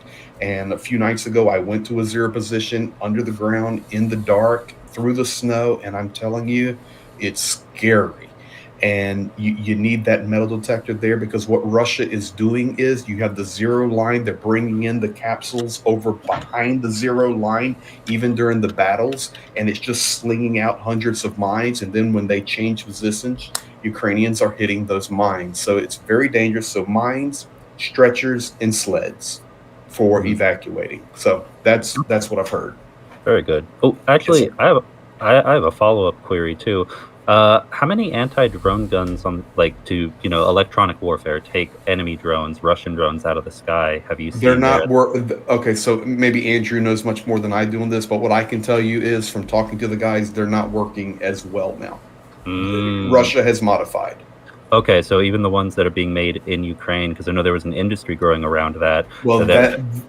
Yes. So the technology is changing very quickly, even on both sides for the drones.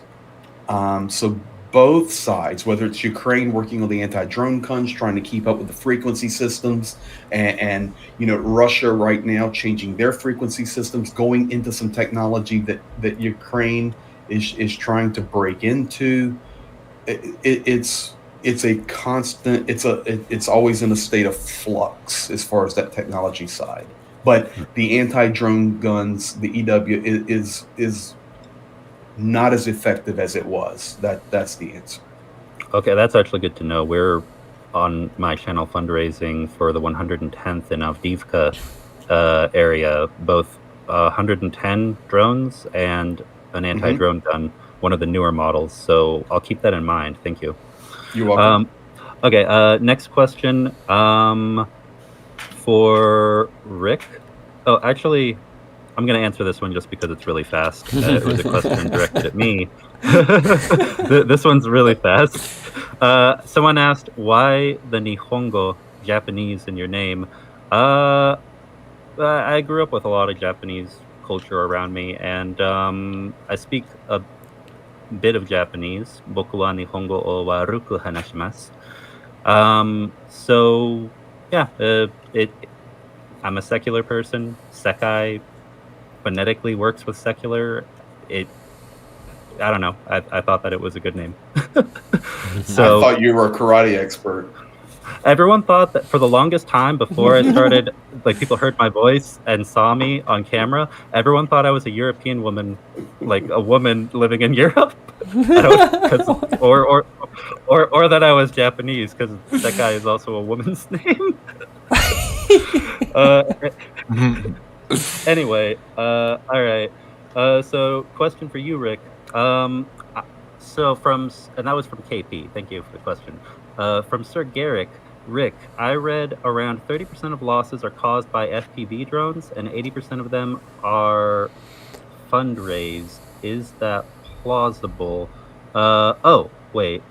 Oh, okay. So that 30% of this isn't very specific. When you say I losses, understood. I'm not sure. I think I understood. Yeah. So I think around 90% of all damage is being done by FPV drones these days because we don't have any shells, we don't have any mortar shells. we are even now have to save our bullets, as I've heard. So the situation is really, really shitty at the moment, to be honest. And you know how really disappointing and heartbreaking it could be when we hear, yes, guys, of course, but border first, okay? Can you wait for another few months? Yeah, that's what we hear, and please make them change their mind. It's in your power. You have democracy in US, guys. Make your politicians understand how bad it is right now here, and that it's not just our fight. They will go further, and American soldiers might be dying after Ukrainian soldiers. Sons and daughters of United States, your sons and daughters. I wouldn't ever want that, and I think none of you would. No, we don't want to see inaction lead to allowing an enemy to build up, because when you think about it, up until Pearl Harbor, there were so many opportunities, and there was a desire to get involved in World War II back then historically in the United States, but it took a large event to be the tipping point, to bring the US into this conflict that people said, why should we care? It's so far, it's literally on the other side of the world. There's a reason to care, guys. Imagine if the US had never been involved, had never helped in the war effort against the Axis powers. Imagine the world you would live in today. You don't want to live in that world. All right. Sorry, I went on my soapbox for a sec. All right. All right, now let's see. Do we have any more from... Maybe some questions for Andrew? Majority of... oh, here we go. Rick. So here's one for Rick. Here's one. I think this is a general question for everybody. It's from Mercado, from Andrew's chat. From M. Dow, can anyone among us, I guess, explain what happened with the power plant in Russia today? So, yeah, Rick, Greg, Andrew, you guys know anything about the power plant? It doesn't specify. I heard it blew up. I heard it blew up. Yeah. I haven't really done that. I haven't really dived in on it yet. It was on fire. Yeah, fire. That's what I saw. I haven't really. Sundays are my day off from looking into shit. So I woke up and I knew I had a stream with Rick. and a good conversation, but no, I didn't do any like actual news research yet today. Oh no, I hear you. Sometimes stuff like that is so breaking. I'm in the middle of doing a stream, and I'm like, well, I guess I'm looking this up right now. And I'm definitely not jumping the gun either on stuff like that either. So I'd rather like wait until it's all out and then I'll talk about it. But I really like you. Exactly. Yeah. Exactly. I'm not playing that game. Are you kidding me? That's how you can be stupid really fast. Exactly. Well, guys, I can play that game. I know that this week a lot of explosions been happening in Russia on their plants, on their oil refine factory there in Klintsy. You know, it's still burning, as I've heard. That was a good fire, guys. That one was good. Everyone who steps on Ukrainian land will end up not like this. This is just the beginning for Russia, I think. So you better not invade other countries. You better not want others' land, others' home, things, you know, everything. It is forbidden. So anyone who wants to play that game will end up like Hitler, I'm sure. Oh yeah, no, I mean Republic of Georgia, Armenia, Moldova, all three. I mean Syria, directly Republic of Georgia, Syria, and I've got friends in several of these countries. I've got friends in Republic of Georgia, and I don't want to see them die because of It's not even. It wouldn't even be the second. I think this would, if you count the incidents in the 90s, like the third time that Russia has invaded that country, and the rest of the international community just says, you're not in EU, you're not in NATO, you've only got like 3 million people in your population, so you can't put up enough of a fight yourselves unless you want to go through the kind of, you know, war that the Chechen wars were, which was a very different war than what's happening right now. It's like, it's very frustrating.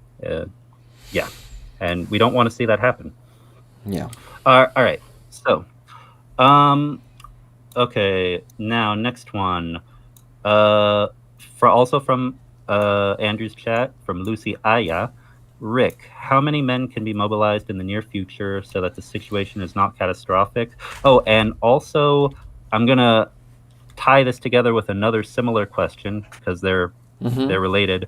From Mark Sangamon, how big of a problem is draft dodging in Ukraine right now?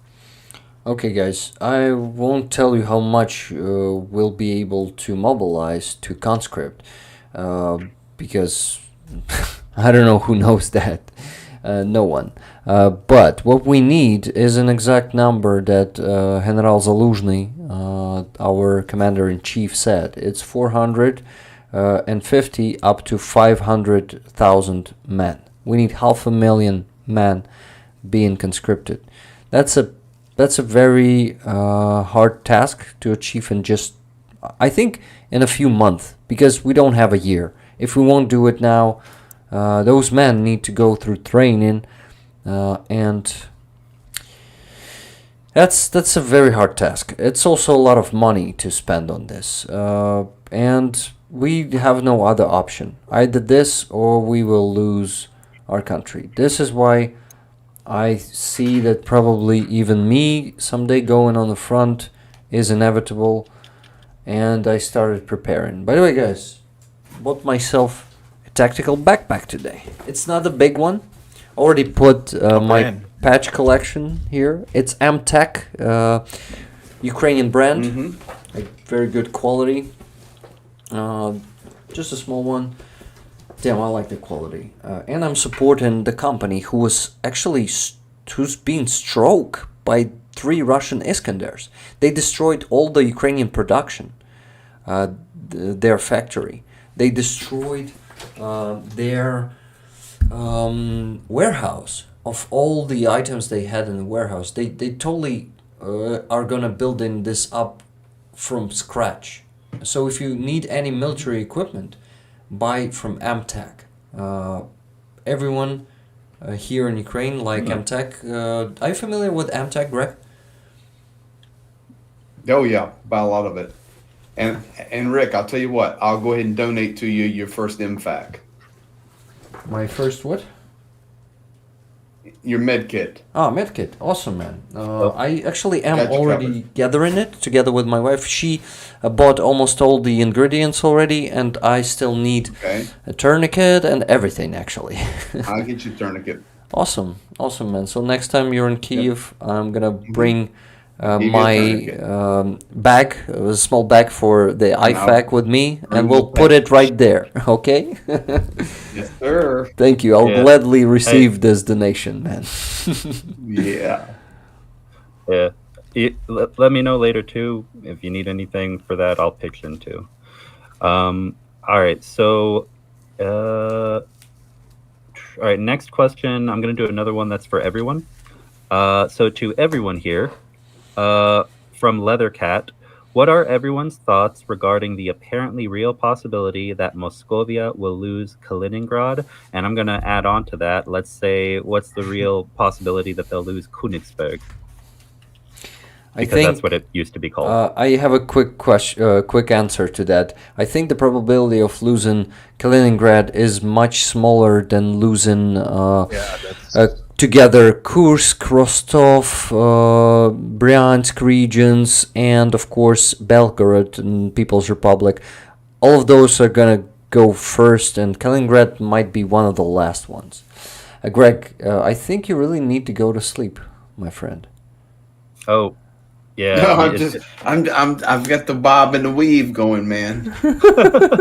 I know, man. We're going for a while. I started this day in Dnipro. Oh man, that's insane. Yeah. Well, I guess since it was for everybody, Greg, Andrew, you guys have any thoughts on that?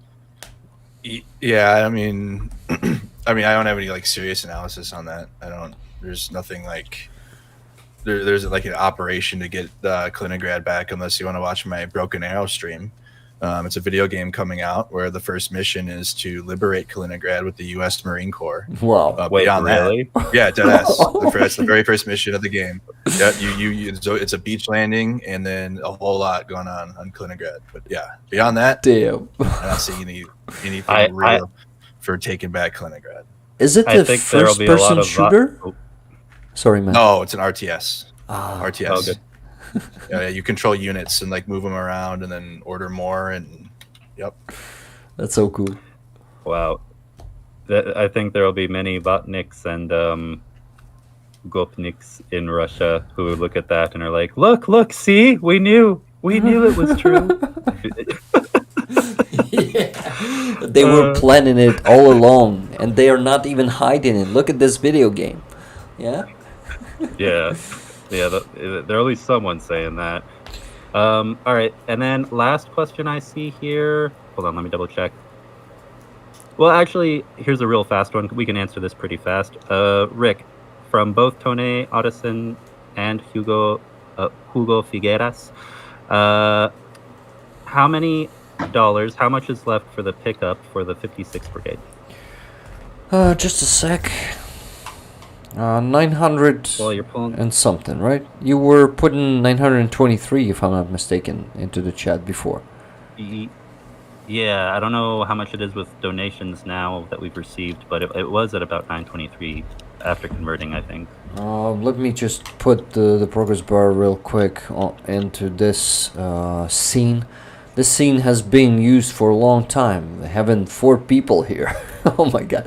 Guys, this was a record stream on number of people on it. I thank you a lot for being here for so many hours. You know how long these streams could be. Andrew, how do you like this experience? Tell me. Oh yeah, I did a 10-hour stream yesterday, so this is that's nothing for you. Okay, yeah, got it. Yeah, I think Rick and I, we both were, well, he was on it the whole time. I was only for part of it, but you did it was 8.5 hours, I think, last time. No, it was 7 hours and 47 minutes, if I'm not mistaken. Almost 8. Just shy of 8.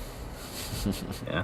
All right, and what else have we got? Okay, so while you're pulling that up, we gotta let we only have one more question. go to sleep. Oh my god. Yeah. Okay. That legendary man needs a rest, guys. Yeah. It's a midnight here in Ukraine. Oh man. Okay. Yeah. Very last question from Maria. Rick, is there a PayPal for Matvey from Kulchitskoho Battalion? I don't think so, but if you want me to send money directly to Matvey, if you meant that, you can send them to me with a comment for my Matvey directly, and I will redirect it to him. But I think his basic need right now is the pickup truck, so let's focus on that. And if you meant the pickup truck, everything that's going to be left after we close the other two fundraisers today will be sent to Matvey's truck. So anything you already sent me to my PayPal and you will send, it will be redirected there to the jar today. You will see it. Okay, Greg. Right. Greg, I want to ask you to say a few final thoughts you have. And you gotta go to sleep, man, because it's gonna be 4:30 when you need to wake up, if I'm not mistaken. Yes. Yeah, you need sleep, brother. First of all, I want to say thank you, Rick, for the invitation. This was a great time. I enjoyed getting to know better Secai and also being introduced to Andrew over there. I've enjoyed 3 or 4 football games. That was good and refreshing for me. I see a Love that. style. I have to get on a game with me. Give you a few minutes of it before you go back. Yeah, that'd be good. But it's been really good conversation, a lot of good insight. You know, we hit all of the Ukrainian stuff, and then we hit some American stuff and some global things, and brought together, I think, a pretty sound picture of where Ukraine is right now, and how us four see that the world needs to step up to the places in that would be necessary for Ukraine to continue on a pathway to victory for this war. So our job is to do our job, and that is to communicate with those that we can communicate, that we can bring pressure to, that we can lead by example on.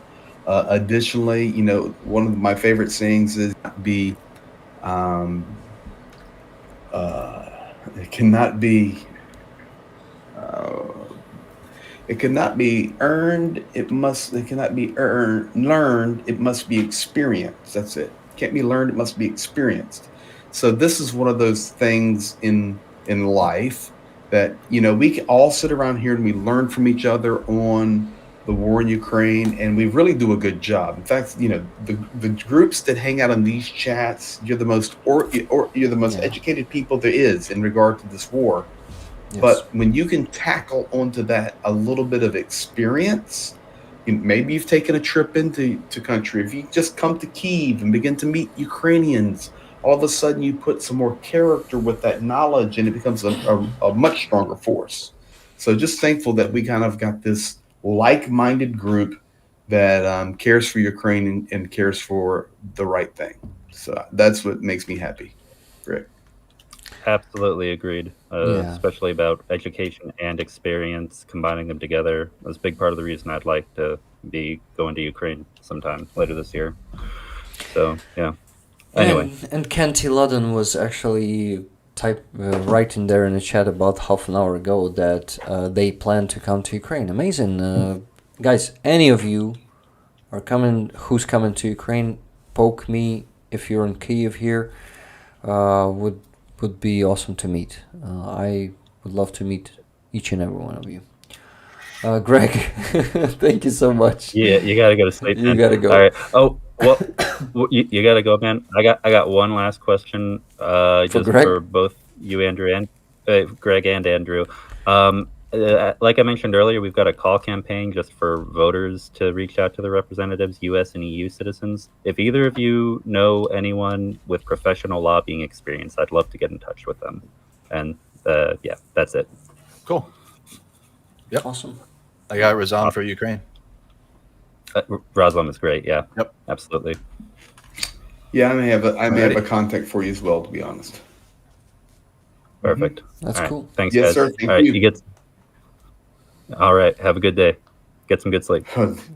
Good night. Hey, Good night. All right. no heat down here, so it's like 15 degrees Celsius in my room. So I went back out to my truck and I got my heated sleeping bag that I run packs in. So it may be cold out here, but she gonna be toasty inside that sleeping bag.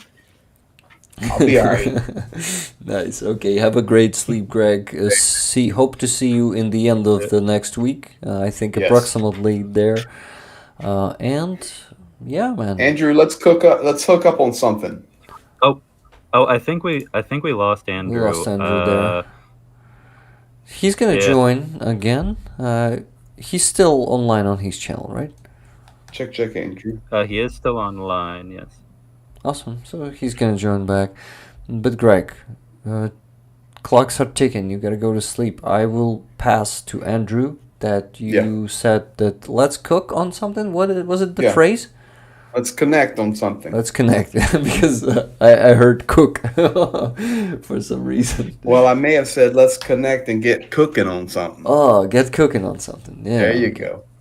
Pass that on. Secai will help me to remember the phrase. Yeah. Just give me his number or something and I'll WhatsApp him.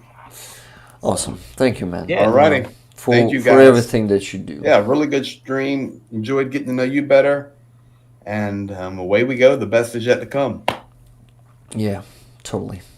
Thank you, man, for everything that you do. And see you soon. You're welcome. Good night. Sir. Catch you later. Yep. Good night. See you, man. I'm so glad that Greg is going to have some sleep now.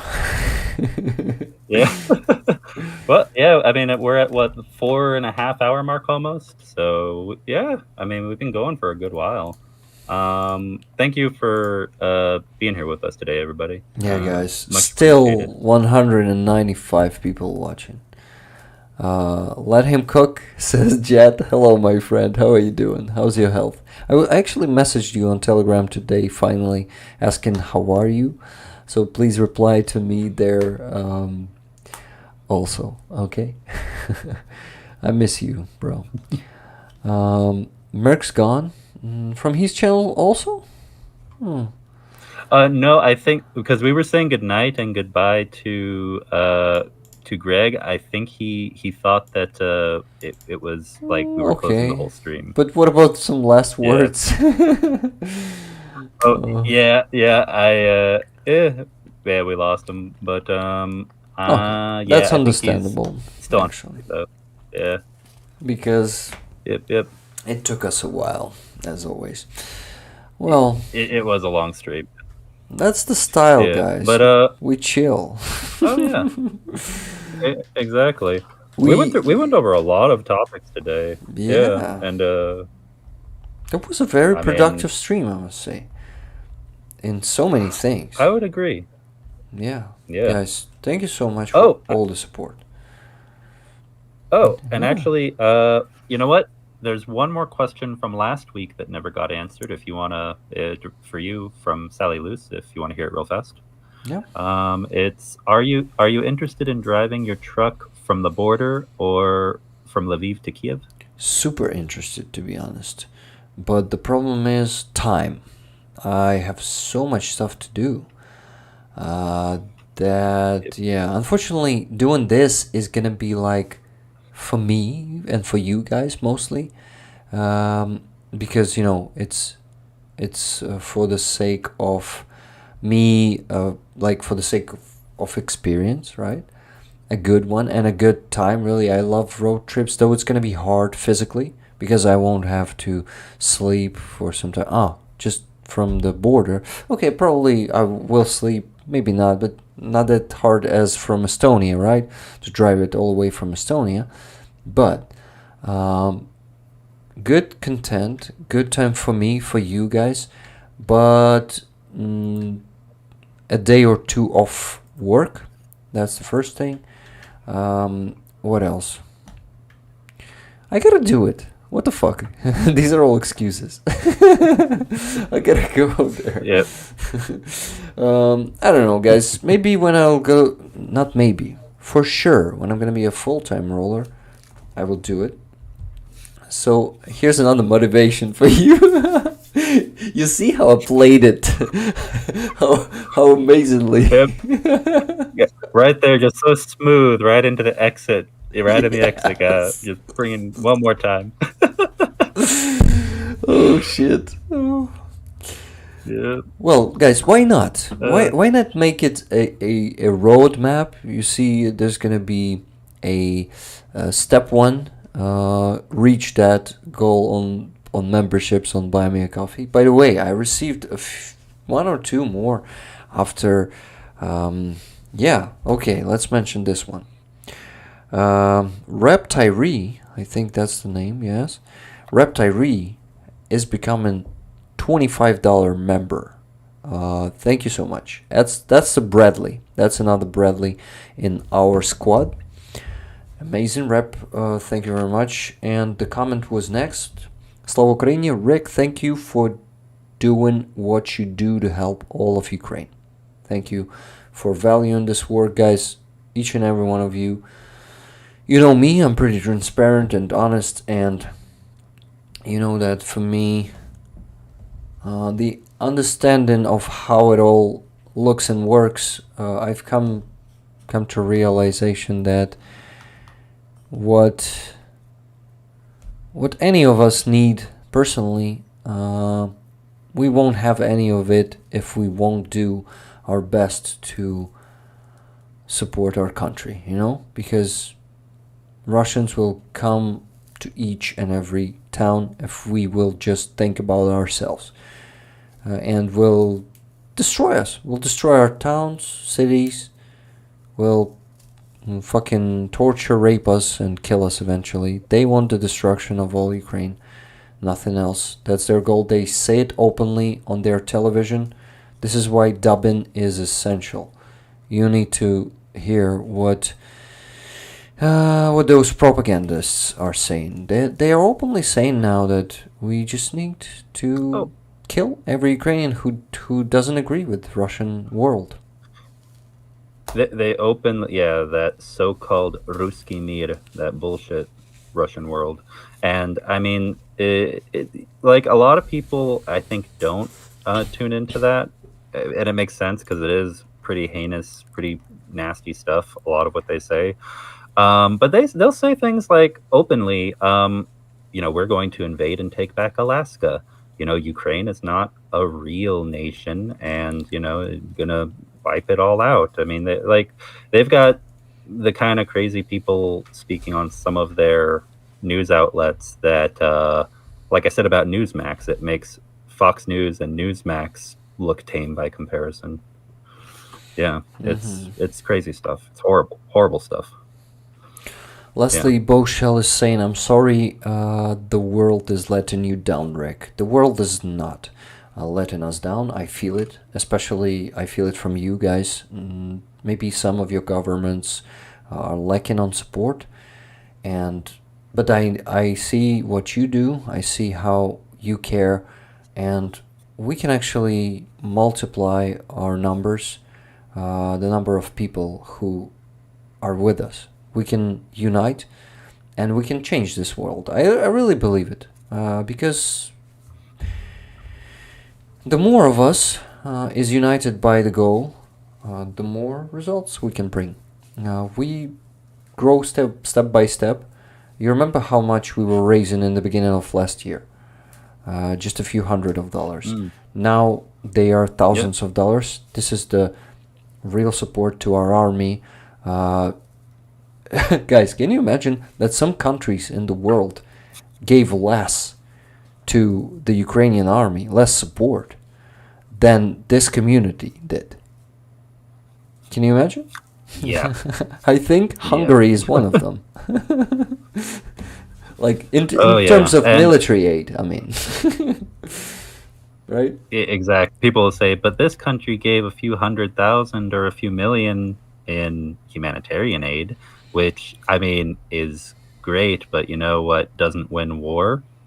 Humanitarian aid alone. You have to have military aid. And it's not just aid. It's not aid. It's an investment, in my opinion. That's it. It is an investment.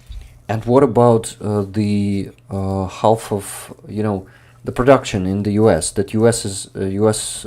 companies are receiving 70% of those money, I think, that goes for production, right? And we receive the product, so only 30%. So, well, that's not that simple and not that Okay, you know what I mean. I just think that we need to start. I need to start counting money because need to put everything, everything that I was receiving on the PayPal to the spreadsheet, and we got to decide where to donate what. By the way, also a membership from Karen T. And maybe I was already mentioning it, but I better mention it 2 times than not mention it at all. $3 membership, thank you. That's exactly what I need. The more $3, $3 memberships we get, the most stable support will be. That's what I stand for. Now, better to have 400 $3 memberships. Then, of course, it is amazing, guys, that I value that a lot, believe me. And it is so cool when you become 10 or 25 or $50 member. That's very appreciated too. Don't hear it like I don't value that. I value that a lot. But, I explained it in the beginning of the stream that when you lose 12 $100 donators, you lose $1,200, right? And if you lose 12 $300 donators, members, you will lose only $36. So we gotta.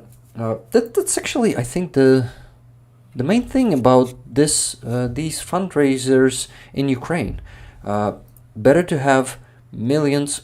Well, let's begin with thousands of people donating regularly some small sums of money, like, let's say, $1 every day or even every week.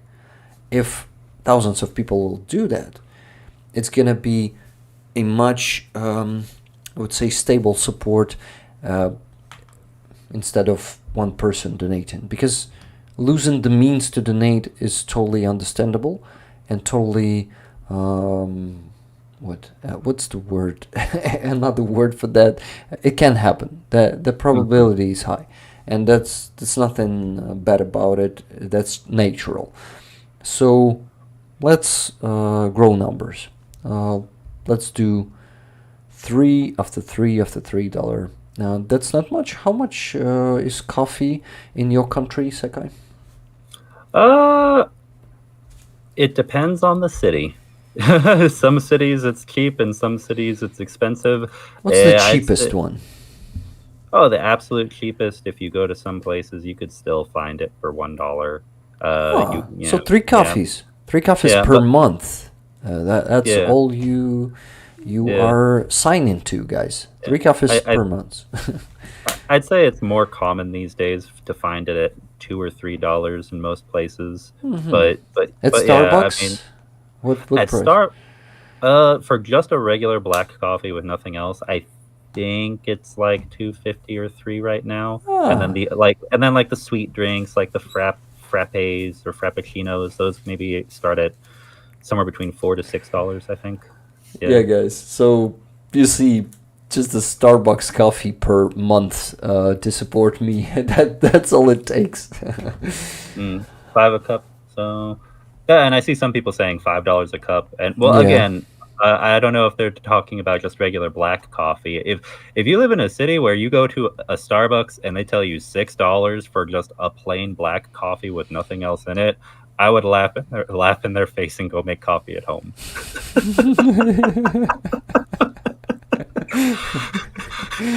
Okay, Leslie is saying, sorry, in Spain, 120 euros. Really? Why? Where did you find such an expensive coffee? Is it like a pack of raw coffee grains or what? Does it have gold dust sprinkled inside of it? That's 120 euros is a lot for a coffee. Yeah, maybe. Okay, please specify, Leslie, because I'm really curious. What did you mean? Starbucks is stupid expensive here in UK, says Technical Fool. Oh, nice name, by the way, Technical Fool. Faster and better and cheaper at home. Okay, guys, we gotta switch back to this screen. Oh, Secai is gone because he's on the other one Just a second, Secai. Hey, it's just Avi. Thank you for becoming a javelin. Yo, happy belated birthday. Thank you. Oh, I just choked. I'll get back just a second. Secai, can you hear me? Yeah, I can hear you. Could you let me just make an experiment? I'll switch to another scene and you try to say something. Just a second. Say it in one. Say it on three, okay? In 1, 2, 3. So you disappeared. We couldn't hear you. Okay. You disappeared there. We couldn't hear you. Did you hear? Did you hear 3? By the way. Oh, I did hear 3. Yeah. Awesome. Like I can hear you perfect with no problem. But if you're not included, yeah, you see, it gives me the priority. If you're not included in that scene as a collab cam participant, that it won't get your sound through. That's why I went from using the Streamlabs desktop to just the browser for this stream, because I was like, I'll figure this out later, and maybe we could do one where we're both streaming to our channels at the same time. But I didn't want to be like I didn't want us to have a third person having to change settings. May I ask you then now disconnect and reconnect again on that scene, okay? I'll add you there. Oh, okay. You want me to leave and come back? Yeah, to another collab cam. Yeah, there's too many of them now. Oh, okay. Well then, yeah, I'll right now leave leave right now and connect in a second. That's it. Okay, got it.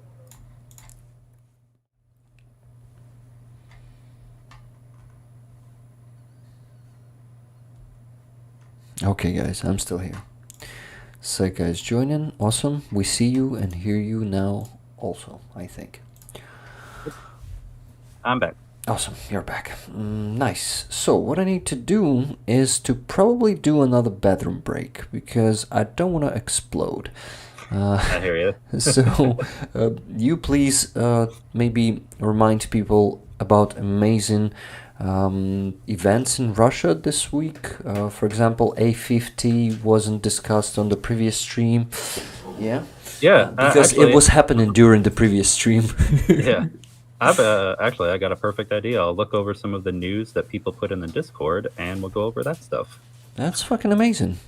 Awesome. You do that, I'll come back. I won't be talking much. I will start putting the numbers in the spreadsheet. We'll start counting everything and start donating.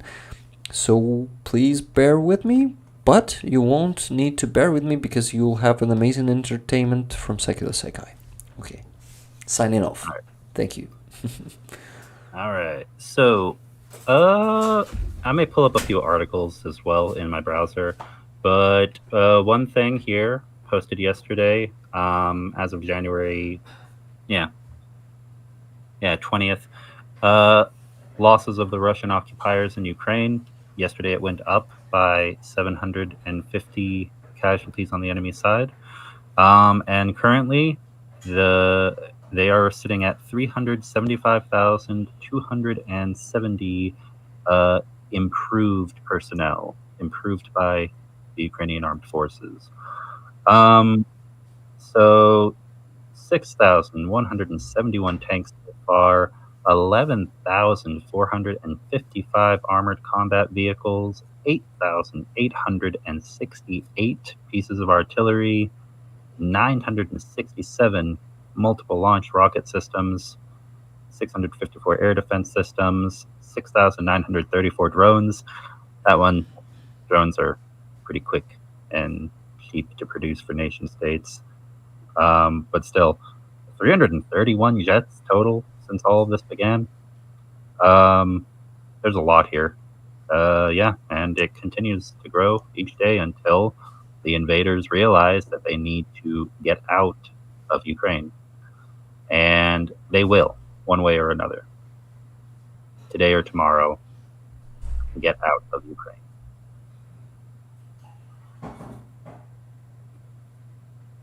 All right. Now, let's see what we've got here.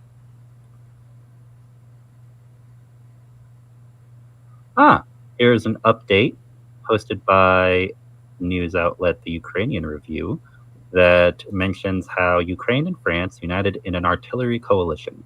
France will deliver dozens of Caesar self-propelled howitzers and shells to Ukraine. And this is from January 18th, 2024, when that was posted from a social media post on, I believe that's Twitter, is what I'm seeing here.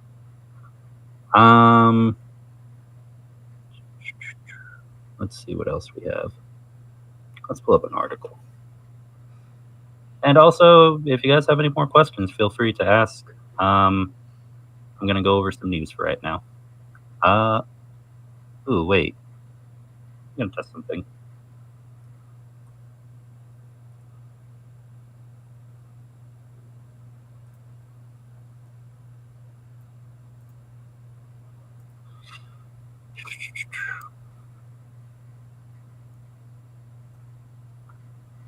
All right, let's see here.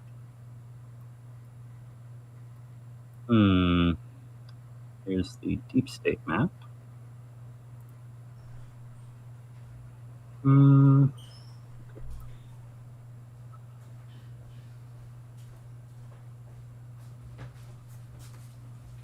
to test to see if this works.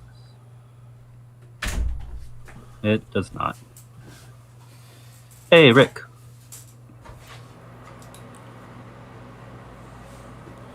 Oh, I think we have a guest, and... No. That's your map. It's a map. I was trying to share a map, yeah. Can I can actually add it to the stream. Let me just switch to another scene. Okay. I think it right now... Oh, no, there's a delay.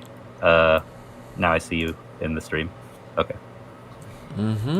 Just a second. Yeah, so I know you've looked over the deep state map before, and you know there are things happening at the front lines. I was also going to look over one thing I appreciate about the deep state map is, aside from the situation at the front lines and the war, have you ever taken a look at all of the different areas that are in light red around the world that are disputed with Russia? Yeah, I did. Yeah.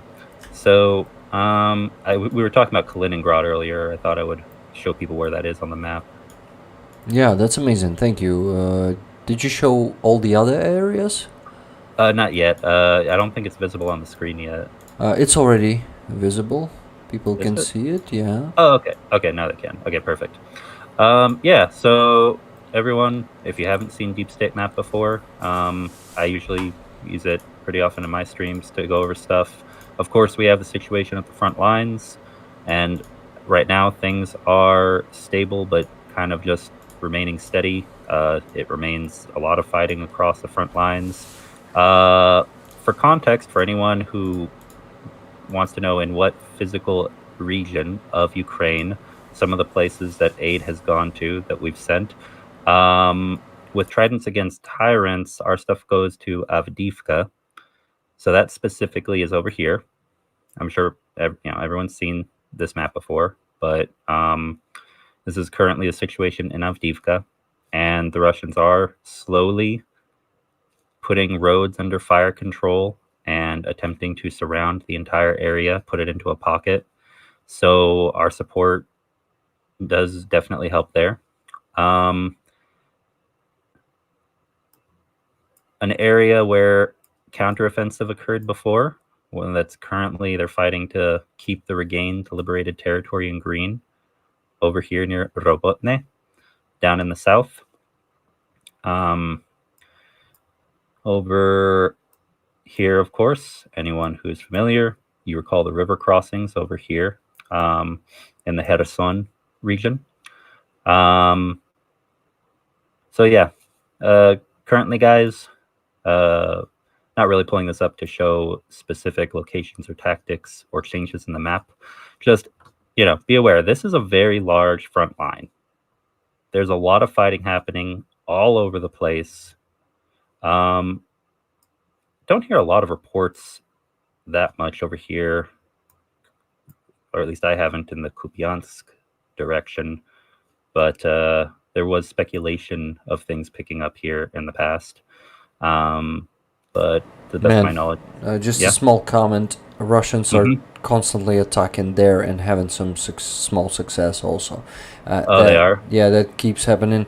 Deep State Telegram channel is a gold, man. If only they kept, making updates in English, they inform me so much. Like every day, where Russian advance, every arrow you see, this is still happening. Every day advance is happening on each direction where arrow is. So if you go down there to the south by this line, you see there are more, and here and here and here, at every place there's attack every day, man. So all the front, you can actually all those arrows are being deleted by them from the map every time Russian stop attacking. So if you see a line, then that means that 1 or 2 days ago Russians were still advancing there. That's how it is. Okay. Got it. Yeah, that makes sense. And there are a lot of lines down here in the south, but yeah, you're right. It has picked up more over here. By the way, yesterday was Urozhaine. You remember where it is? Near Velika Novosilka. It's Zaporizhia and Donetsk region.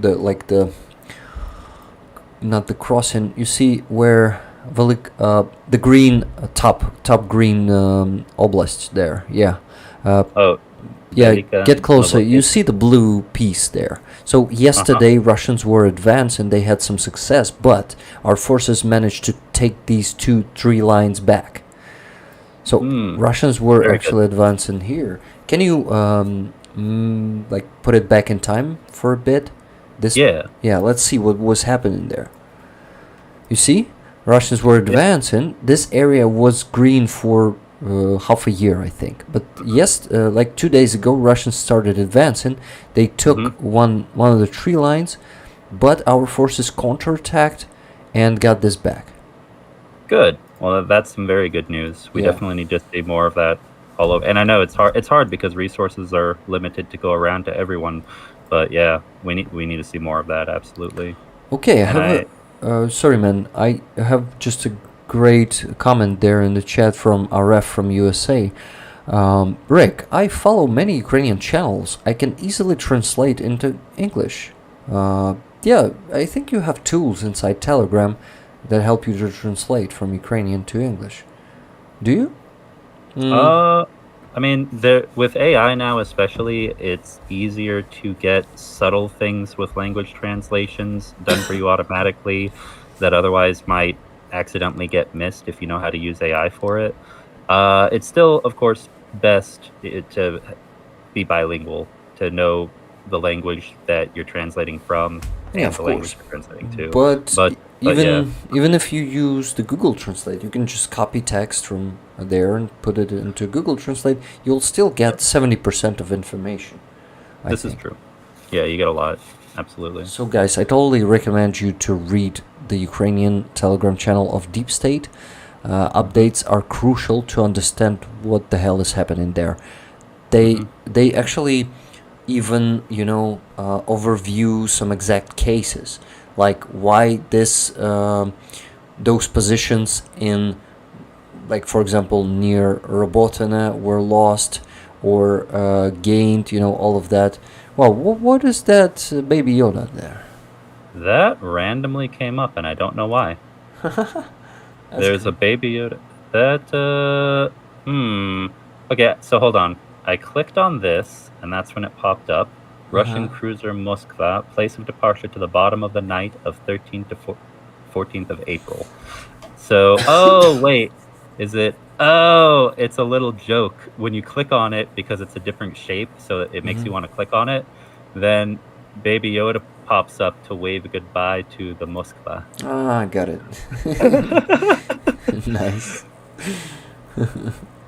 And if you click on Kiev, I think this airplane pops up, I think, to represent aerial defense of the city. Or, oh, that might be a reference to the Ghost of Kiev. No, this is a Bayraktar. Oh, it's a Bayraktar? Mhm. Oh, okay. Then it's a reference to a Bayraktar. Okay. Yeah. I remember they were putting those little Easter eggs a year ago. If you use map for some time, they start appearing there. Gotcha. And yeah, so of course, Crimea, where this will be liberated. Don't know exactly when, but it will be. Everything will be. Beyond that, I do just real fast, not for very long, but wanted to look over some of these other areas that are in red globally that are indirectly related to the war. You've got, oh, it only goes so far. But of course, you've got stuff like this: occupied Abkhazia, occupied by Russians, occupied Skin Valley district, and this they call South Ossetia, occupied region of Republic of Georgia. Chechnya, Republic of Ichkeria, is a group that opposes the Russian Federation there, occupied by Russia. Transnistria, which still has Russian troops in it for decades. Like, this is something, what Ukraine is experiencing is on a larger scale than anything we've seen for, a generation, for 3 generations. But, this is something, if we really look, Kaliningrad is not physically connected to the rest of the Russian Federation. It is originally East Prussia, or Königsberg, temporarily occupied. It's listed as here. It is recognized internationally as part of Russia, but it's, yeah, of course, this is land that was taken at the end of World War II, and originally belonged to other countries. Areas over here: Karelia, parts of Estonia, Pechorsky district, Latvian territories, areas that today are considered part of Russia, but again, were taken long ago at the end of World War II. And yeah, I mean, even if we go all the way out here, guys, like, look at this. Way over here into Asia. You go over here in Japan. There are islands of Japan occupied by the Russian Federation that are still disputed to this day between the two countries. So Russia, my point in showing all this is quite simply that Russia historically is a nation of conquest, a nation of imperialism. In one way or another, the classic sense, or finding new ways to define terms and justify, quote unquote, justify military activity. Like, just look, the map tells it all. Yeah. So, gotta oppose this. And the place that we oppose it is here, helping Ukraine to liberate all of this. And in the future, when Russia does dissolve, and I do believe that Russia will dissolve, it will balkanize, then, yeah, the rest of the world, hopefully they'll be able to liberate themselves as well.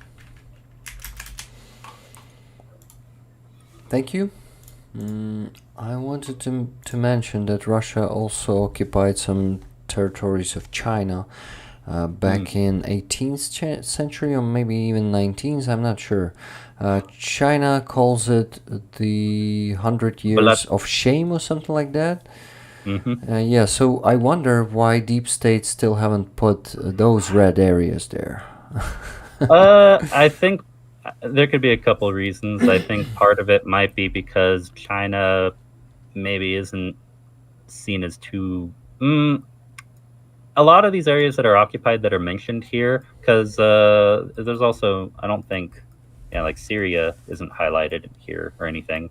So I think a lot of them are areas that more closely align with the European Union and NATO and parts of different Western alliances.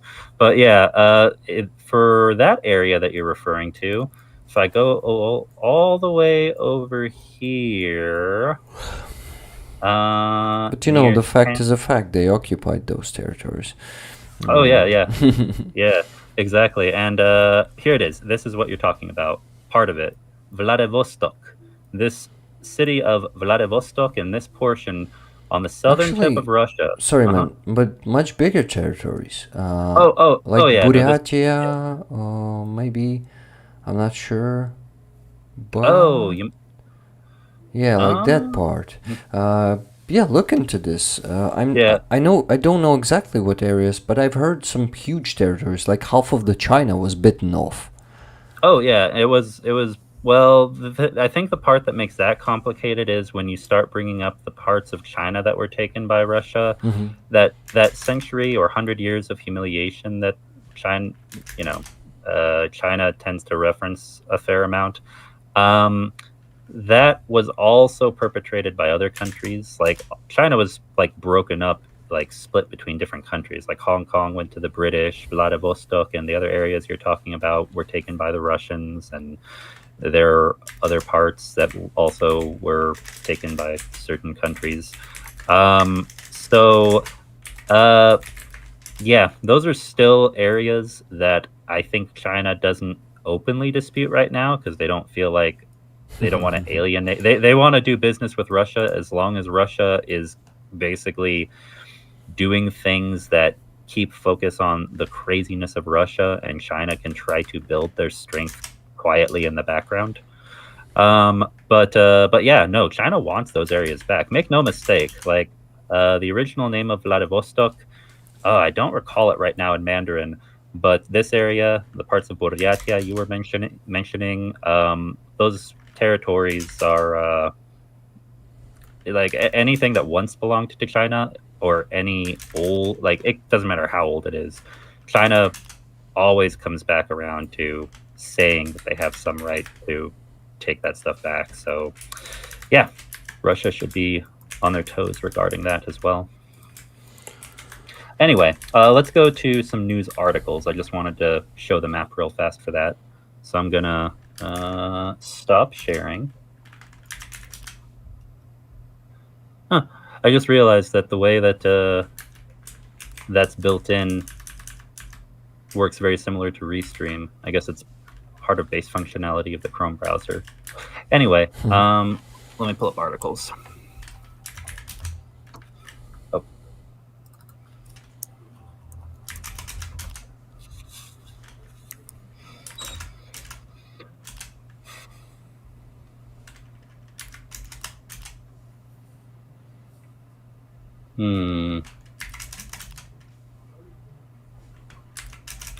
What's a good source here?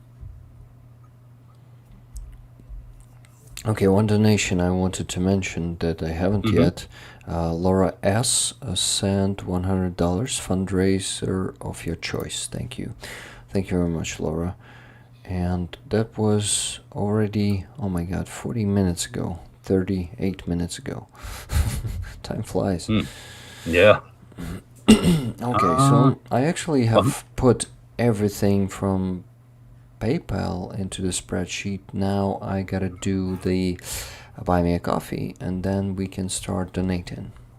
Just informing you what I was doing all this time. So you stopped showing the map, right? I can switch to another mode. Oh yeah, if you want to. I just was getting ready to do an article, so I usually don't show articles as I go over them, just because I don't know, I'm concerned that a logo or something will pop up and that could cause a problem for a video. So I was just going to read it, but if you have something to pull up, then definitely. The spreadsheet, you know, I want people to see it. So, yeah, guys, here it is. A lot of donations without specification. You see some for FPV drones, even though they're going to be sent for the rail gun. If I can call it that. You know what I mean, the anti-drone gun. Today, not for the drones, because This is also very needed. Were they using that one that were already sent to them? Soldiers the 110th Brigade. Was that a question somebody asked, or were you asking me? No, I was asking you. Oh, okay. I can definitely ask Anton. I mean, they've been delivered. I mean, if they're in the hands of soldiers, then I don't doubt. I mean, I'm sure that they are being used. I could see about asking if they have any updates, any picture or video that's operationally secure to share. I mean, but yeah, I'll ask Anton. I mean, that's totally fine if they don't work. As Greg Terry said, well, we all understand here. I think we're all grown-ups and understand that this is war. This is change. It is changing so fast. So no. Sorry. If you were, well, he was talking about the anti-drone gun, not the drones themselves. Anti-drone gun, yeah. Yeah, that hasn't been sent yet. We're still fundraising for it. No, we sent 15. But there were a few of them, I think. Well, Anton no, was showing the photos of him receiving 2 anti-drone guns. No? Well, I'll ask him if he shifted it, because if you remember when we first started a while back, we were originally gonna purchase for 3. 2. Yeah. I'm pretty sure it was originally just for 2, but it was 2 that were going to be a shorter range, and they were going to be effective, but they weren't going to have as long a range as an updated version. And then we amended it to get an upgraded version instead. But it's very possible with those updates that he sent us that maybe the need now is instead for it to be for the short, more than one of the shorter range. I'll talk to him to get an update on that.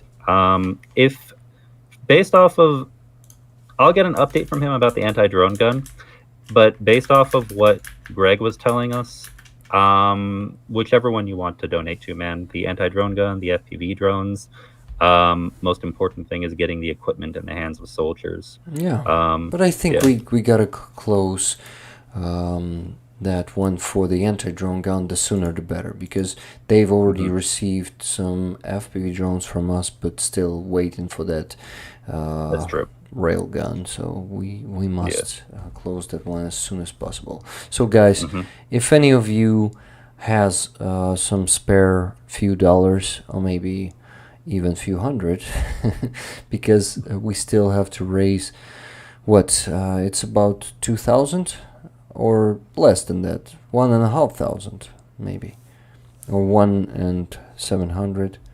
Can you tell me, Secai? I'm sorry, I was checking a message. Say that one more time. How much it's left to close the fundraiser for the anti-drone gun? I think for the anti-drone gun, it was at about 65,000 or so hryvnia. In dollars, Let me pull it up and take a look. Something like 2,000, right? Yeah, it is. All right, let me pull this up. So of the total goal left is 66,455, but we accumulated 8,500. So let me get that and convert it to US dollars. 57,955. And that is $1,548.75. So that's the amount that's still left. Awesome. Yeah. Once again, sorry, man, I listened through it, I think. Can you repeat the number? It was 50. The amount left to fundraise is 57,955 hryvnia, and that is 1,548 US dollars and 75 cents. Okay. Thank you. So yeah, guys, 1,500 roughly, I would say. So thank you if you are willing to send some donations.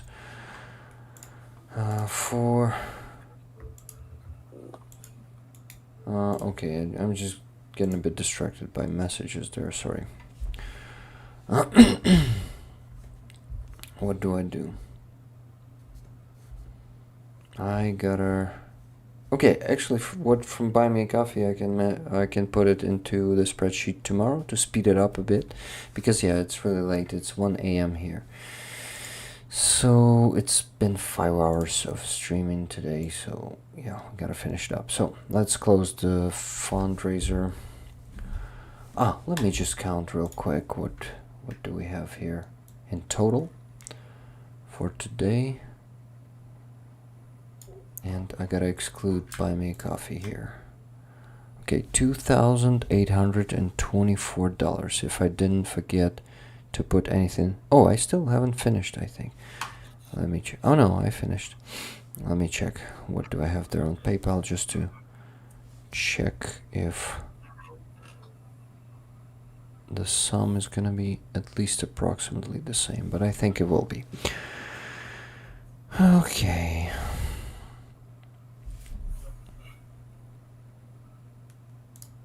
Yeah, actually, it is. Just a second. Oh, that reminds me. After you're done, buy me a coffee. Do you want to take a look at the alert thing? If you have 5 minutes.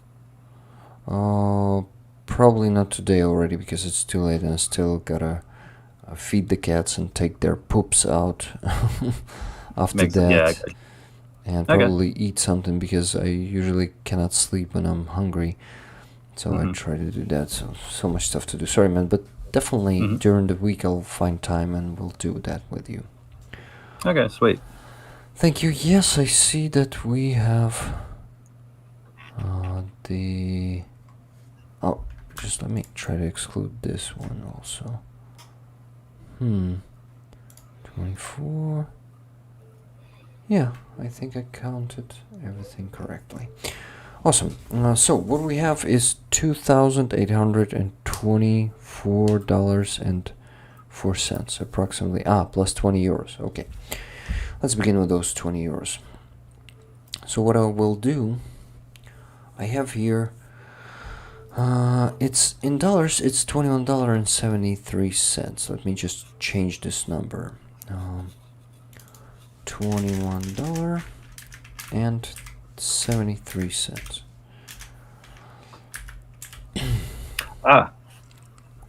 Okay, hold on.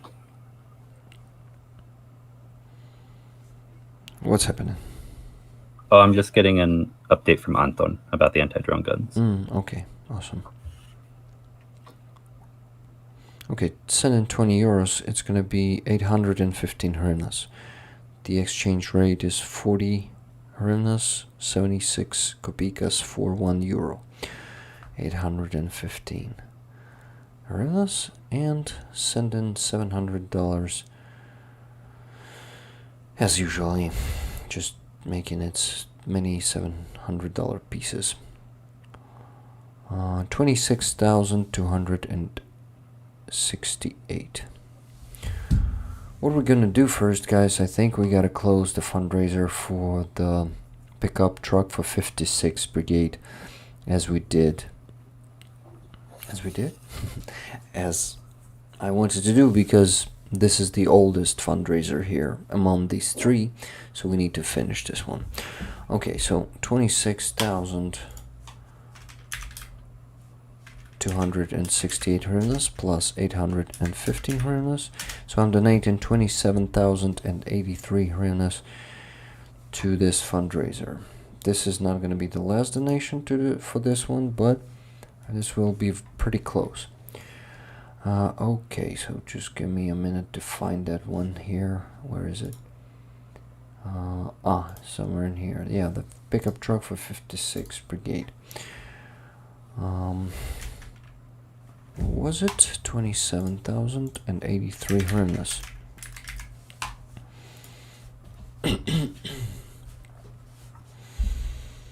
Oh yeah, I'm so hungry right now. Yeah, I'm pretty hungry too. What time is it there? Over here it's about to be where I currently am. It's about to be 5 o'clock. Yeah. From Rick Rollers. Героям слава. Героям слава. Okay, so donating and the progress bar will update now. Yes, 320,203 hryvnias out of 328,000. So I need to count how much we'll need to close it, like exactly, to make it exactly 328,000. 7,796 hryvnias and 5 kopikas. Well, I'm sending $700 anyway. So just a second. And someone just sent $10. It's Pablo T. Slava Ukraini. Героям слава. Thank you very much for your donation. I'll put this one to the anti-drone gun, okay? I think it's gonna be fair. Thank you. 10 plus more bucks. Okay, guys, thank you to everyone who is already leaving. I see people are saying goodbye, because that's the most boring part, but the most transparent one. Thank you very much for coming today. You are amazing. So many gifted memberships, so many memberships bought on Buy Me a Coffee. Guys, you are insane. You see, I've updated actually the progress bar, and it's on 30% now. 5% per stream is a great fucking result. So $69 per month now, and 1,200 is the goal. Totally achievable, I believe in your faith and trust in me. So I think we'll get there this year. Okay, 6,268 hryvnias. That's the $700. And we need to now count how much it is in, okay, how much I need to minus from this money. I'll get the calculations done. Okay, yeah, I got it. Okay, 7,000. The last donation is gonna be 7,700 and something. Yeah. Okay. I got clarification from Anton, and I think you are also included in the message that was sent. And he says, so yes, the video he sent before, and I put the one out for the FPV drone, so I'll put this on the Tridents Against Tyrants channel soon as an update too. Those two are one of the newer, more advanced generation anti-drone guns, and one of the previous older generation that has a slightly shorter range. So they bought 2 anti-drone guns so far with the donations, and the remaining amount, when that closes out the fundraiser, will be used to purchase extra batteries and equipment to keep those running on the front line. So batteries for those 2, yeah. Guys, the progress bar updated just now. I congratulate you with closing another fundraiser. You are amazing. Thank you. Secai, also to you. I can say to you personally, you've contributed to this one too, so thank you. And my friends, that's another great result. Let's close another one. What do you think? The one for Matui, 300,000 hryvnias. Yeah. Let's go for it. Right now? I mean, but for that, yeah, someone would have to send a few $1,000s, like 5 or maybe even 7. Okay, just joking. Yeah. One step at a time, guys. One step at a time. I mean, some fantastic things like this have been happening, but I never ask for that. That's too extreme. Yeah. Thank you so much for closing this one, guys. Okay, so what do we have left? 18,472 hryvnias. This is going to be enough to close the last fundraiser. Let me count how much. Not the last one, but the smallest one. Car repair for Wolf. What do I have here? 15,000 minus 200, no, 2,550.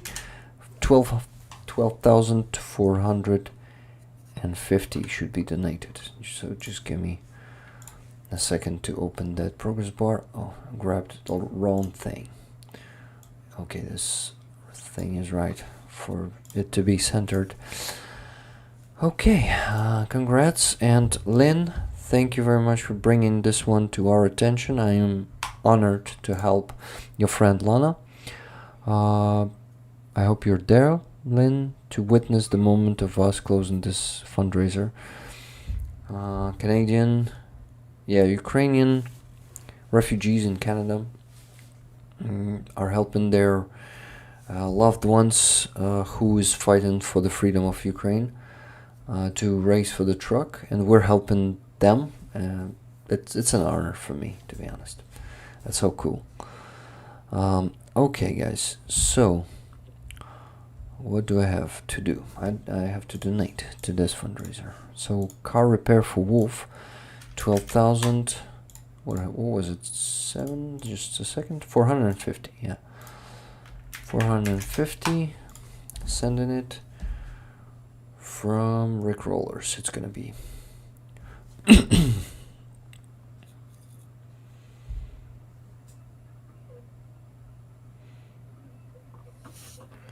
From Rick Rollers. Heroemslav. Okay. Wolf, this jar was created only yesterday, guys. I'm sure Wolf is gonna be happy that we closed this fundraiser in just a bit more than one day. You are amazing. The progress bar just updated, another one closed. Wow. Let's go now. Count. I will count how much it is left from the last $700. 6,022 hryvnias. Let's donate this one to our fundraiser. Yeah, to the pickup truck for Matvey. Let's go. Pickup truck for Matvey. Yes, here. 6,022 hryvnias.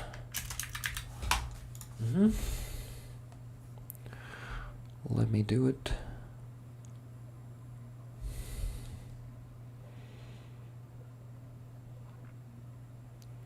From Rick, the Ukrainians community. Slava Ukraine. Okay, this is the first donation for this one. Now let's. What? Oh, sorry. I was going to ask, do you want me to go over anything while you're doing all this, or well, going to say it out loud? I like to comment on that also, so people would, would understand what I'm doing and would see that. By the way, guys, the progress bar has updated 15,172. Thank you, Rick. I appreciate it so much, says Lynn. Thank you, Lynn, again. For your support and for your constant donations and for everything. By the way, I already was gathering you a package, and now you have this roller patch for becoming a member today. So thank you once again. You're gonna have an addition to your package. And thank you for sending me the address. Okay, so next $700 needed to be sent to my card from my PayPal. I'm gonna do it real quick because that's not hard at all. 26,268 hryvnias it is. What am I doing next?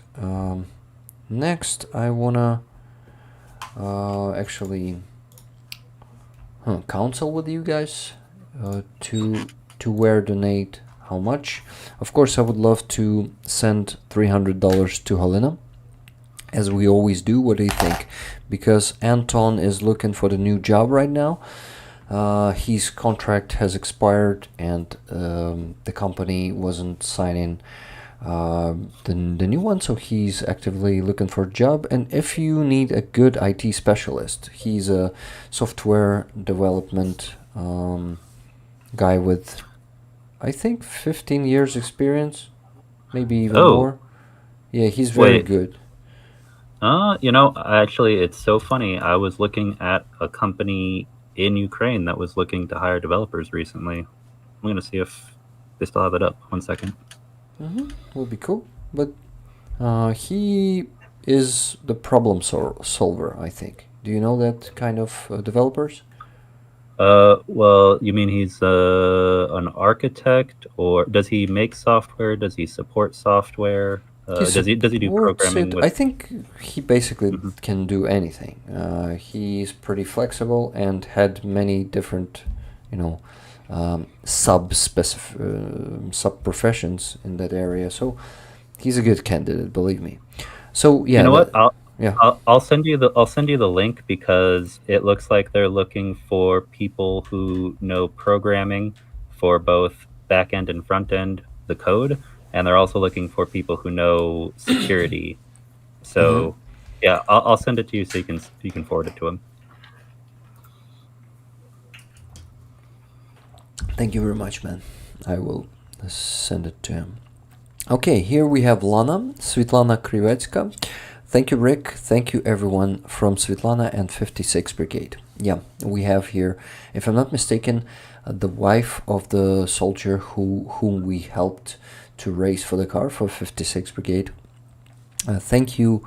Please thank your husband for his service. It means a lot to me. I'm grateful, and that's the least we could do, I think. And let him be safe and have a good health, okay?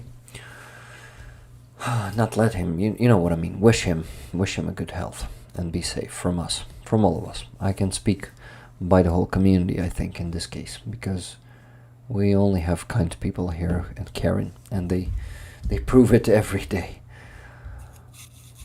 So cool. Thank you, guys. It's an honor.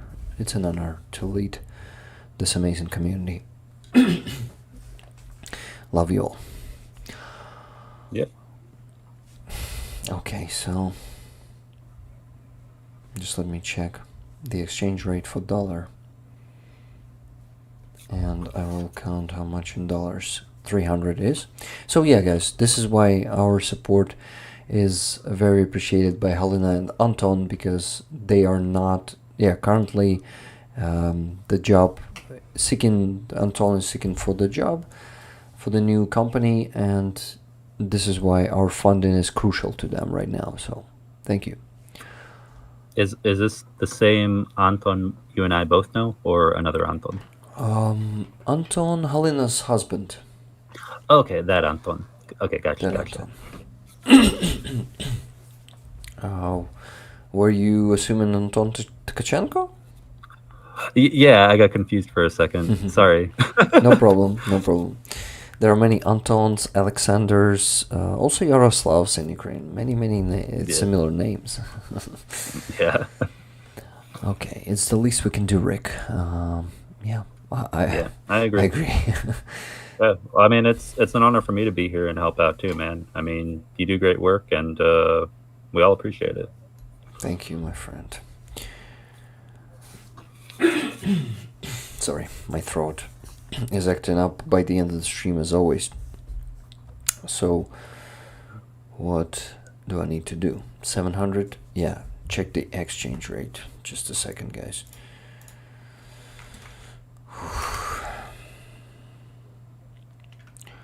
37.52.68. 300 is 11,258 for Helena. Just let me send her this transfer real quick. And while I'm doing this, you can probably answer some question in the chat or something, or comment on something, Secai. Yes, I was actually answering a question, but it was a personal message. So let me come over here to in chat. Let's see. I think we answered all the questions that I was aware of. You never opened the YouTube Studio chat question option, right? What was it? Oh, the option for Q&A built into YouTube, that wasn't opened in this stream, right? Probably not, but oh no, yeah, I forgot to do it. Next time, please remind me in the beginning of the stream. I will definitely. Yeah. Thanks, man.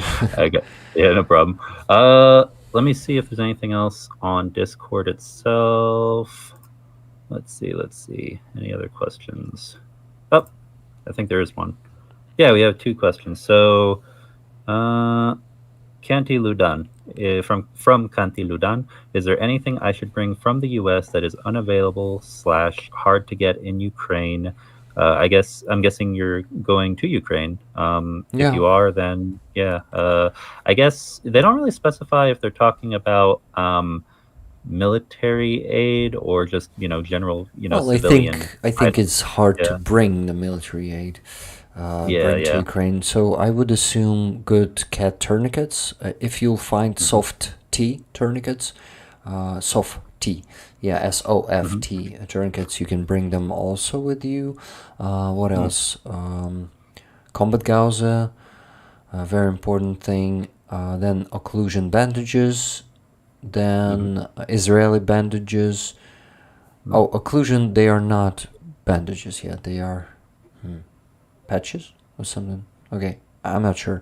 But those, and yes, RF from USA is saying Cat 7 tourniquets. Yeah, the more you bring, the better. Tourniquets and those Combat Gauze Quick Clot Company green ones. I've been making a video on... I didn't put it on the channel. I was just showing it on the stream. I gotta do it. Definitely from Helena's apartment. I went there and was showing the specific ingredients. Okay, Ibagam says, Slava Ukraine, warriors and medics, please take care of yourselves and stay strong. I celebrate you all, 56th Brigade. Many thanks for your service. I love you all. Send big hugs from afar. Time to time, I want to read some long messages because I know that they're cool. Mostly ignored the chat today. Sorry, guys. Yeah, chest seal. Thank you very much. That's the word. Yeah, mostly ignored, but you see, I'm so busy with managing all of this and so many guests and messages there, also private messages. So yeah, it gets tough sometimes. Okay, what do we have for Helena? I've just sent 11,258 hryvnias.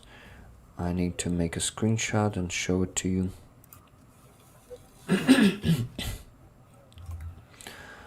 Sorry, my throat isn't being...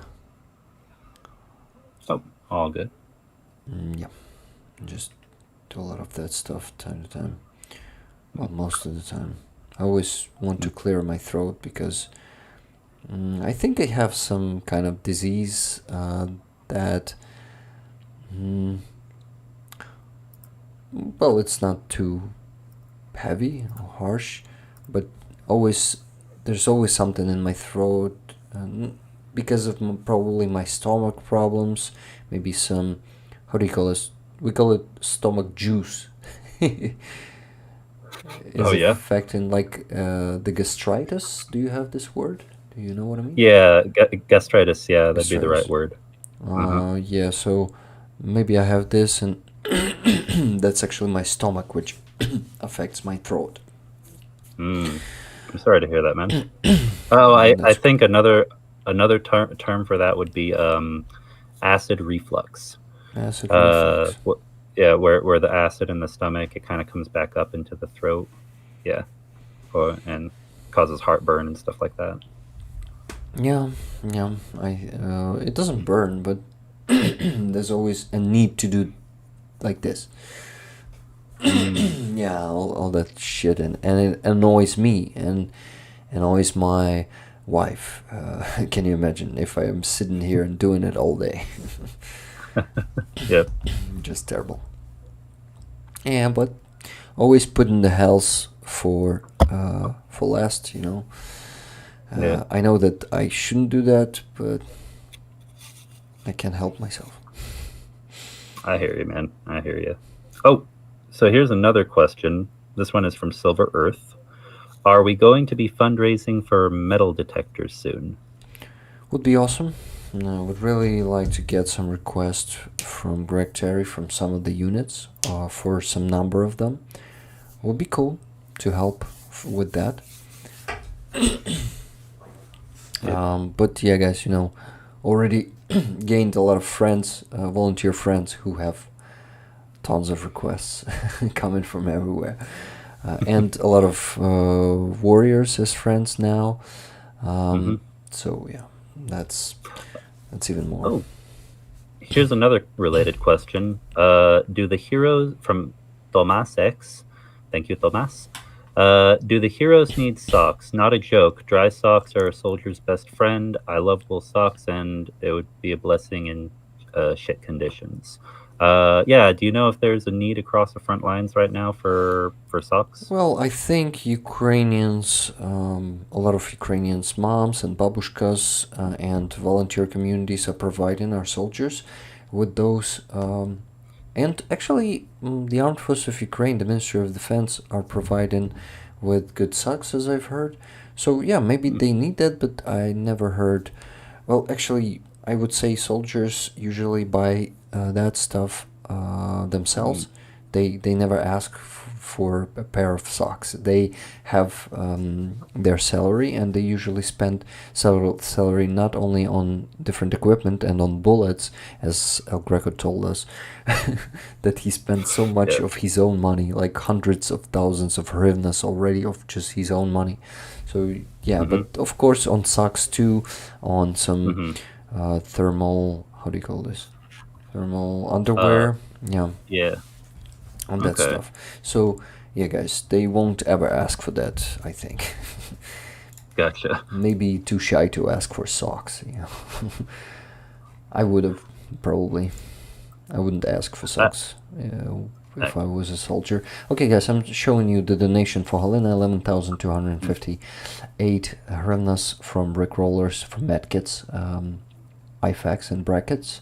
Then Heroim Slava. Okay, so we gotta do what? I think for today we're gonna skip the Hostomel shelter. They need our help, but we just have started on the pickup truck for Matvi, and I think we gotta put as much resources there as possible. In case anyone is here in the stream and recording for like until this minute, if you want to send some donations to Hostomel shelter, please do it. Will be sent on the next stream, definitely. Okay. So what do we have here? For we've sent money to Helena. We can paint this one green. Car repair for Wolf is closed, painted in green. Pickup truck for 56, paint in green. Then we have bathroom and changing room for our veterans, $50 being sent by Anhale. Anhale started to donate for this cause constantly. Thank you so much, Anhale. That means a lot. So guys, anyone wants to add something up? In any case, I want to add $50 more and send 100 from those 700 that I was sending to my card from PayPal. What do you think if I send 100, add in $50 to these $50? Secai, okay with you? Yeah, that'll work, man. Absolutely. Awesome. Maybe some other propositions there in the chat, guys, would be glad to hear. Okay, so $100. It is 37,052 hryvnias. Let me just send it there now. If you'll see some propositions in the chat before I send it, please tell me, okay? Okay. Thank you, Secai. Let me take a look. Dostup. Yeah, here it is. The Dostup fund. 3,752 hryvnias. There's no ability to put the comment in this type of jar because it's actually the official jar of this organization. Maybe they didn't set it up properly, who knows. but or set it up just this way, this particular way. Oh, I can actually put the comment now. So they changed this option, guys. They actually changed it. From Rick, the Ukrainians community. Glory to Ukraine. Glory to... Okay, no, Heroям Slava. What glory to Ukraine? Why in English? Like I said, you're spending too much time with us. Yeah. But that's cool. Yeah. Oh, 30,000 subscribers. Did we reach it today? That's so cool. Almost. We're at we're less than 100 subscribers away from it. UPU says 30,000, so we maybe reached it. No? Huh? Let's check. I might have to refresh. Let me see. No, we still haven't. Okay, but when I go there and check it in the YouTube studio, I'll get the exact number. And what do we have there? Oh, guys, only 2 subscribers away from 30,000. Can you imagine? That's really good. Guys, if you know 2 people who are supportive of Ukraine who aren't subscribed, if you got friends on Discord who are in pro-Ukraine servers, let them know. We're right there. They could be the one to put us over the edge. Yeah, guys, I just updated the page, and you see there's now 945,000 instead of 42, and 752. Yeah, that's exactly what I've sent. 3,752. Marion bought 3 coffees. Small donation. Thank you very much, Marion. Think in the future of becoming a $3 member and do it monthly. A cup of coffee for the US, right? Not that much per month, but this will help me a lot. I appreciate it. Thank you. Tuna, thank you for 5 gifted memberships. We've been here for 5 hours and 39 minutes. We gotta finish real quick because I'm getting exhausted. And yeah, I was planning to finish earlier today. At least not 4 a.m. right now, like the last time, right? Yeah, you're right. You go for long times, man, and it's really great. Getting people, especially because a lot of us on here, I know several Americans and Canadians and from a few other countries, but you are Ukrainian and from Ukraine. So, when you're out here and talking and people hear your voice more, it's important. It lets people see things from the perspective of someone who lives there, who grew up there their entire life. Yeah, I think the most important thing is for Ukrainians to, as many Ukrainians as possible, get out there and talk to people. Just not only like I do, but physically sometimes if they are abroad, you gotta share your experience. And you know how it works, guys. Yeah. Okay, we actually have 30,000. That's a historical moment. Thank you, guys. 4 people subscribed after we asked people. So we have 30,002 people.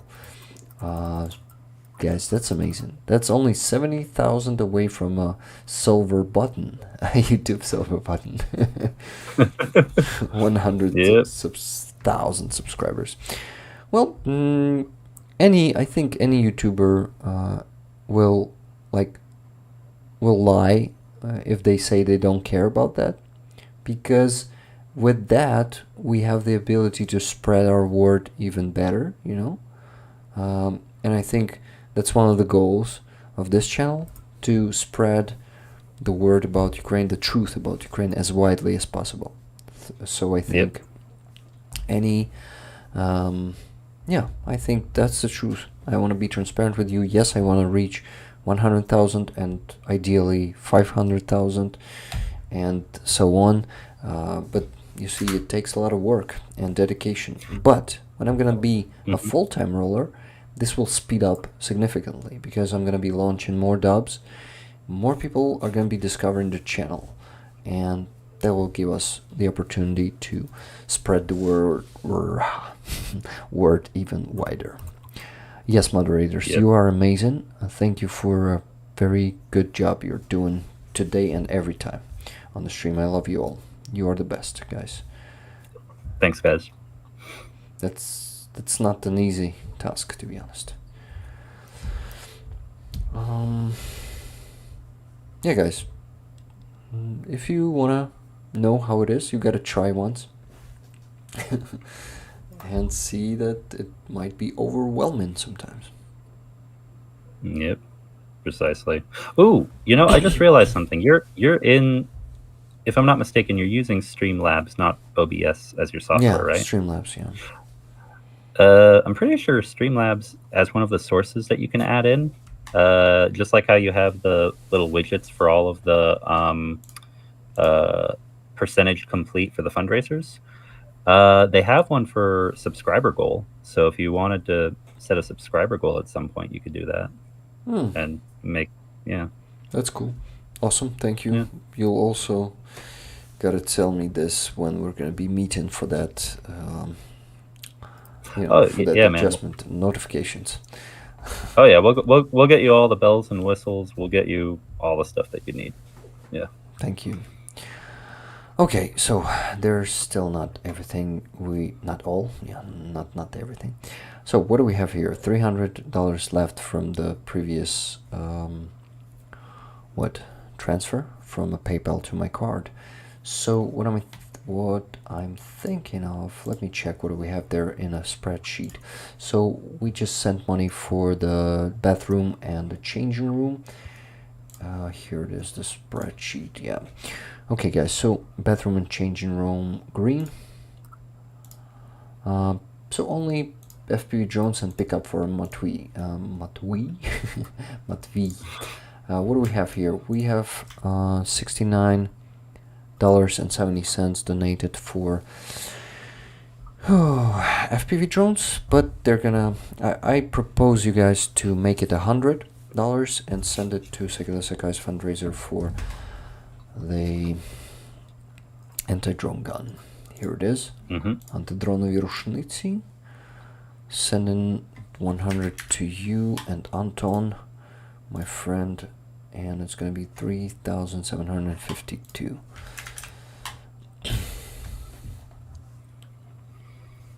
It's 100, then 200 will be left from those 700.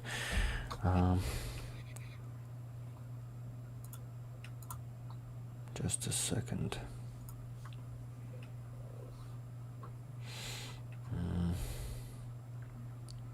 From Rick Rollers.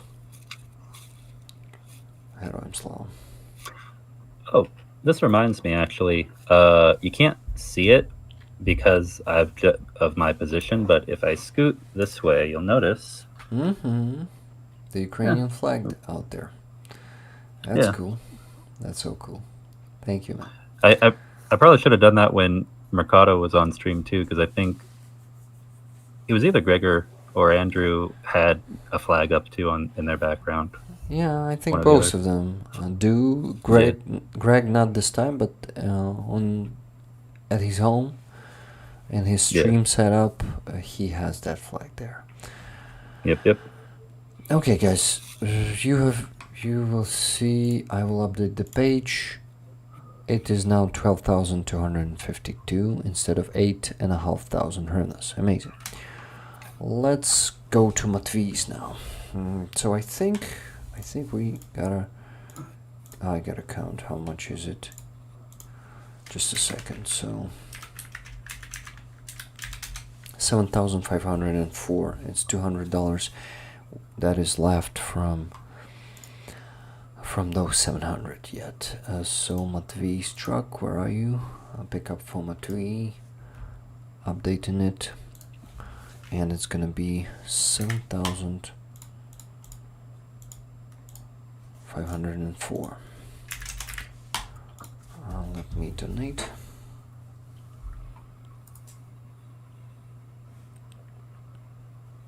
Oh shit, my throat.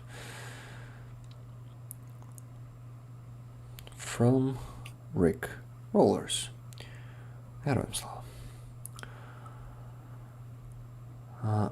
Instead of an exclamation mark, I've put plus accidentally. I do that sometimes. They are located pretty close to each other. So, but that's even better because military use plus plus, you know. So you have seen the progress bar updating. It's 22,676 now, 7%. Great job, guys. So what do I have here on my PayPal? What is left is the last $704.04. I'm sending them to my card. And 4 cents. Awesome. It's gonna be 26,420 hryvnias. And gonna donate it right away, and that's the last donation for today. 26,420 donating. Oh, you know, while you're doing that, I actually have a question because I don't know the answer to this. The merch, the mugs that you were showing earlier on the stream. I don't think there's a link to that on the YouTube channel yet for Rick the Ukrainian. Yeah, where can people find that? Is it up yet? No, not yet. I just bought. Well, we made these two. I gotta turn off the blur probably to show this to you properly, how it looks. But you know the logo, right, of the sticker we have here. So yeah, it is so beautiful, guys. And the second is the javelin. I already promised one to Roman because he's a javelin operator, so he will definitely get this one. Nice. I actually need to make it bigger, like this. You see, guys? Yeah, the javelin. Are you having them made there in Ukraine, or are you using like one of the international drop shipping companies? No, in Ukraine. I decided. Nice. Anton volunteered to create this business, so with his help, I thought it's better to do it in Ukraine to support local businesses, to provide a better price, because we can actually do it here in Ukraine. It's cheaper to make these in Ukraine. And that means from the profits we can donate more to the armed forces of Ukraine. So 50% of the mugs. Of course, there's going to be some clothes. I will present it in a week or two. But yeah, we'll be putting a lot of stuff there, but step by step. We'll begin with mugs, then some stuff, and then some more stuff, you know. Yeah. That's how it is all done here. Okay. What did I want to say? I wanted to... Did I do the last donation? 26,000? No, I was putting the comment. So from Rick, the Ukrainians community.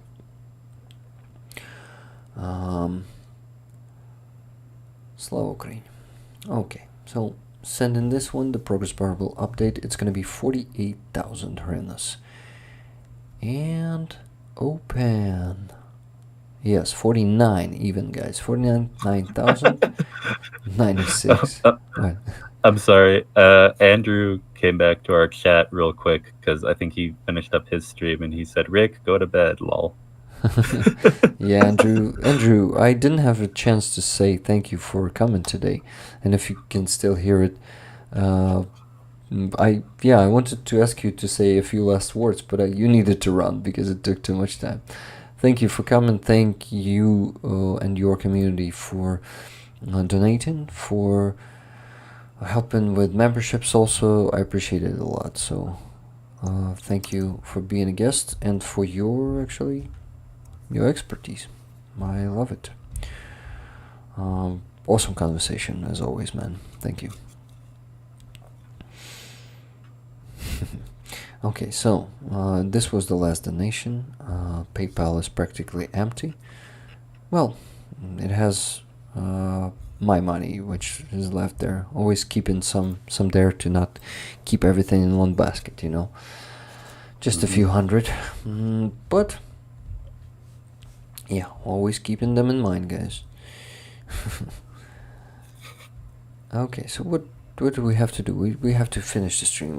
We have to say goodbye to each other and meet each other in a few days on some premieres on the channel, because some awesome material was filmed during the week, and what I have to do is to just edit it and put it out there, and you'll see a concert and amazing music.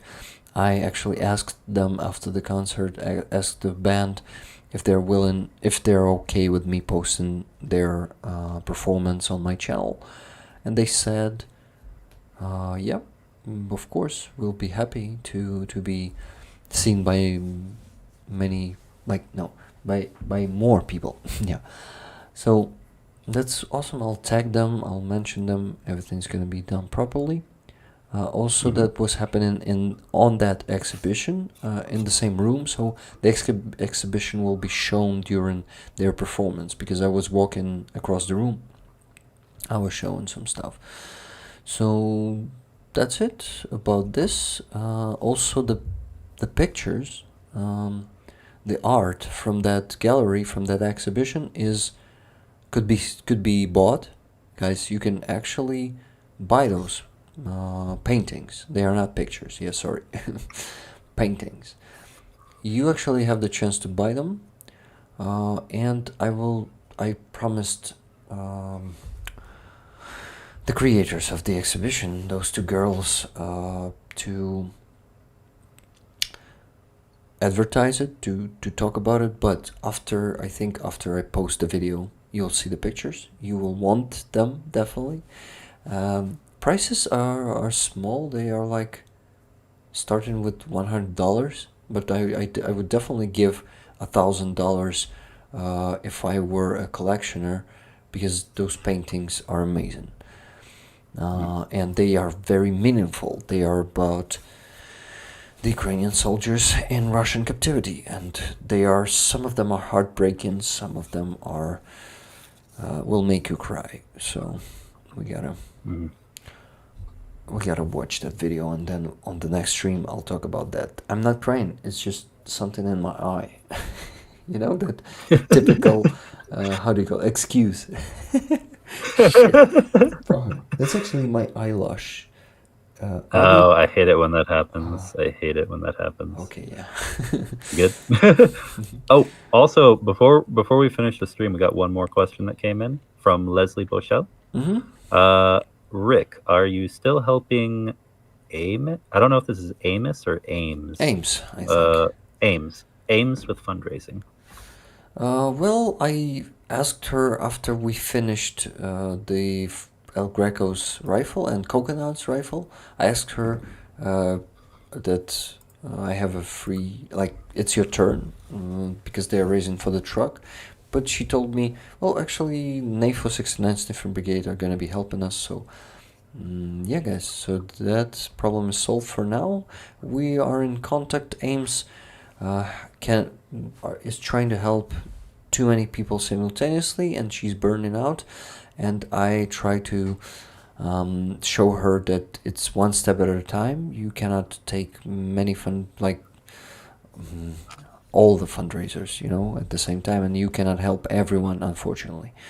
I mean, yeah, but yeah. We all have limited resources. We all wish that we had a button we could press and it would be a hotline to, I don't know, any billionaire, Bill Gates, or well, not Elon Musk, because we know where Musk stands, but anyone who has the money for can you send a few billion over to Ukraine?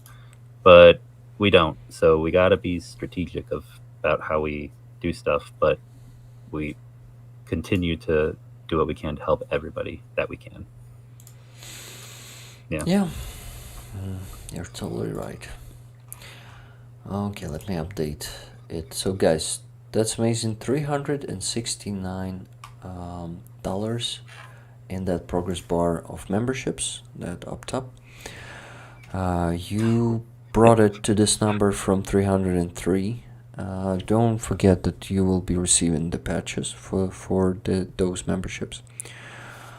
Rig the Ukrainian, yeah, these ones. And what else? And just don't forget to send me your addresses, and I will be trying my best to send them as soon as possible, but there might be some delays because, you know, everyday job. Let me tell you how many members we already have there. Just a second. 39, guys. Can you imagine sending 39 packages? That's a hell of a task. And the number, I want to raise it to 300 or 400 people. Can you imagine how much time it will take? So yeah, please be patient.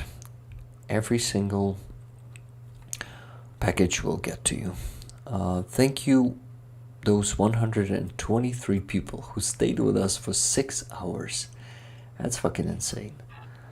Yeah, it is. You guys are amazing. I love you all for such dedication, for being so caring, for all that you do. Thank you for all the support. We will keep rolling until our victory. Secai, I thank you, my friend, for being here with me, for being what title do you want for yourself on this stream? Title? I guess I don't really have a title. Just Secai works. May I call you? I hope it's not going to be insulting. If it is, tell me, a sidekick here. Yeah, sure. I'll be your sidekick. Yeah.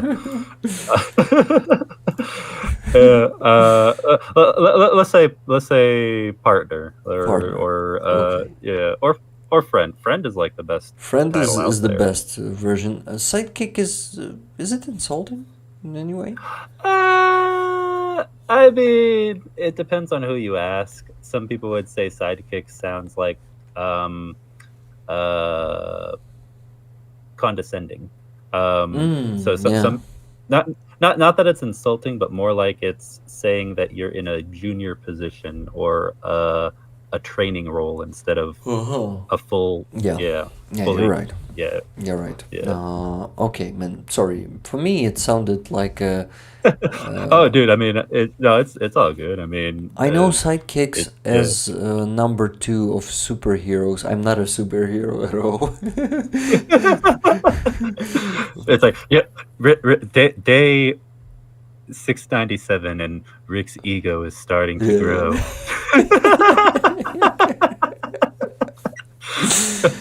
Oh my god, I will never show this side of me again, guys. I will. Co-host is the best name, yes. Partner, there we go. Co-host, friend. Yeah, that's it. I just wanted to clarify about the sidekick right away. I am direct. I am open. I'd better ask people if they're okay with any words. I gotta do that. Well, I mean, yeah. I mean, it's just funny to me, dude. You're not gonna offend me with something like that for a fun title on a YouTube channel. I mean. Okay, guys, let's not see anything condescending in this, please. That's not what I meant. No, everyone's laughing. It's all good. Yeah, see. That was funny anyway. Oh, okay. Guys, 6 hours and 2 minutes. We gotta finish. Secai, yep. Last statement and let's go. Just that this was another very good stream. I haven't had a chance to do a ton of co-streams talking with like Andrew or with Greg or with other YouTubers yet. So this was really nice. Yeah, I enjoyed it a lot. I would definitely come back, and I will be back next week. So see you guys then. Awesome. Thank you. Once again, guys, thanks for all the support today. There's so much stuff that has happened around me lately. And you've been the reason of it. Well, actually, Ukraine's been the reason, but if not you, none of this would be possible. So, thank you. Thank you for being who you are. Thank you for being an amazing people. And we'll defeat Russia. We'll defeat this terrorist state. And the day of victory will come. I really hope to live until that day. Because at this point, I start to get some doubts about it. Well, that's totally normal. We gotta do our part to bring that victory closer. We won't ever give up, so it's either we win or we all die. We all Ukrainians. Well, not all of us. Some collaborators will survive, definitely. Ukraine will get through this, and Ukraine will be victorious in the end. The way that I see it is this: Ukraine needs to win here and now. This doesn't need to be something that's dragged out. But when I look at the entire big picture of geopolitical events occurring, Russia's standing in the world, historical examples of things that did not go well for Russia in the past, like this war is not going well for them. The real question is just this: is it going to be a quick, decisive victory? Ukraine wins this war and Russia learns to back off? Or is it going to be dragged out, and could there possibly be another war in 10, 15 years? No one needs that. Yeah. Ukrainians don't need that, and the world doesn't need that. Yeah. But I think first option is still possible. We are not at the point where that is totally impossible. So with our work, with our how do you call this? Oh, grassroots initiatives, and uniting with other communities, we will make a real change. We're already making a change, and I think being one of the many already combines in something huge. So yeah, we're out there helping. Oh, and I just realized. Wait, are we still on the air right now? Yeah, we are. Okay, we're still live. Okay, because for some reason it froze on my browser. Like it acted like the stream was over, so I got confused. I was like, wait, are we still live or not? But anyway, yeah, no, 100%. Yeah, and you got allies, and you've got allies for years now. You know, those of us who are here, we're not going anywhere. Yeah, I'm so grateful to you for this, guys. Okay, then let's say goodbye. See you on premieres during the week. I will be making them. Also on Friday, I'll take a day off and go to the Nefo truck handover event, and then in the evening we're gonna be streaming together with Starsky and Roman somewhere together in one room. So-called offline stream. So ridiculous, like, I mean, the meaning. how the live stream can be offline. An offline stream just sounds like hanging out with friends and having a beer. Yeah. Okay, I'll love to see all of you there. Thank you, Julia Fira, for becoming Stinger. That's so cool. In the very end of the stream. Thank you so much, guys. Thank you. There were so many subscriptions and gifted memberships this week, so we're boldly go to the goal of becoming full-time roller for me. Okay. That's it, guys. Once again, have a great week, and Slava Ukraini.